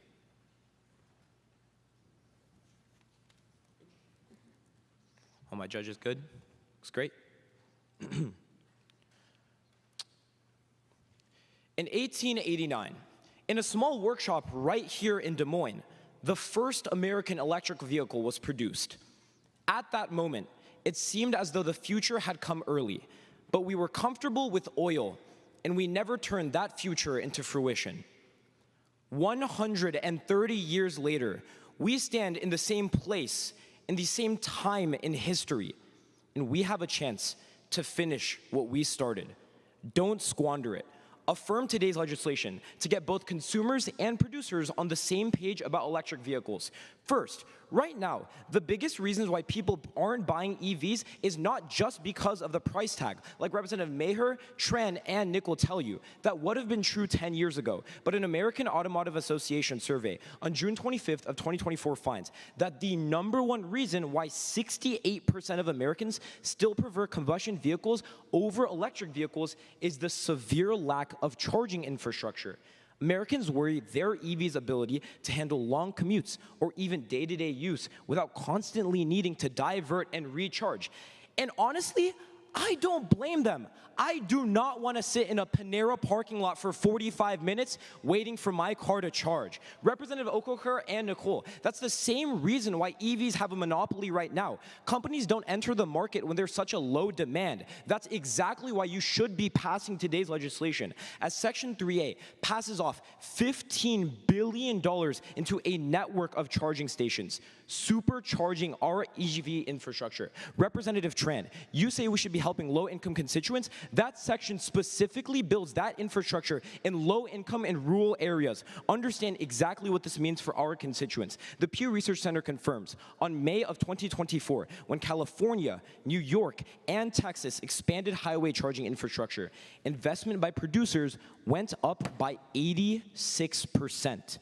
And consumers appreciated the new infrastructure so much that EV consumption rose up by 136%. When you take down the largest barrier to consumer confidence, people will buy. And when companies see a growing market, they will produce. But then, Representative Maher, Tran, Okokher, and Nicole all argue that this legislation is ineffective because our constituents still won't be able to afford EVs. 3 responses here. First, note, this legislation is not ruling out combustion vehicles. People still have an option after you affirm. Second, Section 3V passes off $10 billion into lowering costs and increasing production. That means low-income constituents at least have a chance in the affirmatives world to afford these vehicles. Third, and lastly, the price paid by low-income constituents in the face of climate change is not just dollars in their pockets. It is their lives. The American Lung Association furthers in 2023 that widespread EV adoption would prevent 9,000 premature deaths a year by slashing vehicle-related emissions. Turn what could have been into what should have been and affirm. Speech time, 3 minutes and 10 seconds. And all questioners, please rise. That goes to Representative Revilla, followed by Representative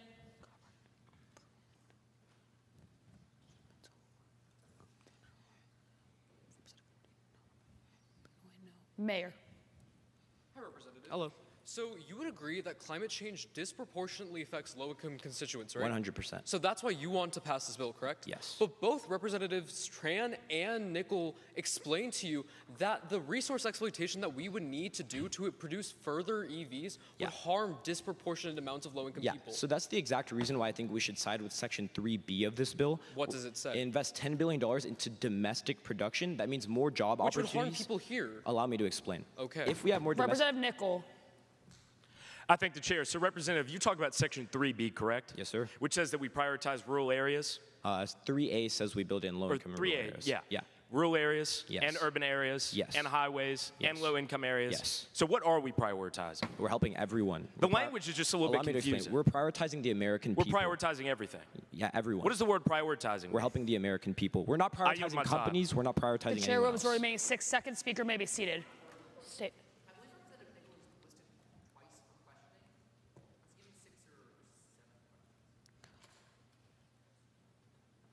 I'll look into that in the next speech, and then we'll just continue on. I'll fix it. All right. State? Granted. Any and all negation speakers, please. Is that a point? Granted. Any all negation speakers, please rise. Between those, that goes to Representative Adams. Let me look into this.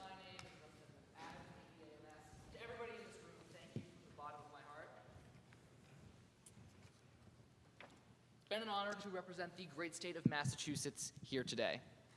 All right, please shout me down if you can't hear me, otherwise I'll begin. To slightly misquote the great Slovenian philosopher Slavoj Žižek, it is easier to imagine an end to the world than an end to Tuesday morning Boston traffic.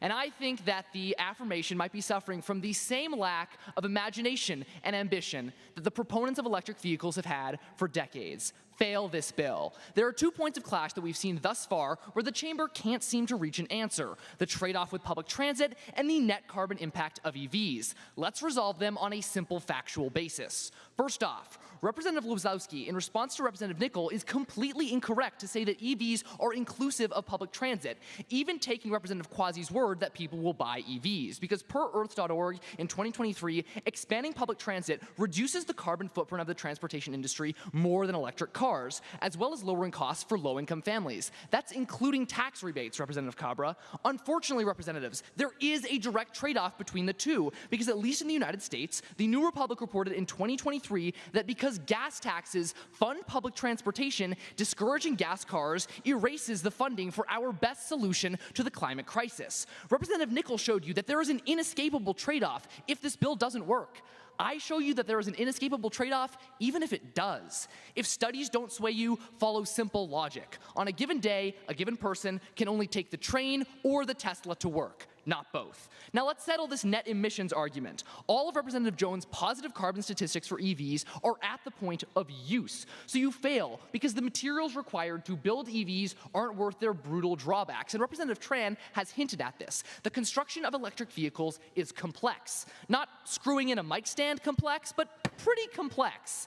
We need rare earth metals for these EVs. Let's weigh Representative Mittal's emissions impact on a raw numerical basis. Dr. Irina Makarova predicted in 2022 that the rare earth metal depletion required for, quote, hybrid cars would lead to a 0.9% growth in global greenhouse gas containment because mining throws off airborne dust and shipping requires coal and oil. Compare that to development researcher Hui Hu in 2023, who states that the propagation of EVs reduces local emissions by at most 0.096%. That is an order of magnitude difference. The math could not be more clear. EVs are environmentally detrimental.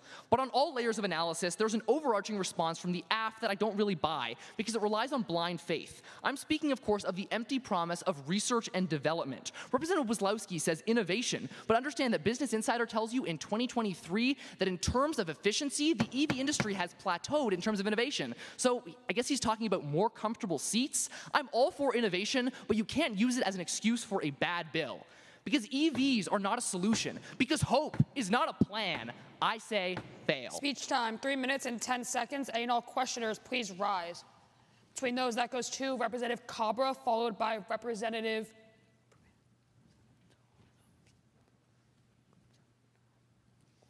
You can start your question. Hold on. Hi, Representative. Hi, Why is Representative. investing in research and development for EVs a bad thing? I didn't say it was a bad thing. I said it's not something that you can slide in at the end of a bill with a ream of negative impacts and then just say, it'll all get better, it'll all get better, it's okay. Wait, no, but what we're saying, what you said in today's legislation is that we don't actualize any of these impacts. Why, if we can turn batteries from lithium ions to sodium ion batteries, is that still safe? Investors are confident that EV development and efficiency has plateaued. You should be too, because they're putting their money where their mouth if is. there's new emerging Representative technologies, Jones. Hi, Representative. Let's talk about emissions real quick. Let's do it. Including construction, it takes 20,000 miles driven in an electric vehicle to go carbon neutral. Does that not take 5 years? I'm glad that you included construction, but I'm crushed, frankly, that you didn't include mining and shipping of the resources required. Okay, let's move on. What does the negative do to solve the problem in 5 years then? The negative doesn't encourage an industry that throws off tons and tons and tons of toxic dust into our atmosphere. Okay, but if the negative doesn't solve for the issue, and Question neither does time the has app, what elapsed. happens? Speaker may be seated.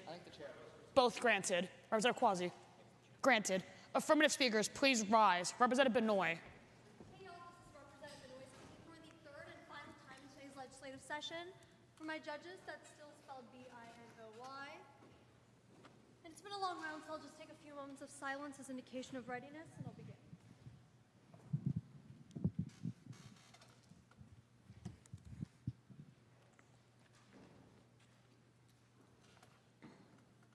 Life in rural Texas is tied closely to nature. Live here long enough and you can tell that a storm is brewing based on strange silences in the leaves. But last winter, a different kind of silence took over rural Texas. A kind of breath-holding, prayer-whispering pause as families watched as their power shut off. Because with no electricity and no help, what hope did they have? American infrastructure has left rural America behind time and time again. And it's because the negation operates under the same mindset that I'm so proud to pass this policy. Now, you pass first to stabilize rural economies. Now, the negation's rural advocacy can be narrowed down into two major arguments, and that's going to be that it's too expensive and they won't use it. Here's why both of these arguments fall short. First, Representative Mayer, Adams, and Tran all tell you that they're against the cost. But the Political Economy Research Institute last year quantifies that for every $1 billion investment in clean energy, we create at least 16,000 jobs. That means that the very act of constructing power infrastructure in rural communities is enough to build prosperity. But then, Representative Mayer, Tran, and Nickel come up here and tell you that EV infrastructure will go unused. But I'd argue that this infrastructure opens up the doors for new energy opportunities in rural America, because Section 3A doesn't just lay down charging stations. It revives decaying grids. As the Department of Agriculture last year quantified, that over 1 million rural Americans live without reliable electricity, abandoned by utility companies that didn't see their region as profitable. And the consequences of corporate apathy are carved into tombstones. As the Journal of American Medical Association found, that during power outages, without access to heat, AC, or life-saving medical devices, mortality increases by 25% every week without power. That's why this policy is so crucial, because it pushes money into the hands of these utility companies, finally making it profitable for them to care about rural Americans. But next, you pass this policy to confront environmental degradation abroad. Now, Representative Tran, Mayor Okleke, Varela, Adams all tell us this policy will lead to mineral mining that degrades environments. But I want to look towards the U.S. Geological Survey in 2024 that quantifies that the U.S. doesn't even have 10% of the minerals necessary to make the shift towards electric vehicles. So Section 3B's domestic production doesn't dig mines in our backyard like Representative Quasi claims. Instead, we source minerals from regions like the Congo and Argentina. That's so crucial because the Environmental Protection Agency quantifies that within these regions, China controls over half of all energy trade. But by investing $10 billion annually, the U.S. becomes a more attractive site for global mining companies, alongside our stronger environmental, labor, and indigenous protections. So today, we have a choice. We can fail this policy and continue fueling destruction in silence, or we can pass this legislation and lead with a vision that protects the vulnerable. Break the silence of rural America, hear their pleas, and pass this policy. Speech time, 3 minutes and 8 seconds. Questioners, please rise. That goes to Representative Revilla, followed by Representative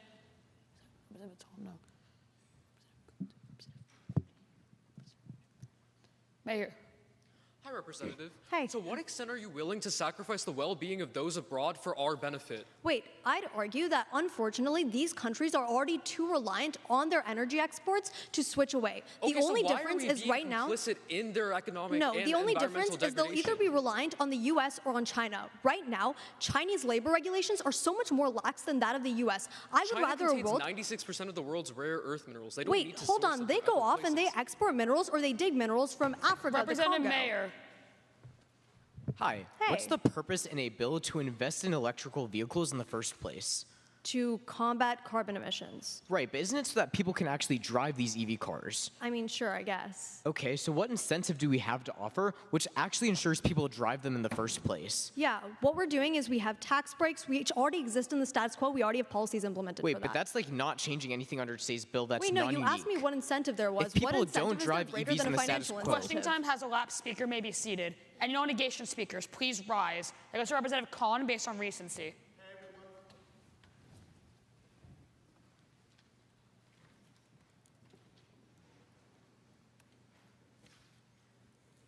That's Representative Khan, spelled K-H-A-N. Once again, spelled K-H-A-N. Give me a second.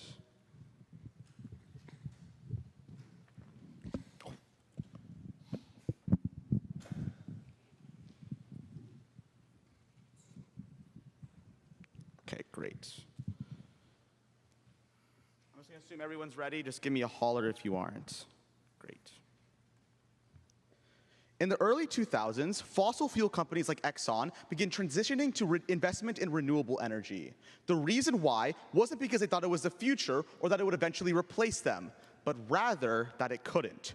25 years on, and we have seen very clearly why fossil fuel companies continue to push renewable solutions like electric vehicles. It's simple. They can't run without fossil fuels. Please fail. I'll be the only person in this round to deal directly with the affirmative has designated as their most important impact in this round. Climate change. Listen, I don't care about construction. I would argue EVs unequivocally make emissions worse. How? By overburdening our fossil fuel heavy electrical grid. I want to be clear about one thing in this round. This legislation is not applied uniformly. The Pew Research Center on May 23rd of 2024 writes, more than 60% of urban residents already live less than a mile away from the nearest public EV charger, compared to only 17% of rural Americans in the Midwest. So, if you want a nationwide charging network, you're not going to build it in a place that already exists. You're going to build it in a place that needs it the most, namely the rural Midwest. Here's the problem. Electricity in the Midwest is still supplied by fossil fuels. Potomac Economics in June of 2024 writes, 66% of all electricity in the Midwest where new chargers would be built came from coal and natural gas, compared to just 29% in urban centers like California. Representative Gupta, EVs are only good for the environment because the electricity that powers them is renewable. But when they are powered by fossil fuels, it becomes detrimental. A 2023 study of every G7 country from the International Journal of Sustainable Engineering found that because energy grids are still run by fossil fuels, increased usage of renewable tech like EVs by just 1% actually increased carbon emissions by 1.41%. That's why the University of Minnesota found that EVs that were charged on coal-fired electricity increased air pollution by almost 80% compared to normal gas cars. Representative Jones, Airy, and Cabra, that means the EVs you fund under this piece of legislation aren't saving the environment. They're killing it because they're rural. On net, passing increases emissions. But why is that so detrimental? You only worsen climate change. Representative Maher is right. 2030 is a critical time to reduce emissions before climate change is irreversible. Representative Cabra, we don't have a lifetime because in the fight for climate change, every second counts. A Brown University study found that for every 10th of a degree increase in temperature, up to 90,000 people worldwide die due to famine, disaster, and drought. 90,000 people worldwide are waiting for us to do the right thing. 90,000 souls whose stories got cut short. 90,000 mothers, fathers, and children who get erased by this piece of legislation. Please protect them. Fail. Speech time, 3 minutes and 8 seconds. Questioners, please rise. Between those, that goes to Representative Gupta, followed by Representative Gordy. Apologies for the cough.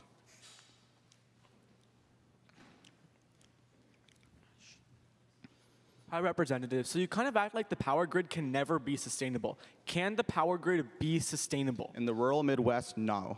Why? Okay, this piece of legislation goes into effect 1 year from now. Can you make the entire Midwest renewable by 1 year from now? No, you can't. If you can implement wind farms and if you can incentivize companies to do the same. In 1 year. 1 year. Okay, wait. All your impacts still happen years down the line, even after implementation. 2030 is a time where climate change is irreversible. The short-term emissions outweigh your arguments. Hey, even if electrical vehicles are bad, does investment in EVs exist outside of the government? What does that mean? Without government like private investment, companies? Yeah, sure, that's bad though. So EVs are inevitable. At a certain point, they're going to outpace gas. Oh, so just because they're inevitable, they'll destroy the environment. environment, we should invest in them. That's a crazy argument. No, just because they're inevitable, we should replace fossil fuel subsidies and put them into EVs because they can I'm potentially fine be for better. replacing fossil fuel subsidies. I'm not fine with investing them into bad EVs that destroy the Last environment. speaker may be seated. Representative Quasi. Granted. Representative Vervila. Granted. Representative Jones. Granted. Any no affirmative speakers, please rise. That goes to Representative Dang, unopposed. Good afternoon, everyone. I'm Representative Dang, D-E-N-G. Once again, that's Representative Dang, D-E-N-G. So ready to participate in this dang good debate. Just please give the speaker, like, let the door close real quick. Sounds good. And with spectators. Let me fix the mic.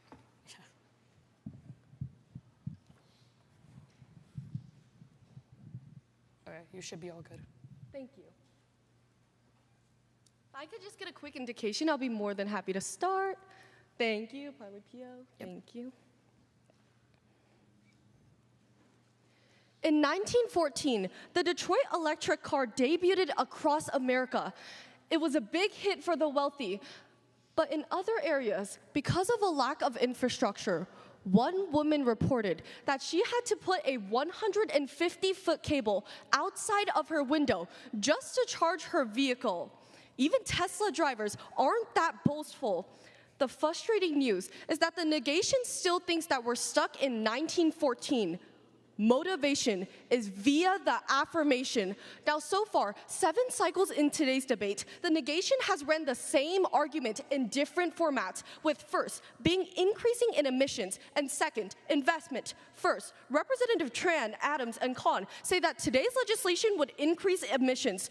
2 responses. 1, we can solve and innovate through today's legislation by putting more investment towards this sector. This can decrease these emissions. But second, the alternative to investing in today's legislation is continuing to let Americans drive their gas guzzlers. That is so much worse. But second, investment. Representative Tran says that there's not enough investment in today's legislation, and Representative Nickel said that there's way too much investment under today's legislation. Which one is it?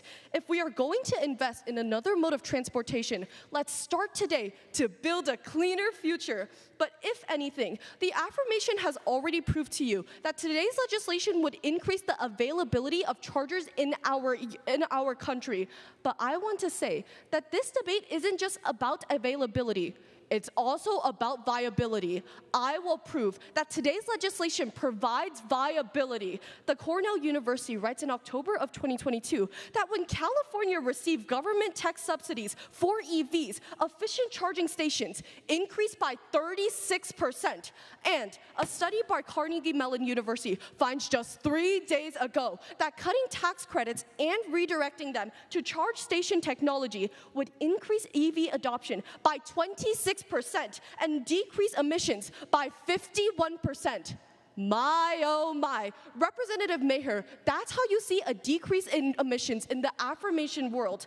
Making this transition can mean everything. Passing today's legislation means we save the millions of dollars for families that Representative Wazowski tells us, and we save the thousands of lives that Representative Quasi tells us, and we save thousands of jobs and create them in the process. At the end of my speech, remember one thing. In the affirmation world, we embrace our future through continued investment to save lives and American livelihoods. The negation only wants to continue to delay that. Modernization comes via the affirmation. It's time to take a stance. Pass today's legislation. Speech time, 3 minutes and 4 seconds. Any and all questioners, please rise. Between those, that goes to Representative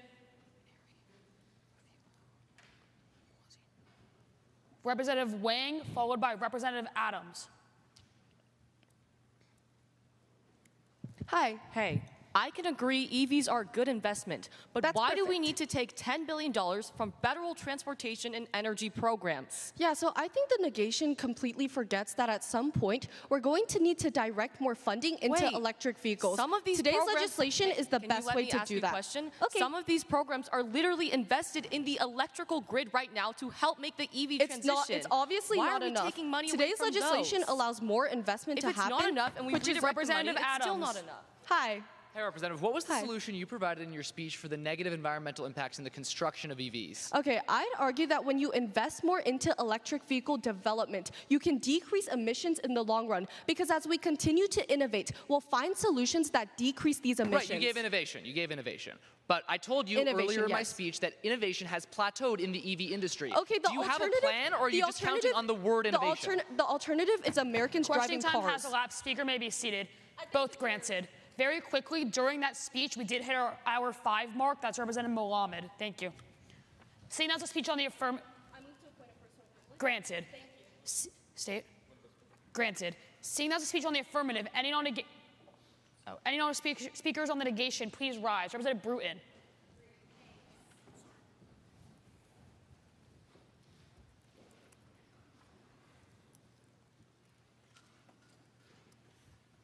Hey y'all, I'm Representative Bruton, spelled B-R-U-T-I-N for the third time today in today's legislative session.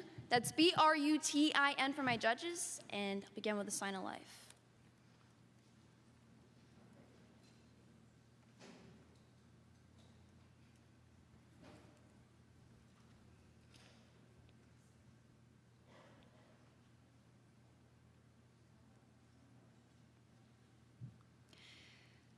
Earlier in today's round, Representative Wozlowski told us about a Belgian driver who was the first to drive a Formula electric vehicle.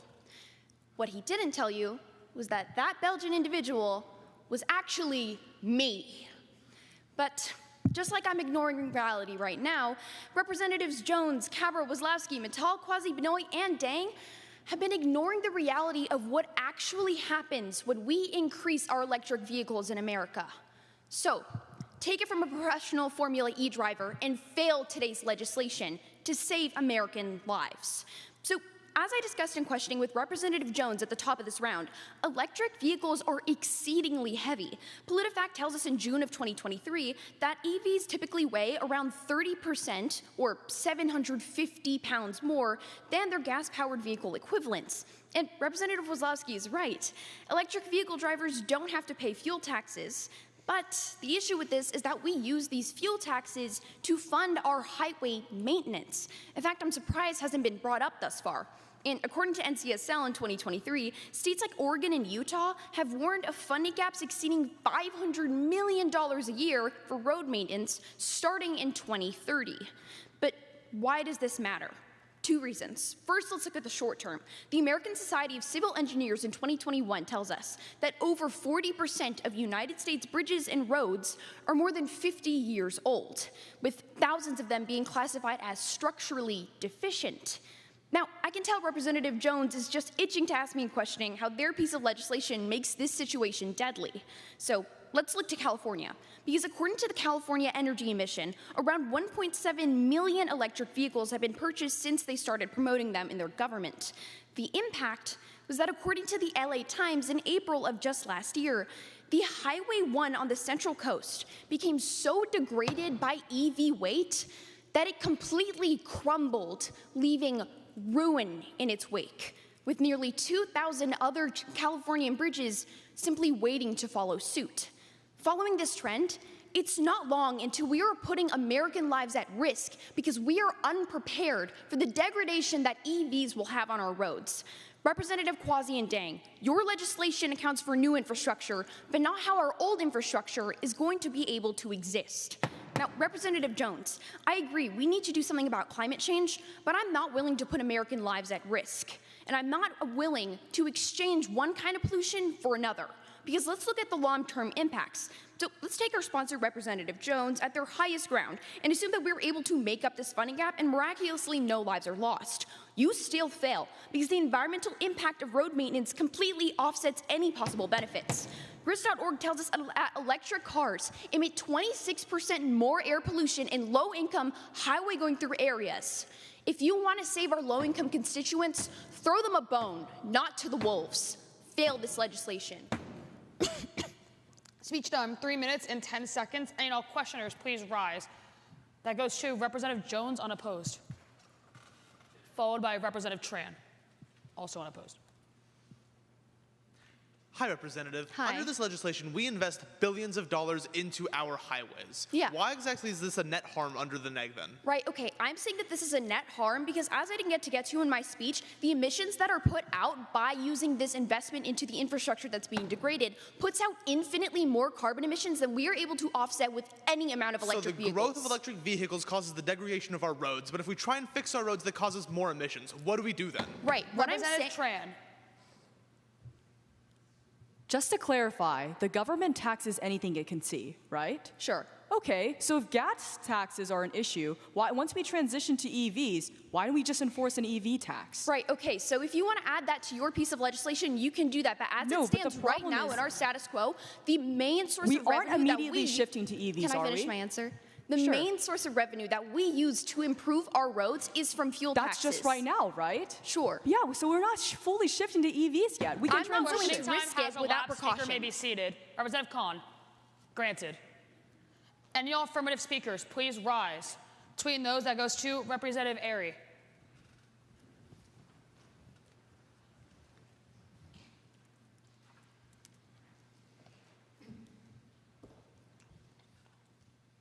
Thank you. That's Representative Airy, spelled E-R-R-Y, speaking for the third time today and the last time in my speech and debate career. Just any indication from the back and I will begin. Perfect. Perfect. And then last judge. We're good? Okay.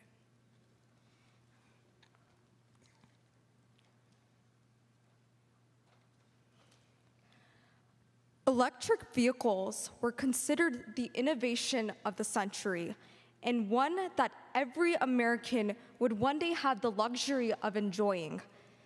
But when the dream of a better future fell into the hands of billionaires, it's obvious we didn't kill the electric car. We starved it of promise and sold it for profit. Today, we can solve it. Pass. This debate comes down to a simple question. Who should control the future of electric vehicles? Corporate monopolies or the American people? The answer lies in breaking the monopoly that already dominates the charging market. This bill is how we take back that power. 2 layers of analysis for you on why this legislation is the key to affordable, accessible EV transportation. First, this bill breaks the hold of EV charging monopolies. Everyone on the negation, from Representative Maher to Representative Tran, say that this bill is ineffective, but they ignore the threat that's already unfolding in real time. Florida Automobile Dealers Association in 2023 reports that ChargePoint owns over 53% of all EV chargers in the US, over 30,000 stations. That's already past the federal benchmark for a monopoly, which is 50% market share. And here's the thing. They're not slowing down. They're increasing collaboration with GM, with Eaton, with others, expanding their footprint before the government can even blink. Representative Okereke, these monopolies aren't Chinese. They're American. If we wait, we will wake up 5 years from now and realize that the entire public charging sector is privatized. And when monopolies run essential infrastructure, it's not just about competition. It's about price gouging. It's about billionaires deciding if low-income Americans even get to participate in the EV future. That's why this bill matters. The cost of building one charging station is $10,000. This legislation provides $15 billion a year. That's 1.5 million chargers annually.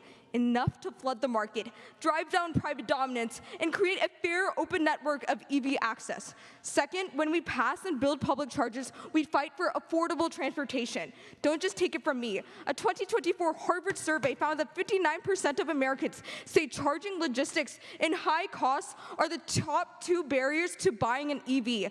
That's the majority of this country, not oil companies, not lobbyists, regular people.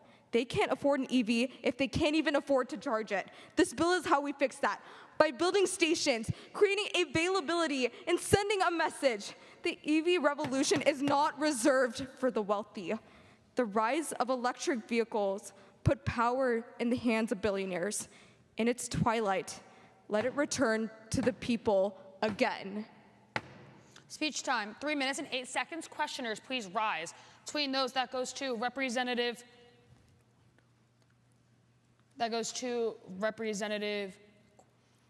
Khan, followed by Representative Okiyuri. In rural areas, most electricity is run by fossil fuels, right? Yes, Maybe right? in the status quo, Yes. but under today's legislation, we're going to build much more ports. And when the that can be EVs run fuel- on Can I fossil finish? fuel electricity, Okay, they you're are not worse for letting the me finish. environment, right? Okay, yeah, sure. Okay, they can be fueled by solar and wind in the future. Okay, Go ahead. we have 1 year for the implementation of this legislation. Okay. Research and innovation isn't Wait. working as Representative Reed Adams told you, so how Wait, are we going to fix that's that? not how it works. It's 15. The money will be allocated for the future. All right, let's talk American monopolies. Yeah. So you mentioned that, I think we can both agree that, that monopolies are bad. The best way to deal with this is to use universal charging so our rural constituents can get access to it, right? Yeah, sure. Okay, right. So which company has the only universal charging module? Wait, and guess why? It's because we haven't Can you fueled answer the anybody question? else right Can you now. answer the That's question? Why. You're right, but that's my entire speech. Are you because gonna we're answer not, the question? We're not Who has giving it? money to anybody else right now. I'm telling you, we need to Question give it time to the has federal elapsed. Speaker government. may be seated. Representative Dang. Granted. Any no negation speakers, please rise. That goes to Representative Wang based off recency.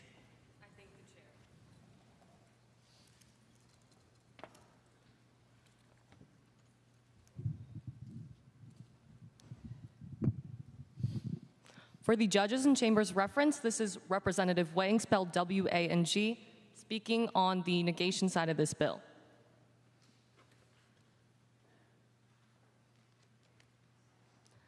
In February of 2018, Tesla did something that would change the world of EVs forever. They launched one of their cars into outer space. But in the background, this Congress was busy doing something similar. Rather than launching cars into outer space, we were launching constituent taxpayer dollars into the trash. This bill is no exception. So I just want to start by saying I agree with the affirmation. EVs are good, and EVs will grow with or without this bill.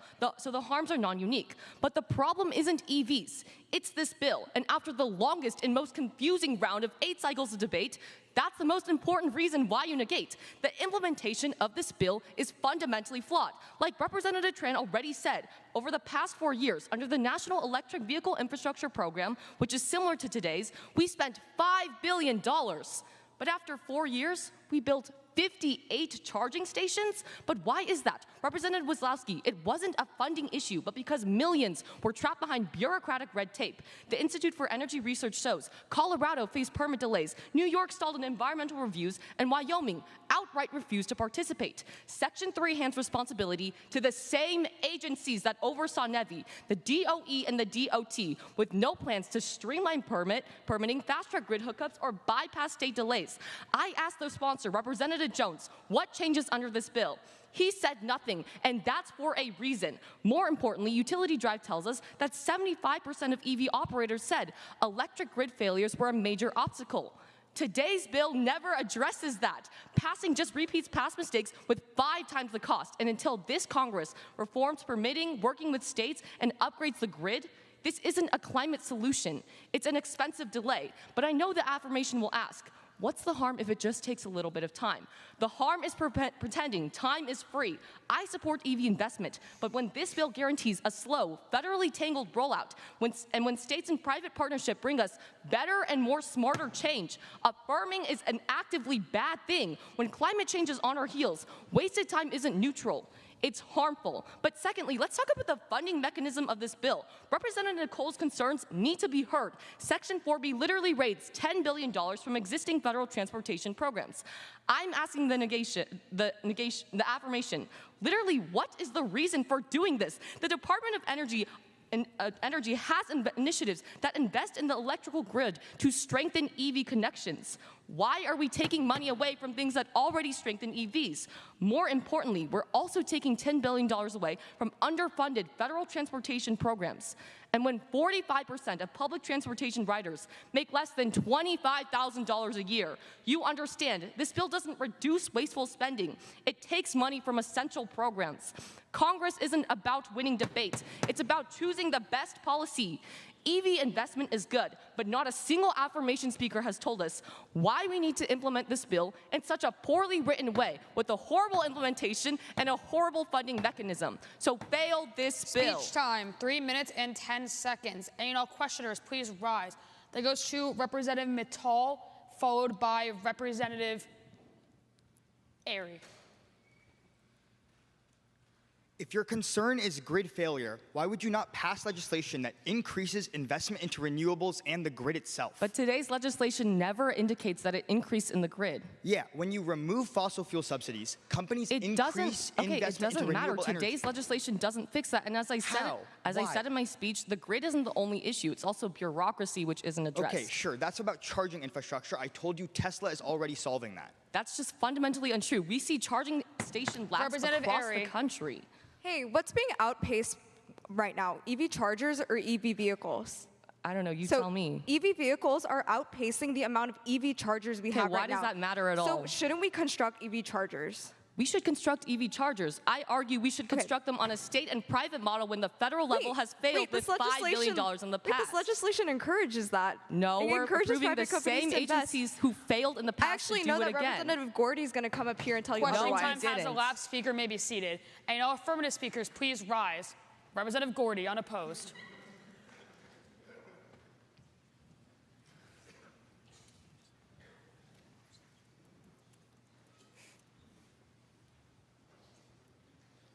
Good guess. Please just give the spectators a minute to settle down. All right, and once again for my judges, that's Representative Gordy. I'm from the great state of Texas, so just to bring a little bit of energy back to this round, if all my judges can give me a hook 'em horns when they're good to go, I'll go ahead and get, oh man. Okay, all right. And then my judge in the purple.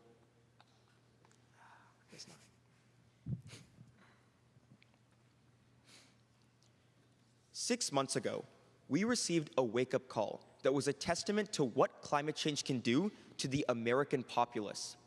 In Los Angeles, droughts and rising temperatures caused blazing wildfires across the city.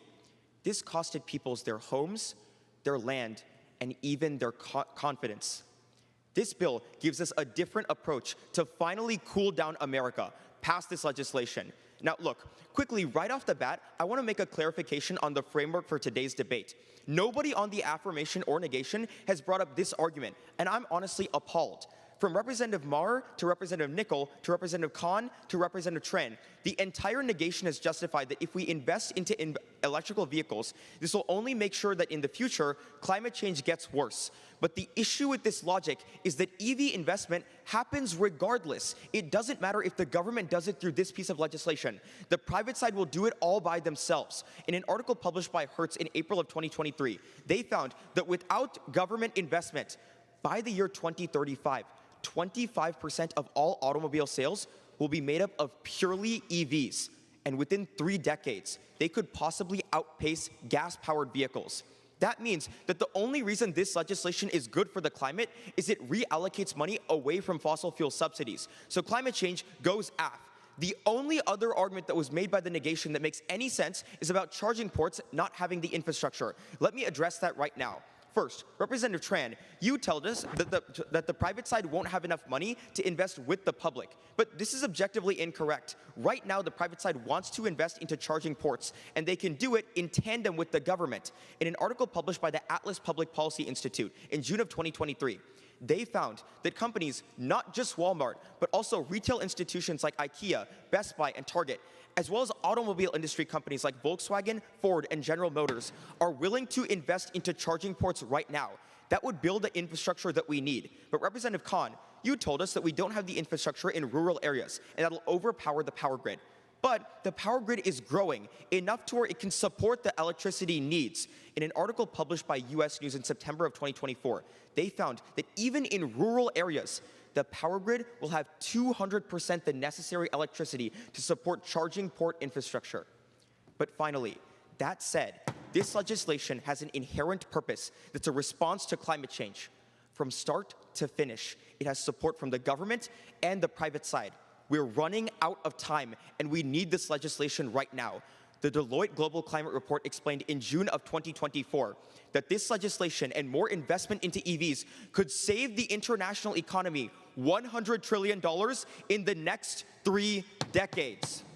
This Congress likes to act like we have an infinite amount of time to solve any problem. But the truth is, we are running out. This legislation is our lifeline. Pass.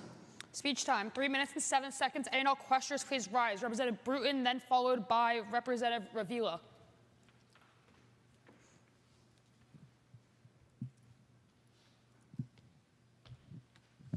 Hey, Representative. Hey. You talk a lot about the emissions that EVs themselves put off in your speech, but what about the infrastructure that you talk about, like charging ports or also road degradation? Well, look, the idea is that eventually EVs are going to have so much demand in our country that we need charging ports. So at a certain point, if we invest in charging ports, the best way to do it is by implementing it through this legislation because it cancels out with the fossil fuel subsidies. Okay, sure, but your side has talked a lot about how we're on a ticking time clock. So then if we're just putting out more Representative emissions... Ravila. Okay, to emphasize what Representative Bruton just said, you clearly said in your speech that we're running out of time, correct? Yeah. Okay, so if that's the case, how can we wait to expand infrastructure?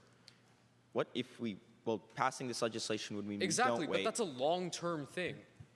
That's as short-term as it gets. How if we is it wait short-term? Because we're putting money into it right now. If we wait for the private sector to invest all by themselves, it would take longer than if the government did it with them. That combined money obviously makes it faster. That the private sector would Questioning time has elapsed. Speaker may be seated. Any non-negation speakers, please rise. Representative Ravila, unopposed.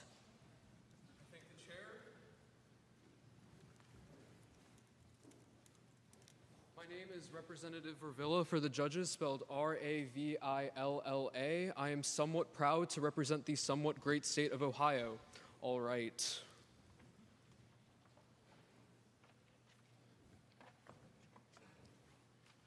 For my judges, you can give them a hook it down or go Bucks, whatever you'd like. You don't like the Bucks? Okay. All right.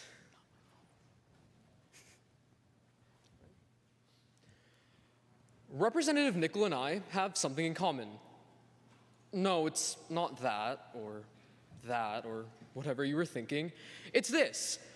We both come from states that have been royally screwed over by the private sector. You see, in his speech, Representative Nickel described to you how Shell and ExxonMobil are clearly responsible for the pollution that we've been facing.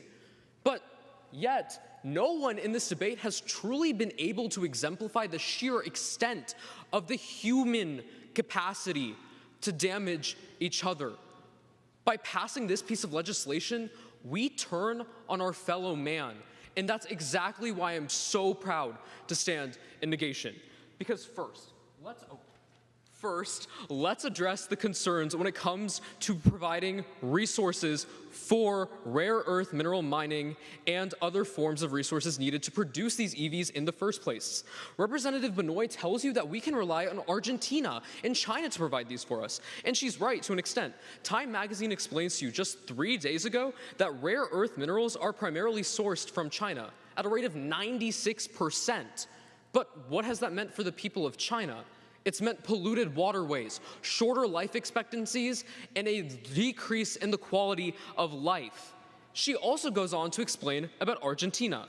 Global Press Journal explains that in indigenous communities in Argentina, they're forced to turn to alternative water sources because drinkable water is turned to lithium refinement.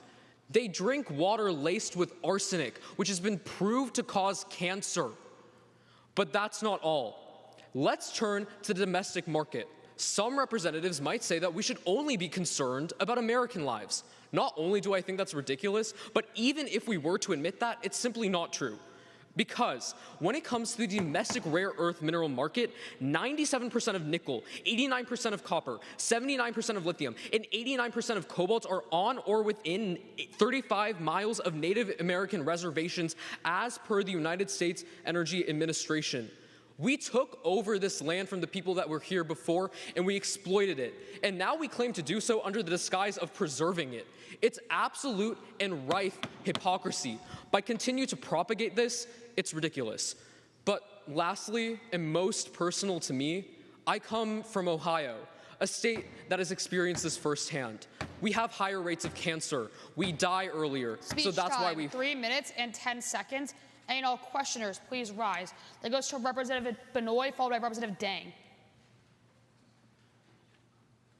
Oh, Representative Quasi instead of Representative Dang.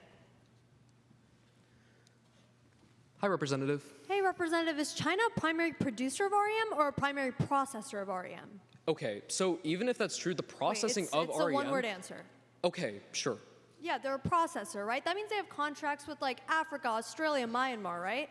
Yes. And that has led to the environmental degradation that you claimed, right? Yes, in those countries. That's So a form would of you rather- neocolonialism, in my opinion. Would That's you not rather a them have contracts with the U.S. or with China?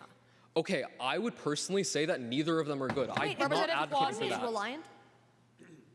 You have a large problem with us working with these countries overseas, right? No, I don't. I have problems with the economic degradation and the environmental degradation that's occurring in those countries. So Section 3B of this bill focuses on domestic production where we have control. Why is that not comparatively better? Okay, because I also explained to you that Native Americans and rural Americans are going to be disproportionately affected. This bill does not combat that notion. Let's talk about that. Why? What do you mean, why? never explained why. Why? What are you asking? Why are they going to be economically degraded if we create opportunities? I just told you, and Representative Tran and Nickel Question explained that time to has you. elapsed. Speaker may be seated. Affirmative speakers, please rise. Representative Gupta, unopposed.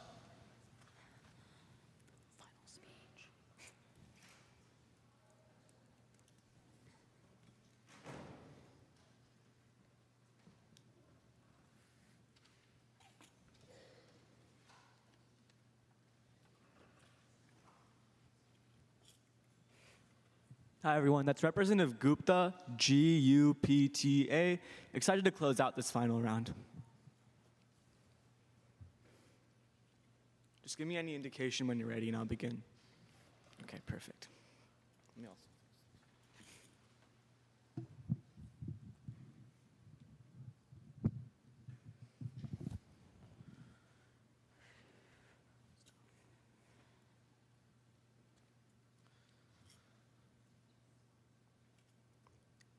In Louisiana, there's an 85-mile stretch of land called Cancer Alley.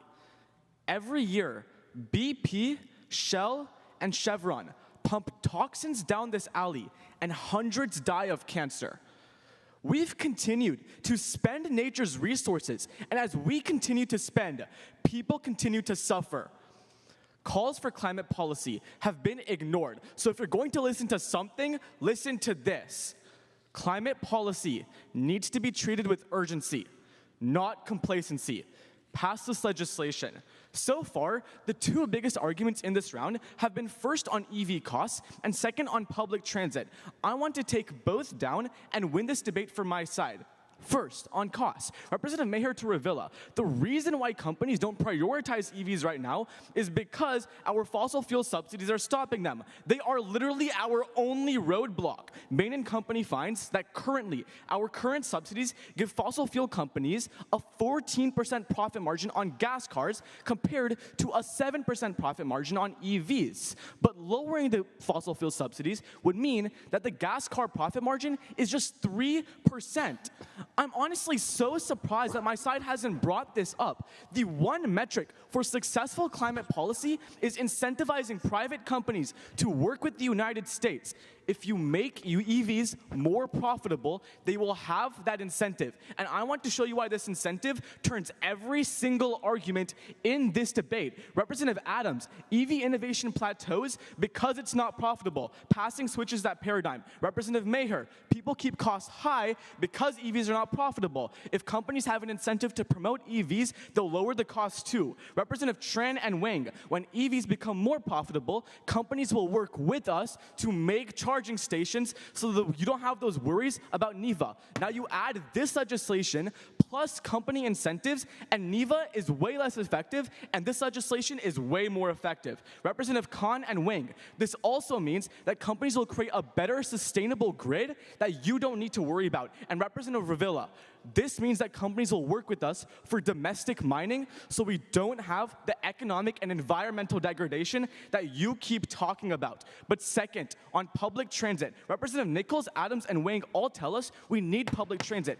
And my side really hasn't refuted this. I want to be the one to do so. Right now, the Congressional Budget Office explains in 2023, we have lost over $15 billion on red tape and ineffective programs when it comes to transit because we're not working with private companies.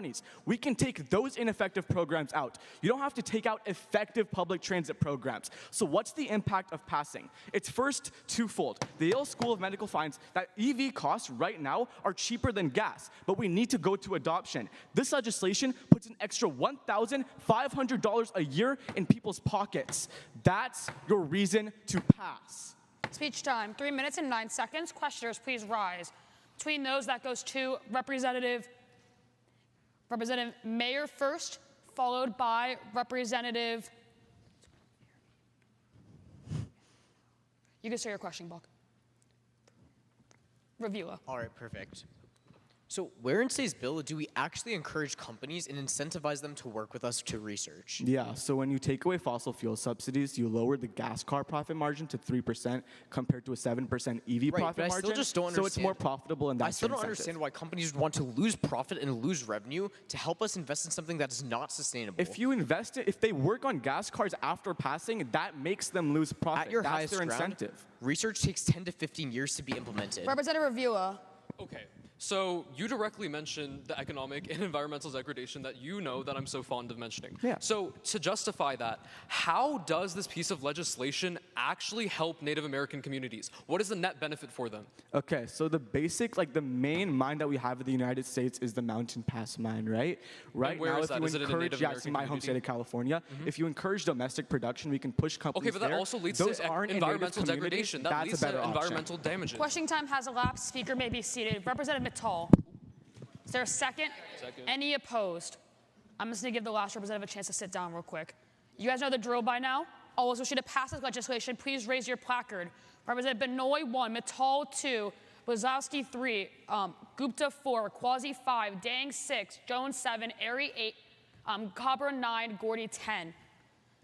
Any and all wishing to fail, please raise your placard. Representative Tran 1, Nickel 2, Khan 3, Mayer 4, Wang 5, Okahiri 6, Bruton 7, Adams 8, and can you flip your placard? Sorry, I'm bad one. Ravilla 9. And no abstention should be 0. On a vote of 10 to 9 to 0, this bill does pass. Congratulations to the sponsor, Representative Dang. Is there a second? Any opposed? I'm going to unilaterally move to orders of the day. We went through a total of 57 speeches and 126 whopping questions and one amendment. Very quickly, I want to give a quick round of applause for the tab, judges, coaches, and anyone that made it this weekend.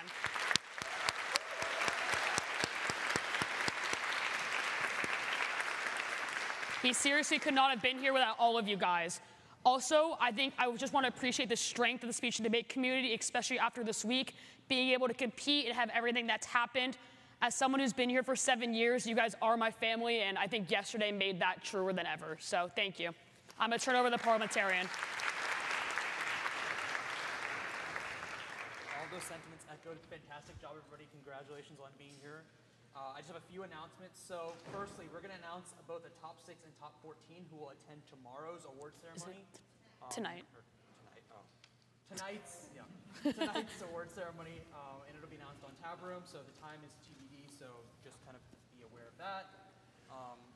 And right right now we're going to also vote for the leadership bowl. So if you guys could go online and log on to tabroom.com, it should be there. So you have the opportunity to rank the top 5 individuals that you believe should be ranked on the leadership bowl. You are able to rank yourself, so if you feel like you are deserving of that, feel free to put yourself in there, but you cannot duplicate ranking. So make sure that you have a clear top 5, no duplicates. Am I able to say one more thing real quick? All right, kind of forgot about this part. Thank you for allowing me to be your presiding officer this session. That's Representative Melamed, M-E-L-A-M-E-D. And for the last time, thank you for everything. See ya.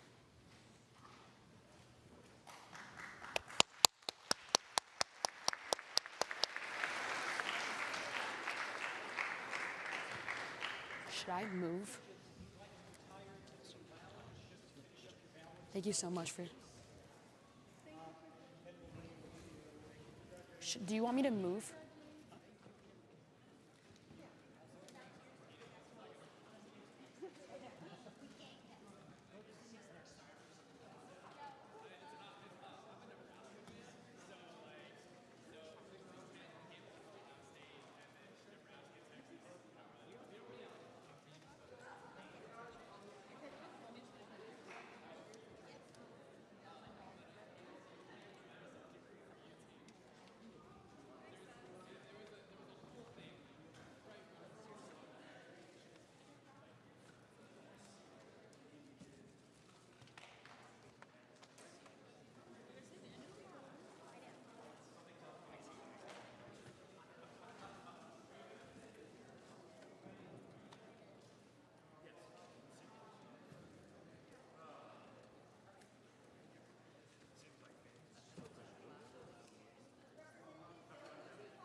we have everyone.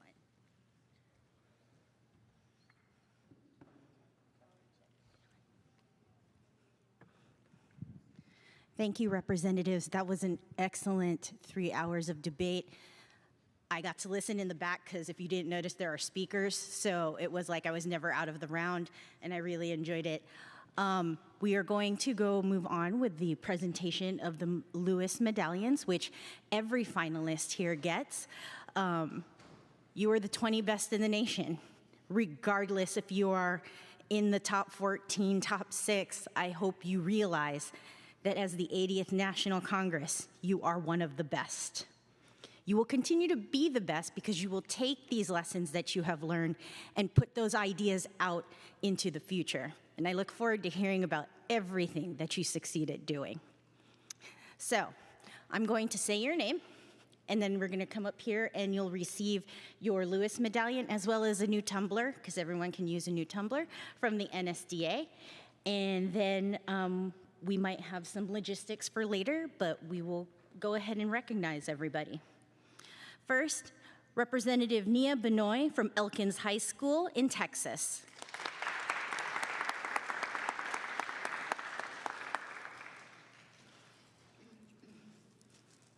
Representative Margot Bruton from Westlake High School in Texas.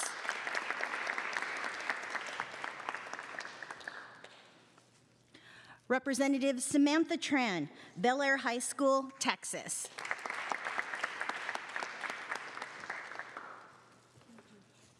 Your presiding officer, Representative Jordan Melomed, American Heritage Schools, Palm Beach, Florida.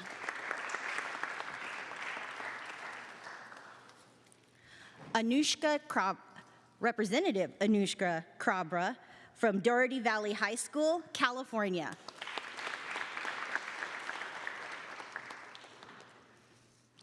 Representative Jonathan Okokere, Nolensville High School, Tennessee.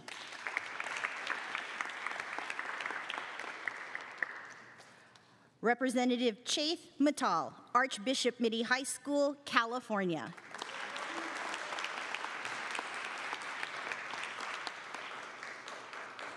Representative Tommy Nickel, Oxford High School, Mississippi.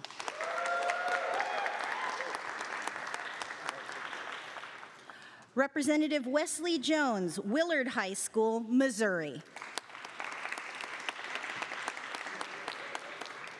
Representative Reese Adams, Milton Academy, Massachusetts.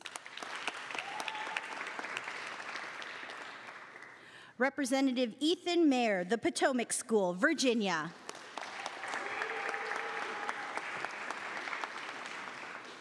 Representative Carrie Dang, James Logan High School, California.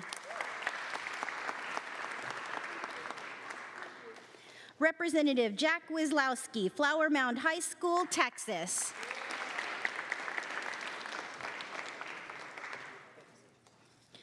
Representative Ishan Kwazi, Seven Lakes High School, Texas. Representative Emma Wang, Miramonte High School, California. Representative Enan Khan, American Heritage Schools, Palm Beach, Florida. Representative Nikhil Ravila, Olentangy Liberty High School, Ohio. Representative Tara Airy, Plano West Senior High School, Texas.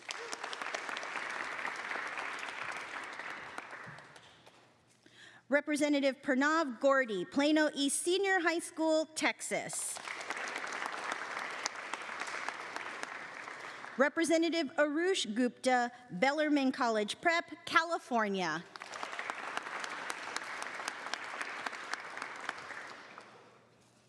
Once again, thank you. I would like to invite all seniors, if this is your last competition, to line up right here next to me. Mr. Burlett, you want to explain this next section? Since we, in the interest of time, didn't have the preemptive speeches during the session, we're going to give the seniors for whom this was their last speech the opportunity to give their thank yous now.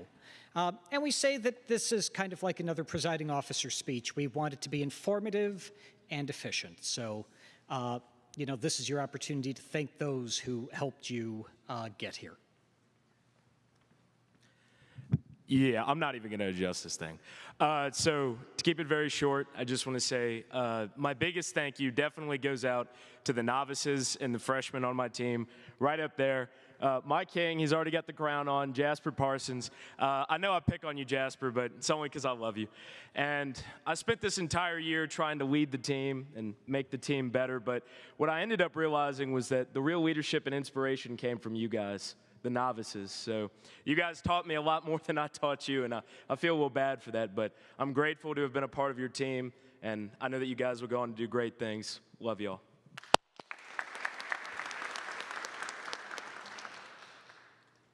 I think I'll keep it short and sweet. I want to thank my coaches for getting me where I am today, my family who's watching back at home, my friends who have supported me the whole way there, my team who's going to do great things in the following years to come, Colin, who's watching back at home, who's helped me prep more speeches than I can count. And it's been bittersweet. Thank you.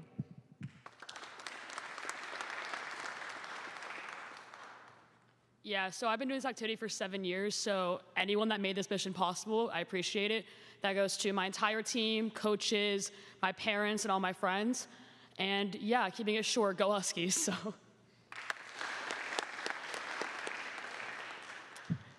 Just like Jordan, I've been doing this event for a really long time, too. There's just so many people I can thank. I'll keep it pretty short. I want to really thank my parents and my family. They've been such a solid foundation for me. Also, all of my coaches for always helping to inspire me and push me even when it gets difficult. I really want to take some time, though, to thank the friends and teammates that I've made. I've been doing this for 7 years, and I've gotten to meet so many cool people that I'm so incredibly grateful to meet. Everyone from the Pythons to my teammates at school, you guys have actually been such an inspiration for me, and I know Congress rounds are often pretty long and tedious, but you guys always make it worth it. So to my team, thank you so much. Honestly, I wouldn't trade this experience for the world, and I'd low-key do anything just for another weekend with some of my best friends. So thank you guys so much for making this such a special year. So. I'm going to keep this pretty short. I have not done Congress for that long, so I don't have that many people to thank. But the few people I do have to thank are a big thank you. First, my coach, Ms. Shi, thank you for coming to every tournament and helping us compete and helping us stay together as a team. Then special shout out to Ashraf. Thank you for helping me prep every bill for every tournament. Thank you also to the rest of my teammates, Sanjeev, Angelo, Ariz, Akash, a bunch of people, Sahana, all of y'all for helping me at tournaments, especially when sometimes I don't help y'all. But thank you so much for everything, and this tournament and Congress in general was fun this last year. I mean, first and foremost, I'd like to thank all of you. I came knowing none of you, and I feel like I came away annoying most of you, but I'm glad that at least some of you pretend to like me. And then I'd also like to thank my team. None of them are here with me right now, but I hope that I made them proud because more than anything, I'm so honored to be the first person from my school to make national finals. And then after all, lastly, I'm just so immensely grateful to have enjoyed Congress. It's been a very short time, but it's been the highlight of my speech and debate career. Thank you all. So I have a list here prepared. I want to thank all the judges and competitors I've ever competed with, everyone in this room. I want to thank my parents, my coaches, Mr. Chapman, Mr. Houston, Mrs. Clark, my brother for supporting me, Srijana and Adara for helping me throughout my journey, the Wolf Pack, Rosha and Tisha, Abe, Zhang, Maimuna, Ryan, Sasha, Lindsay, Armand, Skanda, and most importantly, I want to thank Jack, Andrew, Judy, Wyatt. Keep it up, guys.